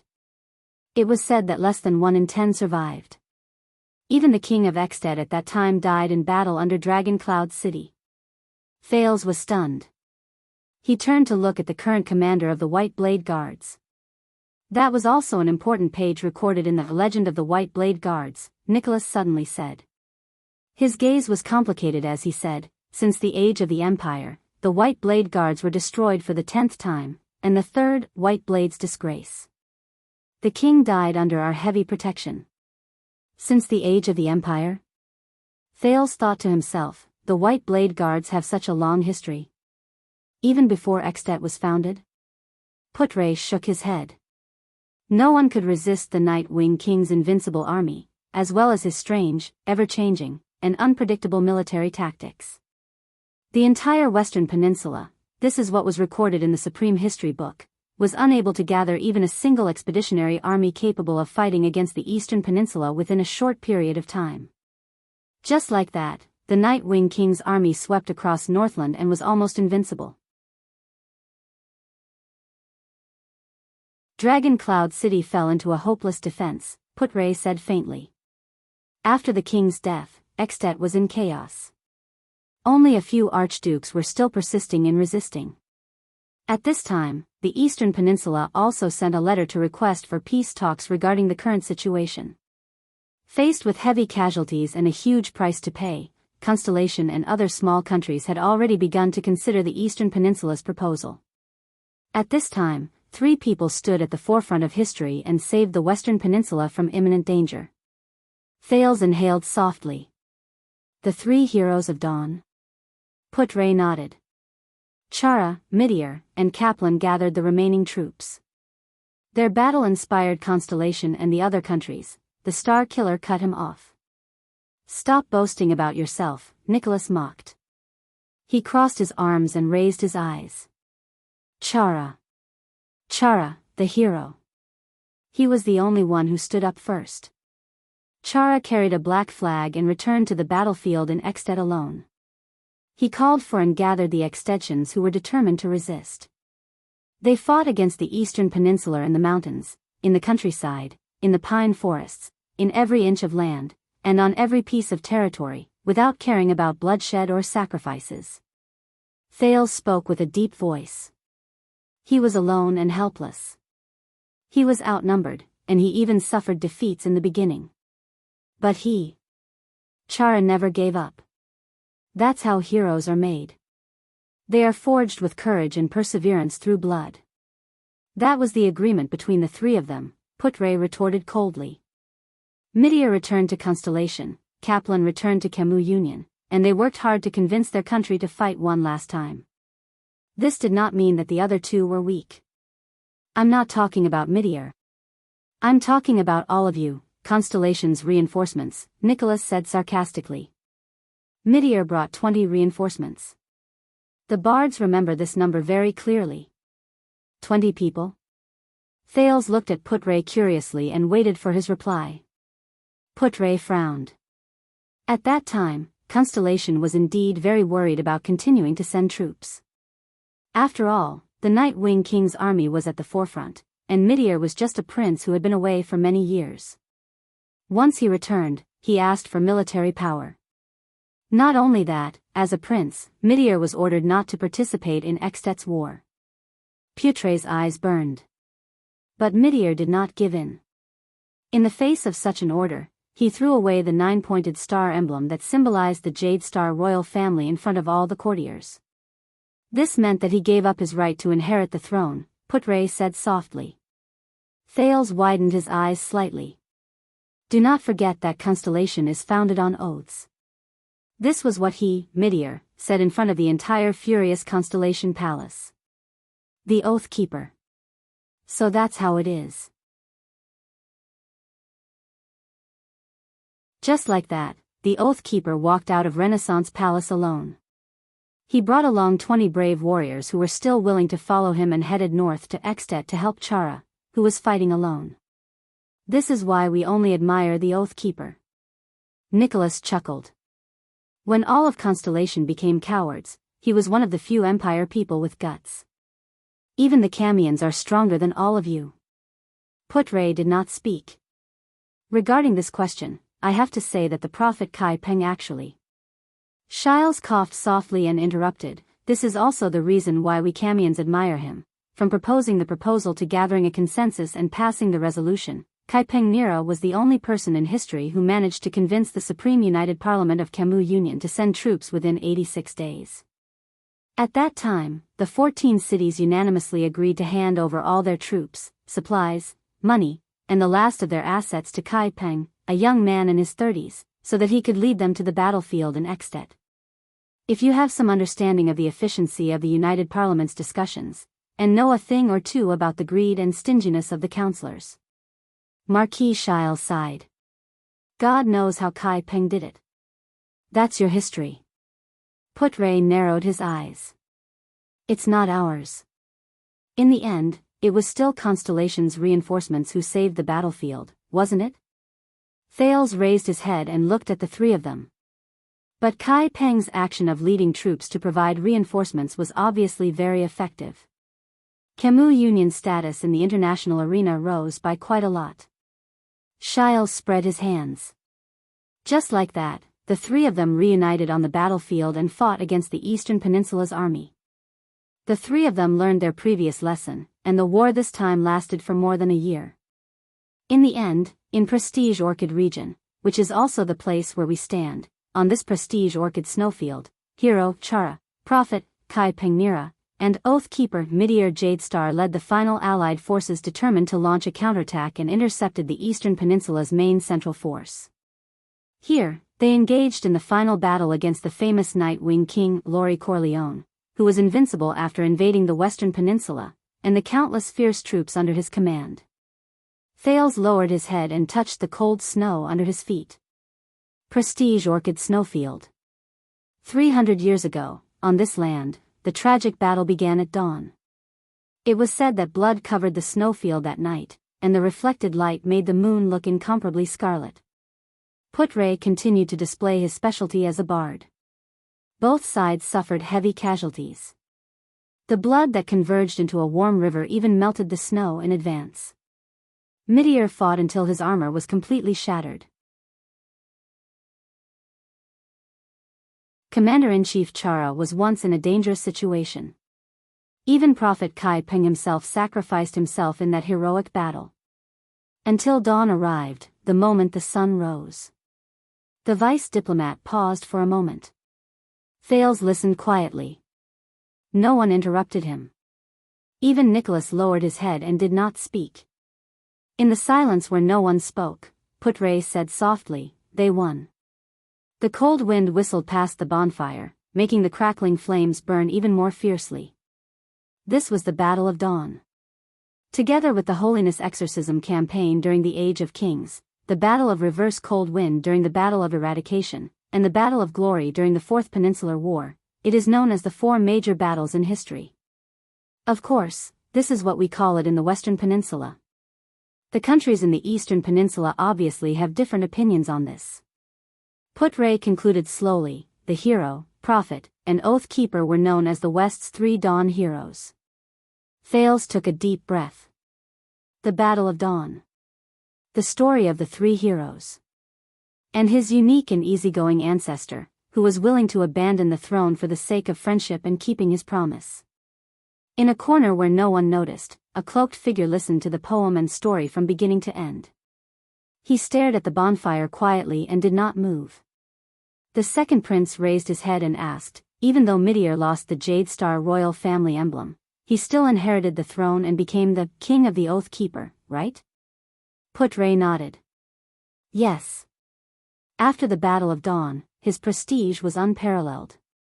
He was also the best successor to the throne, King Midir IV. As for Chara, he married the daughter of the Walton family. Their descendant became the new king of Extet.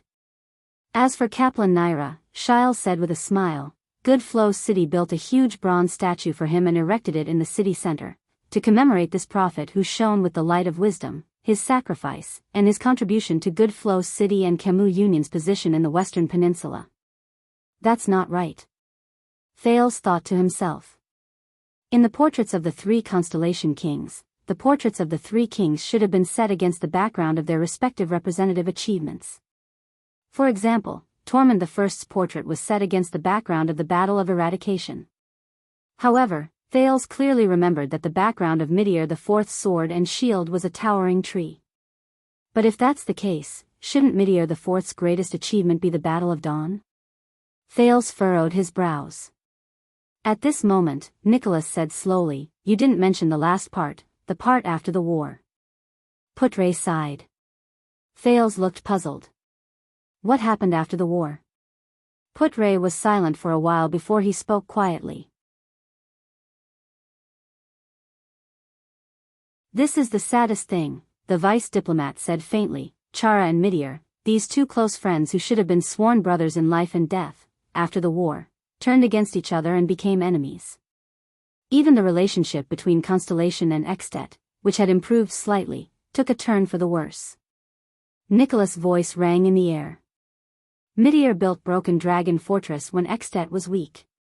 Since then, it has become our greatest threat. A huge fortress that can withstand the day before the bitter cold winter, stand tall at the border, is easy to defend and difficult to attack, has countless garrisons, monitors our every move, and can be used as an outpost to march north at any time." Nicholas stared straight at Thales and said, "If it wasn't because the Battle of Dawn had just ended and Chara, who had severely injured the Nightwing King, was too famous, I have no doubt that Constellation would have directly attacked Extet at that time. Young Prince, why do you think we care so much about that stupid fortress of yours?" Thales was completely stunned. Broken Dragon Fortress, the meritorious fortress that guards Constellation's northern territory, the Iron Curtain city wall, and the fortress that stops the Great Dragon from advancing south. So this is how the Extensions view it? The bridgehead for Constellation's northern invasion? He lowered his head. Chara and Midir? A pair of comrades who have been through danger for 10 years and entrusted their lives to me, turned against each other? Why? Thales clenched his teeth and raised his head to ask, why did Chara and Midir turn against each other? Putre sighed and shook his head. "I don't know." "You don't know?" Nicholas said with a displeased expression, "I do know a theory, that is just an unconfirmed rumor." Putre said in disdain. "At least it is a theory." Nicholas interrupted him rudely. Marquis Shiles watched the two men argue with great interest. The Star Killer's voice drowned out the vice diplomat of Constellation. "There is nothing to hide." Nicholas ignored Putre's expression and sneered faintly. "The two most outstanding people in the Battle of Dawn broke up because of a woman." "What?" Thales opened his mouth in surprise. "A woman?" Putre exhaled. His expression was unhappy. "If you insist on saying this, then you are belittling the friendship between the hero and the Oath Keeper. You are tarnishing their former glory and shared legend, and you have also insulted Queen Ixora's honor. You have also offended Constellation's Jade Star family and Sacred Tree Kingdom's Fallen Leaf family." Queen Ixora? Thales heard an unfamiliar name. Sacred Tree Kingdom, Fallen Leaf family? So what? Nicholas said coldly without giving Putre any face. "Everyone knows. When Chara insisted on fighting independently in Northland, Constellation's Oath Keeper, Midir Jade Star, snatched Chara's lover. And even married her as his queen after that." Thales was stunned. Under Putre's unhappy gaze, the Star Killer shook his head and said, "An elf queen." "Elf queen? The person Chara loved, Midir the Fourth's queen?" The second prince's heart pounded against his chest. Another gust of cold wind blew past.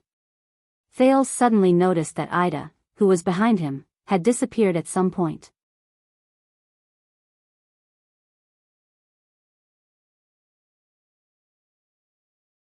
Chapter 125.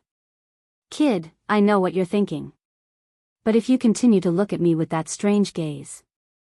Ida rode beside Thales' steed.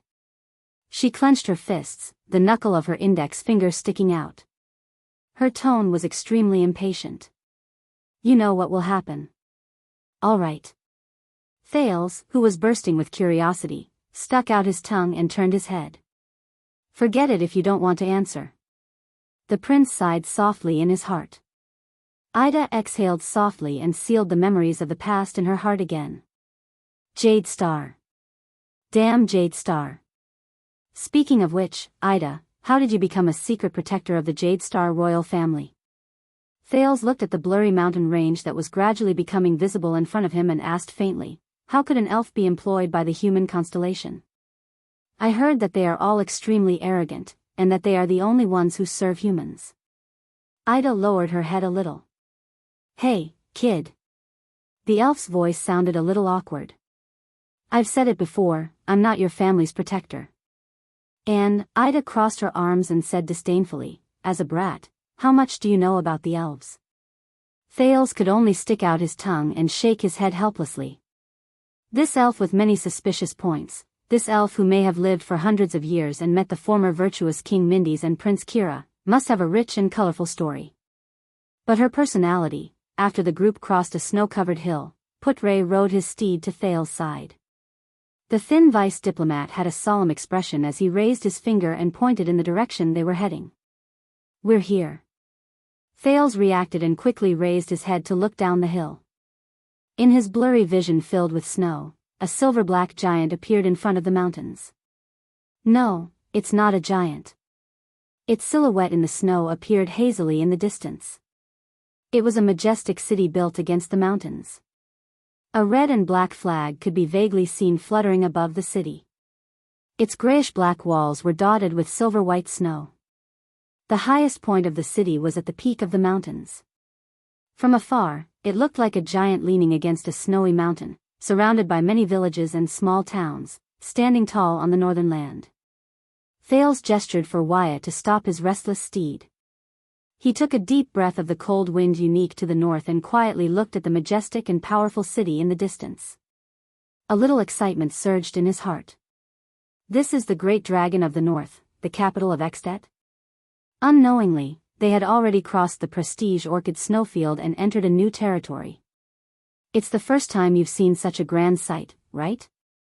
Nicholas rode to their side. The corners of his lips curled up, and his face was filled with nostalgia and reverence. A huge city with mountains on its back. It's the biggest, most majestic, most beautiful city in Northland. It's also the city with the longest history. The Holy Land in the Northlanders' hearts. Dragon Cloud City. At this moment, an untimely snort came from the side. It was originally not called Dragon Cloud City. Nicholas cast his gaze at the guest from Constellation who interrupted him. It was established during the Age of Ancient Kings, and it was one of the human settlements in the north. During the era of the Ancient Empire, it was the central provincial capital of the original Northland province of the Empire. Putre continued Nicholas' words expressionlessly. That fortress built against the mountain was originally known as Arund Castle. It was the residence of the Arund family, who ruled Northland under the Emperor's orders for generations. After the Empire collapsed, this place sank into 300 years of chaos and alternation of power. Until one day, Rikaru and Tormund's armies met nearby and won the first victory in the Battle of Eradication. It was Rikaru who led the army and rushed to the aid of Tormund, who was in imminent danger. Nicholas shook his head nonchalantly and used his own understanding to correct the Constellation's words. That's why that battle was called Reverse Cold Wind. It was said that in an empty space near here, Rikaru's troops marched at lightning speed, as if they had descended from the sky, and defeated the enemy from the rear. Thales pursed his lips in resignation. All right, it's another small difference of opinion between extensions and Constellationates, Northlanders, and the Empire. Besides, even though we're both Northlanders, Nicholas seems to be more stubborn than Kenvita. As expected, Putre exhaled with a disapproving expression. So, how did this place become Extet's capital? Thales immediately spoke at the perfect timing, interrupting the two men's intense discussion that was about to begin again. Nicholas gestured for them to continue moving forward. The commander of the White Blade Guard started to act like a real receptionist while he rode on his horse. This piece of land with Dragon Cloud City as its center belongs to the Walton family, the family from which Nuvan VII was born. It is also Extet's richest and most famous ruling family. The title of Archduke of Dragon Cloud City has been passed down for generations. The hero of mankind, Rikuru Extet, became the suzerain of this place more than 600 years ago. He formed an alliance with the 9 knights here and swore that in the chaos after the Battle of Eradication, they would guard Northland and their homeland together, and regain the pride of Northlanders. From then on, the proud Northlanders called the new kingdom Extet, and the Extet Alliance was born. The following year, the 9 knights, who had expanded the territory with an irresistible force, returned to this place. Together, they elected Rikuru Extet as the king whom the Northlanders trusted wholeheartedly and swore to follow until death. The 9 knights then divided their forces and guarded Dragon Cloud City. The history of the alliance ended here, and the history of Extet began. In the spirit of taking turns to rule and ruling fairly, the supreme ruler of Extet, the common elected king, was chosen from among the 10 archdukes. The rest of the people obeyed his authority and orders. This was Rikuru's oath to rule together in the past. It shows that his prestige and influence continue to this day. Because King Nuvan holds the title of Archduke of Dragon Cloud City, Dragon Cloud City has become the capital of all of Extet. At this moment, a messenger from Black Sand region passed through the layers of obstacles of the White Blade Guards with great difficulty and came to Nicholas' side, inviting him to meet Viscount Kenvita. After Nicholas left, Thales turned his head and looked at Putre. "You have something to say," the prince said with certainty. "Of course." The vice diplomat shook his head in disdain. "Don't believe our hot-blooded Northlander friend. His nonsense about taking turns to rule and ruling fairly can only be used to deceive the Northlanders. In fact, in Northland, or anywhere else in the world, it has always been power that speaks and strength that rules." "Oh." Thales chuckled softly. "Since that hot-blooded Northlander friend has left, do you mind telling me a little more, my knowledgeable assistant, the versatile Northlander?" Putre reached into his bosom, wanting to take out his pipe. However, the former bard hesitated for a few seconds, then withdrew his hand with a pained expression. It was unknown whether it was because he regretted that he did not have much tobacco left, or because he found his conscience. He then said to the second prince, "I don't know if you have noticed, but the first ruler of Dragon Cloud City, the first common elected king of Extet, was Rikuru Extet. But the Dragon Cloud City we see now is under the rule of Nuvan Walton VII. Thales quickly came to a realization. Extet and Walton are 2 surnames. In other words, after Rikuru's death, the one who inherited his title was not his direct blood relative? Putre raised his eyebrows and nodded. The real history, or rather, the history recorded in the records that Constellation can find, is that Rikuru died young and did not give birth to any children. After he passed away, the suzerain position of Dragon Cloud City that he left behind was inherited by his nephew, Nuvan Walton. That was the first Nuvan after the Walton family became the suzerain of Dragon Cloud City.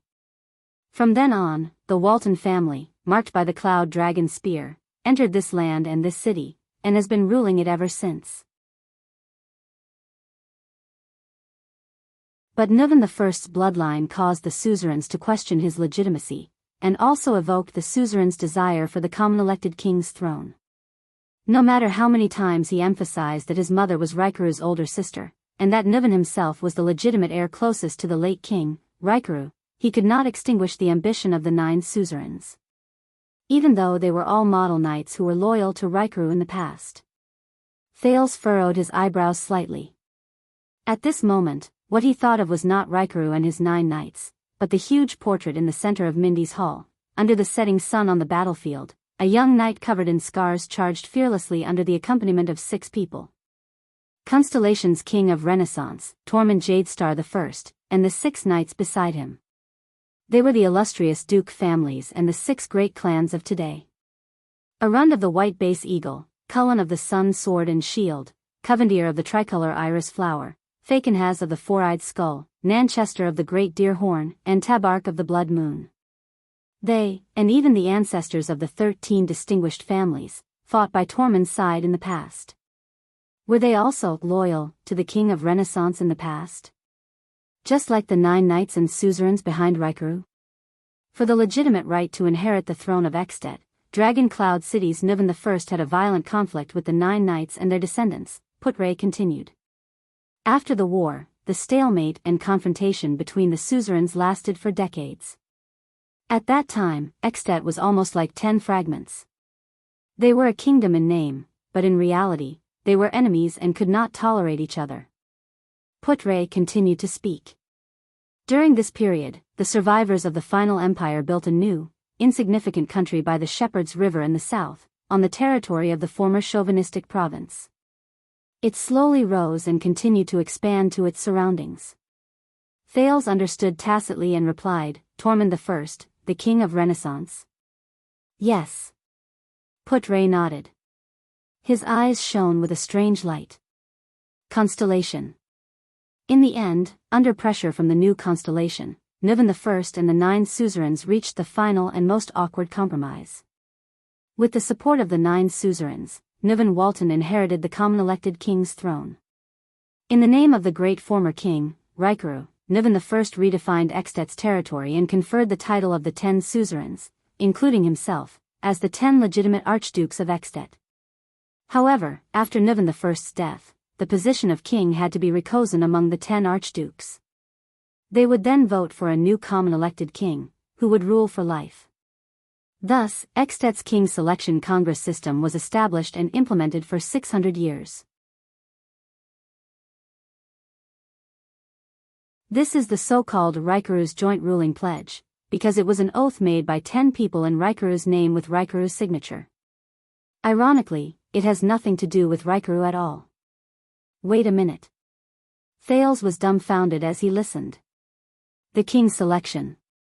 I only saw a rough outline of it in Mindy's hall. 10 archdukes voted together and chose one of them? Thales was stunned. What happens if someone has the same number of votes? Is there a mature system and style to determine the smooth election of the common-elected king in the King Selection Congress? Thales remembered a magical movie from his previous life.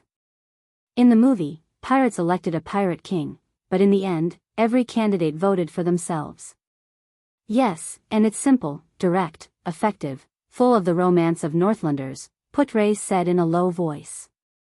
It's a custom inherited from the Empire and the Knight's glorious era. It continues to be used in Extet to determine who the king belongs to when the archdukes are in a dilemma. A custom inherited from the Empire to determine who the king belongs to? Thales gripped the reins tightly. He remembered what he heard in Caslin's Hero Tavern and could not help but be shocked. You mean, yes. Putray nodded. With a complicated look in his eyes, he softly uttered a rather forceful word. Duel. Thales was stunned. When the Sacred King Selection Congress is unable to make the final decision, the king candidates with the same number of votes, regardless of age or status, must prove themselves in the duel. They must prove that they have the bravery worthy of being the common-elected king, the boldness to lead the Northlanders, the fearlessness to face life and death in the duel, and the final victory in the duel. When he heard this, Thales suddenly thought of the Archduke of Black Sand Region, Chapman Lampard's flickering face in the firelight, and the old, worn sword on his table. They are Northlanders, after all. Thales suddenly realized that even though he had set foot in Extet's territory in the north, his understanding of them was still at a rudimentary stage. The Northland, a country known for its toughness and blood, was much more complicated and peculiar than he had imagined. And he was about to face them. Continue. Thales frowned solemnly. Before I meet them, I want to understand the archdukes of Extet. For example, their relationship with the common-elected king? Putray only paused for a moment before he nodded and continued. The archdukes of Extet have absolute autonomy in their own territories. They only have the obligation to obey the common-elected king and send troops during times of war, but they do not have to pay taxes to the common-elected king. Territorial affairs are purely up to themselves. As for whether to accept and implement the king's orders throughout the territory, it is entirely up to the archdukes themselves. Isn't the power of the Archduke of Extet a little too much? Thales was surprised. He inhaled slightly as he walked. Can it be said that it is a miracle that Extet has not been divided until now? Yes, This is why they are called archdukes and not dukes, as they were during the age of the empire. Putre sighed. To a certain extent, Extet, which was born from compromise, is even more divided than Constellation. Putre sighed. They have much more autonomy in their own territories than the Dukes of Constellation. At least, no matter how stingy and unwilling Duke Cullen is, he must allocate a sum of money from Eastern Sea Hill every year to pay a sufficient amount of taxes to Eternal Star City and His Majesty. The appointment and dismissal of Constellation's important officials and the demotion and demotion of nobles must comply with the Holy Constellation Covenant. They must even be reviewed by the Supreme King's warrant. Therefore, if the dukes want to interfere with the kingdom's politics, the fastest way is to interfere with the Central Department of Eternal Star City, or use the influence of their territories to infiltrate the local officials of the kingdom. Thales shook his head. Then what is the meaning of the common elected king's existence? If he cannot even restrain the archdukes under him, why does he still want to become the common elected king? Putre thought for a moment and answered him seriously, for the sake of high prestige, the suzerain's obedience, and the name of orthodoxy. Thales frowned again. This stuff is much more useful in Northland than in Constellation. No matter how uncultured a Northlander is, he would know that the common elected king's authority is inviolable, and Rikuru's oath is inviolable. Putre recalled his own knowledge and continued. In history, the archdukes of Extet rebelled 3 times because they were dissatisfied with the common elected king, but each time, they failed. Because no matter how the archdukes who raised their flags against the common elected king tried to justify themselves, once they openly flouted Rikuru's oath, they would lose the hearts of their people. Even the most greedy Northlanders were unwilling to fight for them.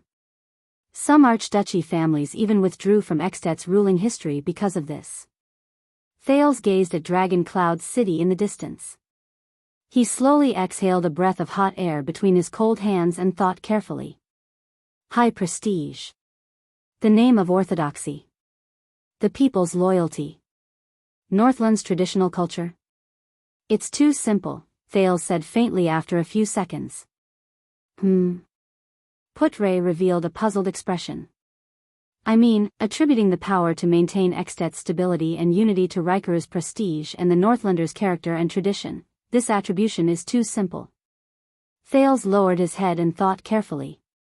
Human behavior and the structure of social power always affect each other. It is impossible to have a situation where one's behavior strengthens the structure while the social structure has no effect on human behavior. No matter how noble the Northlanders are, how they revere their ancestors, and how they revere their traditions, they cannot maintain such a state system. A power structure that is destined to split and collapse will only bring the same effect to the Northlanders. They are destined to be under different suzerains, different interests, and different institutional structures. As generations of people die and are born, and as society changes, they evolve behaviors and motivations that fit the structure of the times. Under Extet's strange split system, it is very difficult for the Northlanders not to be enemies and kill each other. Right. Thales nodded secretly. This was the society he knew. But Extet, do you have more ideas? Putre narrowed his eyes and thought about Thales' words carefully. He asked, why don't you tell me? The second prince pondered for a moment before he said, Constellation. Thales raised his head and said with certainty, Constellation. Putre's gaze flickered as he waited for the prince's answer. As you said just now, Constellation's expansion and strength should have contributed to Extet's stability and unity to a certain extent. Thales patted the steed under his crotch, causing a commotion among the horses that had always been at odds with him. Wyatt controlled his steed in a flurry. Thales gave him an apologetic smile. Thales turned his head and continued, with such a behemoth in the south, it is impossible for any archduke or suzerain of Extet to face it alone. They must sit down, coordinate their own conflicts, and unite to face the enemy. This is a good perspective. Putre nodded approvingly.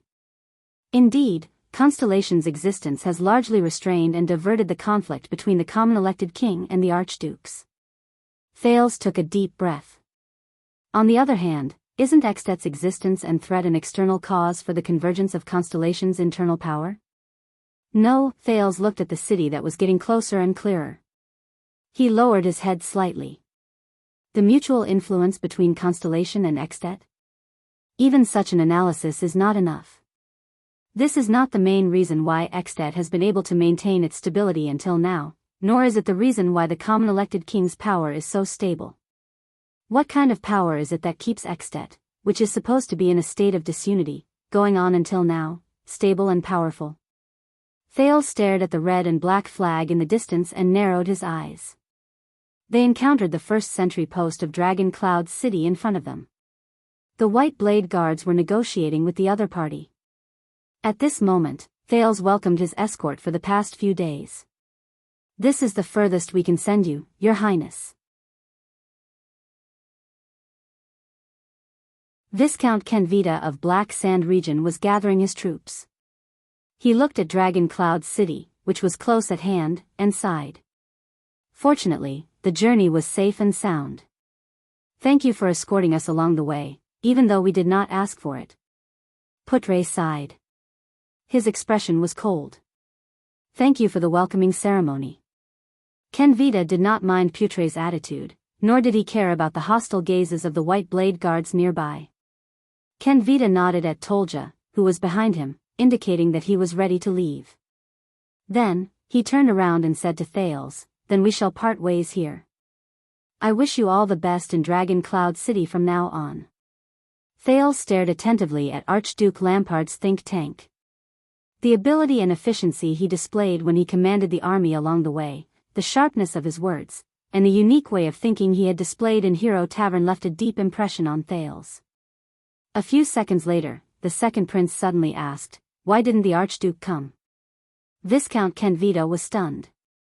King Nuvan sent invitations to all 9 archdukes of Extet, didn't he?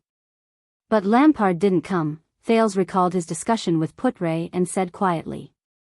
You know, King Nuvan might want all of Extet to see how the common elected king handles the Prince of Constellation, starting with the friendly welcome from the White Blade Guards. At this moment, Thales did not think of the two practical people, Nuvan and Lampard, but of the two concepts of the common elected king and the Archduke. In the same social structure, they each represented different powers and ranks, and they competed with each other. The Archduke has his own reasons. Viscount Kenvita reacted very quickly. He replied faintly, "And I believe that the Archduke has told you before that both you and the Archduke are in danger. Only your sincere cooperation. King Nuvan hates him, right?" Under Putre's strange gaze, Thales interrupted Kenvita's words. Kenvita stopped talking. His face was expressionless. "I'm guessing that what happened in Constellation's court has already spread to Dragon Cloud City. Even though there is no evidence, the Archduke of Black Sand region is already implicated in Prince Mariah's death. Just like what the cold-faced Star Killer said." Thales enunciated each word clearly. King Nuvan will settle the score with him sooner or later. And what is Lampard going to do? Thales stared at Kenvita's expression carefully, trying to find something from it. Viscount Kenvita furrowed his brows slightly, then shook his head slightly. A strange smile appeared at the corners of his lips. He no longer spoke in a polite and distant tone. Instead, he spoke in a serious tone. Black Sand region stands at the front line of the border between Extet and Constellation. It has been in confrontation with the Northern Territory for hundreds of years. It is not as weak as you think, the Viscount said meaningfully. And King Nuvan and the Walton family's power cannot extend into Black Sand region. Moreover, Extet has a king selection system. Kenvita flashed a strange smile. The Archduke is still very young, and King Nuvan, Thales' gaze flickered slightly.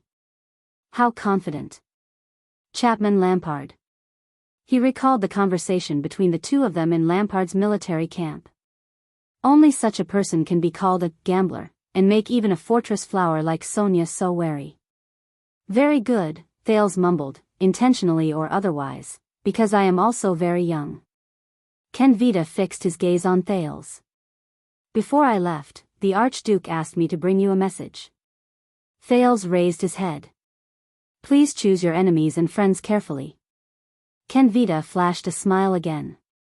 He tapped his chest and said, "Benevolence and compassion are not the flaws of a king. But it is a great taboo for a king to not see things clearly." Thales furrowed his brows tightly and snorted softly. These words. The second prince shook his head. "Let his grace wait until he himself becomes a king before teaching me these words." Kenvita nodded without changing his smile.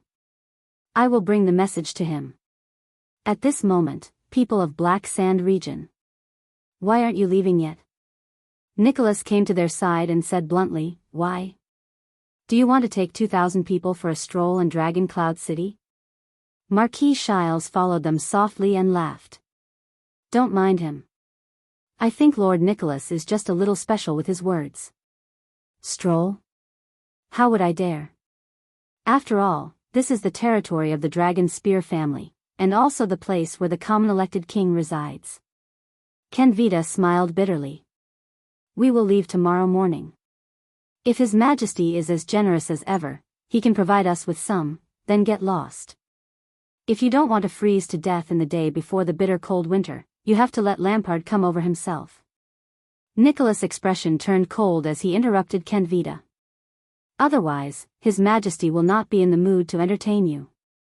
Kenvita froze. In the end, he did not speak again. He bowed slightly on his horse and left with a calm expression. Following him was the army of Black Sand region that stretched for hundreds of meters.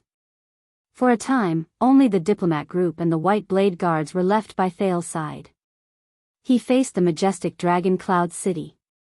Thales exhaled and turned his head to look at Dragon Cloud City, which was getting closer and closer. Suddenly, he furrowed his brows. Thales stared at a stone bridge that connected the top of Dragon Cloud City. The stone bridge was suspended in the air, and the other end led to a huge cliff. The cliff was flat and wide, but it was different from the other cliffs in Dragon Cloud City, which were full of buildings. Although the area of the cliff was not small, it was empty. He asked in puzzlement, "That cliff? Why is it so flat and empty? And the big cave behind it, it seems to be man-made?" Thales narrowed his eyes and looked into the distance. Shiles moved past a few people and arrived in front of Thales. "That is the legendary Cliff of the Sky." The Marquis of Camus Union stared at the cliff, frowned and shook his head. "Although I have been here many times, the story of that place. Sigh. I heard that it is the exclusive territory of their queen. Her Majesty the Queen." Thales was stunned as he observed the cliff. He subconsciously asked, "What queen? What queen?" Nicholas turned his head. His expression was strange, and he seemed to be slightly displeased. "Are you kidding me?" Thales shrugged. He wanted to exchange a glance with Putre, who was beside him, but the latter only remained silent with profound meaning. At this moment, the attendant, Wuxia, who had been silent for a long time, suddenly said, "I have heard a little about this. I heard that it is the temporary imperial residence of the first queen." "The first queen?" Thales was even more puzzled. He exhaled and looked at Nicholas. "Using a desolate and empty cliff as a temporary imperial residence? Asceticism? Whose queen is it?"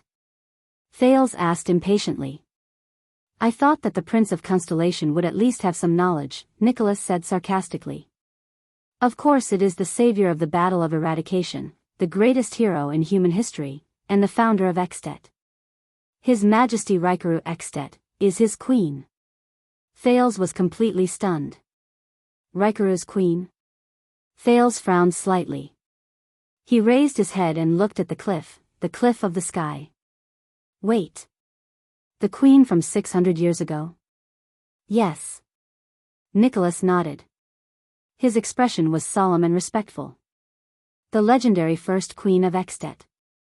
In the Battle of Eradication, the most reliable existence behind King Rikaru.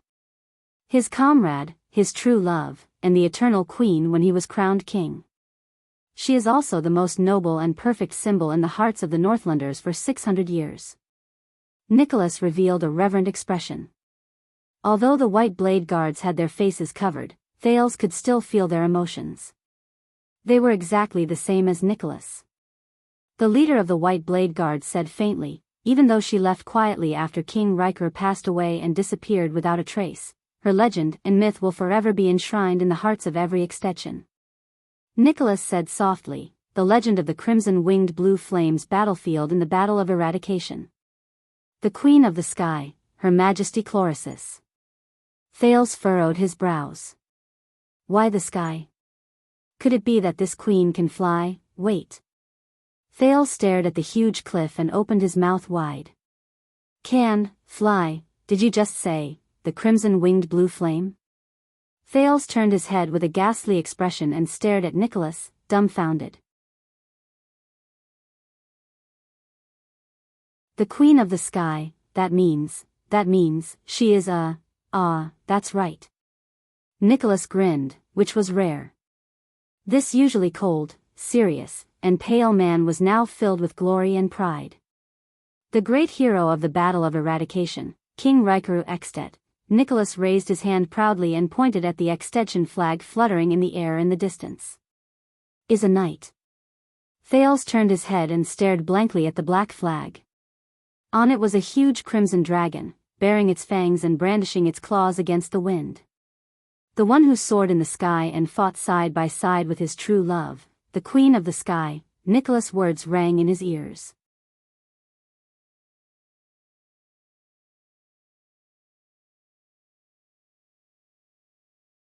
Chapter 126. Outside Dragon Cloud City, in a small house in a village. It's been 5 years, Cohen, and my dear Miranda. Did Tower send you here? In the dim room, the short-haired girl on the wooden bed, Croche Merc flashed them a complicated but peaceful smile. It's the best comfort to see you now. Thank you, Uncle Caslin. The short-haired girl expressionlessly thanked Caslin, who was beside her. Miranda furrowed her brows tightly. Even someone as careless as Cohen could not help but notice that the Northland girl, Croche, had changed drastically in the past. Compared to the high-spirited Croche Merc when they parted at the Tower of Eradication 5 years ago, she was much thinner and duller. The determination that used to be engraved on her round face like a seal had turned into bitterness and disappointment at some point in time. Cohen's gaze shifted to her hand, and his breath caught in his throat. This girl, who had a determined expression on her face, trained hard, and never gave up easily in the tower, her sword-wielding right hand, it was tightly wrapped in bandages. Croche. Cohen tried his best to shift his gaze away from her right hand. He forced an ugly smile and carefully and slowly said, Are you, all right? All right? The moment the words left his mouth, Cohen felt the urge to slap himself. Croche looked at him slowly, her gaze calm. I'm all right. The girl's hollow gaze made Cohen's heart ache. It's just that my right hand can no longer touch weapons. There was silence. Cohen felt awkward and did not know how to continue. Damn it, if only Raphael was here right now. Comforting people has always been that boy in white strong suit. As expected, Miranda walked forward, leaving Cohen to roll his eyes. Then, like countless times in the past, she calmly and harshly stomped on the innocent-looking Cohen. Hiss, just as Cohen was grimacing in pain, Miranda sat on the edge of Croche's bed. Her expression did not change as she said decisively, Who did it? Any consolation at this moment would be futile. Miranda thought to herself, I might as well get straight to the point so that she won't think about those pointless things. Beside her, Caslin coughed. The former leader of the White Blade Guards did not say much in front of Croche. He had seen this kind of situation in too many retired soldiers. Caslin sighed deeply in his heart. And they, the soldiers, would never know how lucky they were to be able to retire after being injured. Croche snapped out of her daze and flashed an ugly smile. I think all of you should know some of the causes and consequences. Croche's tone had calmed down. She did not sound like a swordsman who had just lost hope in using a sword. A military officer named Hardy was lurking in Black Sand Region's army and almost assassinated your prince with a mystic gun under the fortress. Cohen nodded. I saw that scene on Broken Dragon Fortress, but I didn't see it clearly. I thought it was just a test shot to demonstrate, Miranda replied quietly. By the way, Miranda, you are now in Constellation, a capable general under the Fortress Flower, right? Croche smiled at her former classmate, then glanced at her right hand. Her expression darkened and she spat out a few words. Congratulations. Miranda's expression was calm. She did not speak. She only quietly extended her hand and held Croche's left hand tightly. Feeling the warmth from Miranda's hand, Croche trembled slightly. That. Ah.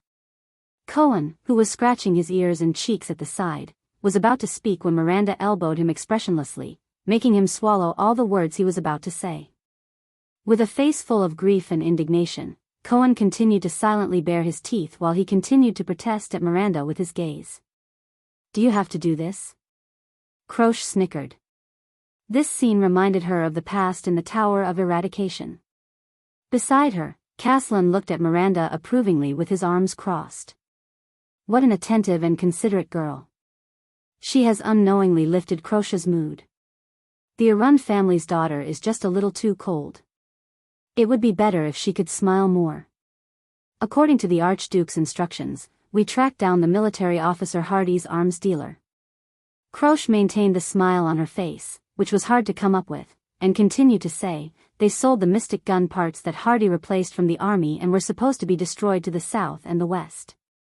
Hardy used this to exchange for more funds, and then used these funds back on the training of the troops and social relations.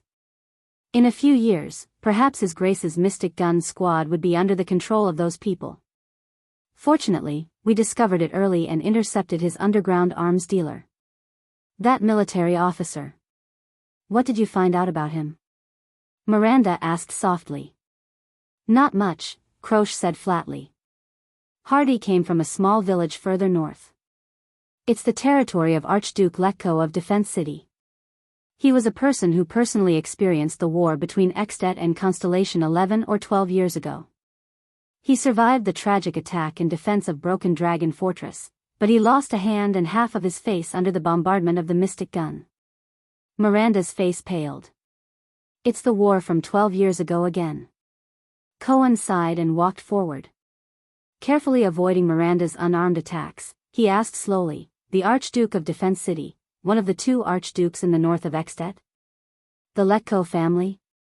So, Archduke Letko was the mastermind behind the conspiracy to murder the Prince of Constellation with the help of the Mystic Gun? Croche shook her head. It's not that simple. Hardy came to Black Sand region after the war and has been living there ever since. He hasn't come into contact with anyone related to Defense City, so we can't be sure that it's him. But there's one thing that makes us very suspicious. We interrogated Hardy's arms dealer and found out that Hardy mentioned once that he had a daughter named Lucy. Cohen's eyes lit up. You found his daughter? Is there something wrong with her? Not only is there something wrong with her. Croche pursed her lips tightly and shook her head. But there's no such person. There's no such person? Cohen asked, puzzled. Hardy has been single for more than 40 years. This is what we confirmed from his neighbors. He doesn't even have a wife or a lover, let alone a child, Croche said faintly.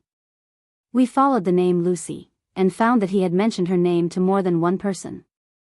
From the arms market in Black Sand region to the transport team in Prestige Orchid region, when we followed the trail to Dragon Cloud City, we were intercepted. The short-haired girl raised her head, her expression frightening. A group of unfamiliar swordsmen appeared. Miranda frowned. Disaster swords? Croche lowered her eyelids and nodded. How were they? How many of them were there? Cohen's expression changed. Ignoring Miranda's displeased expression, he rushed forward and asked anxiously, what kind of power of eradication did they use? How did you recognize them as disaster swords? Caslin, who was listening quietly, frowned. There were many of them. Their heads and faces were covered, and it was dark, so we couldn't see their figures and faces clearly. But their power of eradication, is just like what teacher Chartier described, Croce said flatly. It's cold, ruthless, and its power of eradication is turbulent and never stops. I'm the only one who escaped. Cohen was stunned. But he immediately reacted. Is there any more information? When and where did they appear? For example, how did they draw their swords? I've told Uncle Caslin about the details of their appearance. But Croce only gritted her teeth and shook her head with a bitter gaze. Go and complete your mission, whether it's for the Tower of Eradication or your Prince of Constellation. Cohen wanted to ask again, but Miranda grabbed his arm and shook her head. I'm tired, Croce said slowly. She slowly turned over and faced the wall. I want to rest for a while. Cohen and Miranda looked at each other, then at Croce. Finally, under Caslin's gaze, they bade farewell and left. Cohen. Before leaving, Croce suddenly called out to Constellation's guard. Cohen turned his head back in shock. She turned her head and raised her eyes. There was an indescribably complicated expression in her eyes. You, be careful. Cohen was stunned for a moment. Then, he was pulled out of the room by Caslin. You saw what she looked like. To be honest, based on my observation, I don't think she's really injured to the point where she can no longer use her sword. It's the barrier in her heart that prevents her from continuing to use her sword, Caslin said flatly. What do you mean? Barrier in her heart? Miranda asked with a frown. Croce is the daughter of my old subordinate in the White Blade Guards. Following the two young men out of the house, Caslin looked at Dragon Cloud City in the distance and shook his head. You met her in the Tower of Eradication, so you should know that she's very ambitious. I guess it's also because you Constellations indoctrinated her, hey? Cohen protested. What do you mean by we Constellations indoctrinated her? Croce has always been. Caslin ignored him and continued to speak to himself. She's always been strong since she was young. She always wanted to become a legendary female knight like Heart of the Rain, Lorraine. Heart of the Rain, Lorraine. I heard that she was at the same time as Master Shao. Cohen asked curiously. The flag leader mercenary from the Hanbol succession war in the Eastern Peninsula?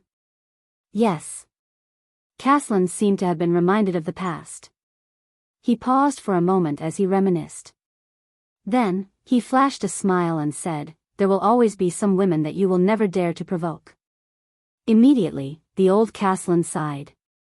After going through the training in the Tower of Eradication, Croce became even more ambitious. When she came back, she even recommended herself for the White Blade Guards assessment, wanting to join the White Blade Guards. Miranda raised her head, her eyes sparkling. But she didn't succeed. Caslin raised his eyebrows. The White Blade Guards rejected her. It was a huge blow to her. Miranda looked puzzled. Blow? As far as I know, the White Blade Guards have very high selection standards. What struck her was not the rejection. Caslin interrupted her and turned his head. It was the reason she was rejected. The reason she was rejected? Miranda stared at him. What is it? Caslin inhaled and did not answer. I know, just as Miranda was about to say something, Cohen answered from the side. The police officer sighed. Because she's a woman, right? Caslin gave Miranda a profound look and nodded. That's right. Because she's a woman. Miranda subconsciously clenched her teeth. Although many people say that we Northlanders are very tough, and when we're fierce, even women and children can pick up weapons, Caslin sneered. But according to my wife, most Northlanders still believe that territories, politics, wars, and aristocratic inheritance are all men's matters. Women should stay at home and wait for their husbands to return. Just like that, Croce brought her sword and went to various suzerains, but she ran into walls everywhere. A woman who had gone through the complete training in the Tower of Eradication, a super-class swordsman, could not even get a position with a count. A few viscounts and barons were willing to take her in, on the condition that she would marry them after her term was up. Without a doubt, it was all because of her father's position in the White Blade Guards. Miranda gently tightened her grip on the hilt of the sword at her waist. Compared to my smooth-sailing life in Constellation, my father's care, and Sonia's care. Is this what Croce faced in Northland, and what happened to her in Extet? According to her father, Croce even considered going to the southwest, to Bramble Land, Dragon-Kissed Basin, or even the Great Desert to become a mercenary. But in the end, she went to Black Sand region and used her father's name to work for my good-for-nothing nephew, a viscount named Kenvita. She got a position in his territory. Caslin sighed. Caslin sighed and said, I suspect that this is one of the methods Chapman Lampard used to draw me to his side, but looking at Croce, and this time, Caslin shook his head. So you know why, little Arund girl. The old man raised his gaze and looked at Miranda. To be honest, your attire is too eye-catching in Northland. Miranda did not say a word. She only stared at the distant Dragon Cloud City. When I was at the Western front line, due to the occasional shortage of soldiers, there were some female soldiers there, Cohen said slowly. There were female mercenaries from the southwestern countries who joined the army due to various reasons such as being unable to survive. Most of them were female mercenaries, but they were usually not welcomed. Cohen's eyes sparkled as he said, born with less strength and weight than men, a special requirement for the style of armor on the upper body, and an absolute disadvantage in height. These are often fatal when facing orcs, because you have to jump to attack their vital points. Of course, there's also the monthly, you know. Their status in the military camp is very low. Sometimes, they often have to rely on. Cohen lowered his head and furrowed his brows. To please their superiors and colleagues. And once they fall into the hands of the enemy, especially the Baron Bone people, they often end up much worse than men. That's why even I often avoid female soldiers when choosing soldiers for the assault team. Miranda still did not say a word. I guess this is also the consideration of the White Blade Guards. Caslin sighed. Learning the sword in the Tower of Eradication is one thing, but women are not naturally suited for the battlefield. Excuses. Miranda raised her head abruptly and snorted coldly. All of you, men only see the disadvantages of female soldiers on the battlefield and deliberately ignore their advantages. Advantages? Caslin furrowed his brows. Cohen raised his eyebrows helplessly. At an angle that Miranda could not see, he spread his hands at Caslin. Less exhaustion than men, endurance that far surpasses men, flexibility and agility beyond imagination, meticulous and keen observation skills, and calmness in the face of danger. These are all women's advantages, Miranda said indignantly. Even in terms of strength and height, take the Kingdom's Wrath for example, I saw with my own eyes that his height and strength are not comparable to Lady Sonia's. Besides, we have the power of eradication. And I am also a woman, Miranda said coldly. In the Tower of Eradication, I am stronger than you, Raphael, Missadun, and every single one of you who were in the same period as me. Not to mention the legendary Valkyrie like the Heart of the Rain from 30 years ago, Knight Lorraine. Cohen coughed awkwardly. Uncle also said just now that the battlefield is another matter, and you can't compare it with some special people. The police officer spread his hands helplessly. Heart of the Rain is a special case among special cases. Lady Sonia is also a legendary figure under the Duke of Star Lake. And Miranda, you are the daughter of the Arund family. You were born to be trained as a warrior, suzerain, and commander. As soon as Cohen finished speaking, Miranda's murderous gaze shot straight at him and pierced through his heart. It also cut off the second half of his sentence in his throat. I think that Western Desert and Northland are more special.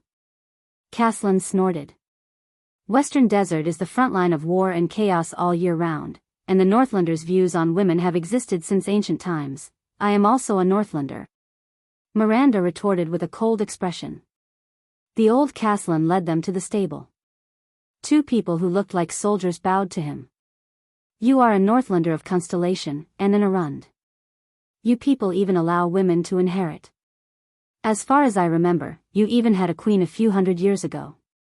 And Northland, Caslin sighed and said, is still very far away from accepting a female knight, a female suzerain, or even a queen, it's still very far away. No, even in constellation, female suzerains are still looked down upon.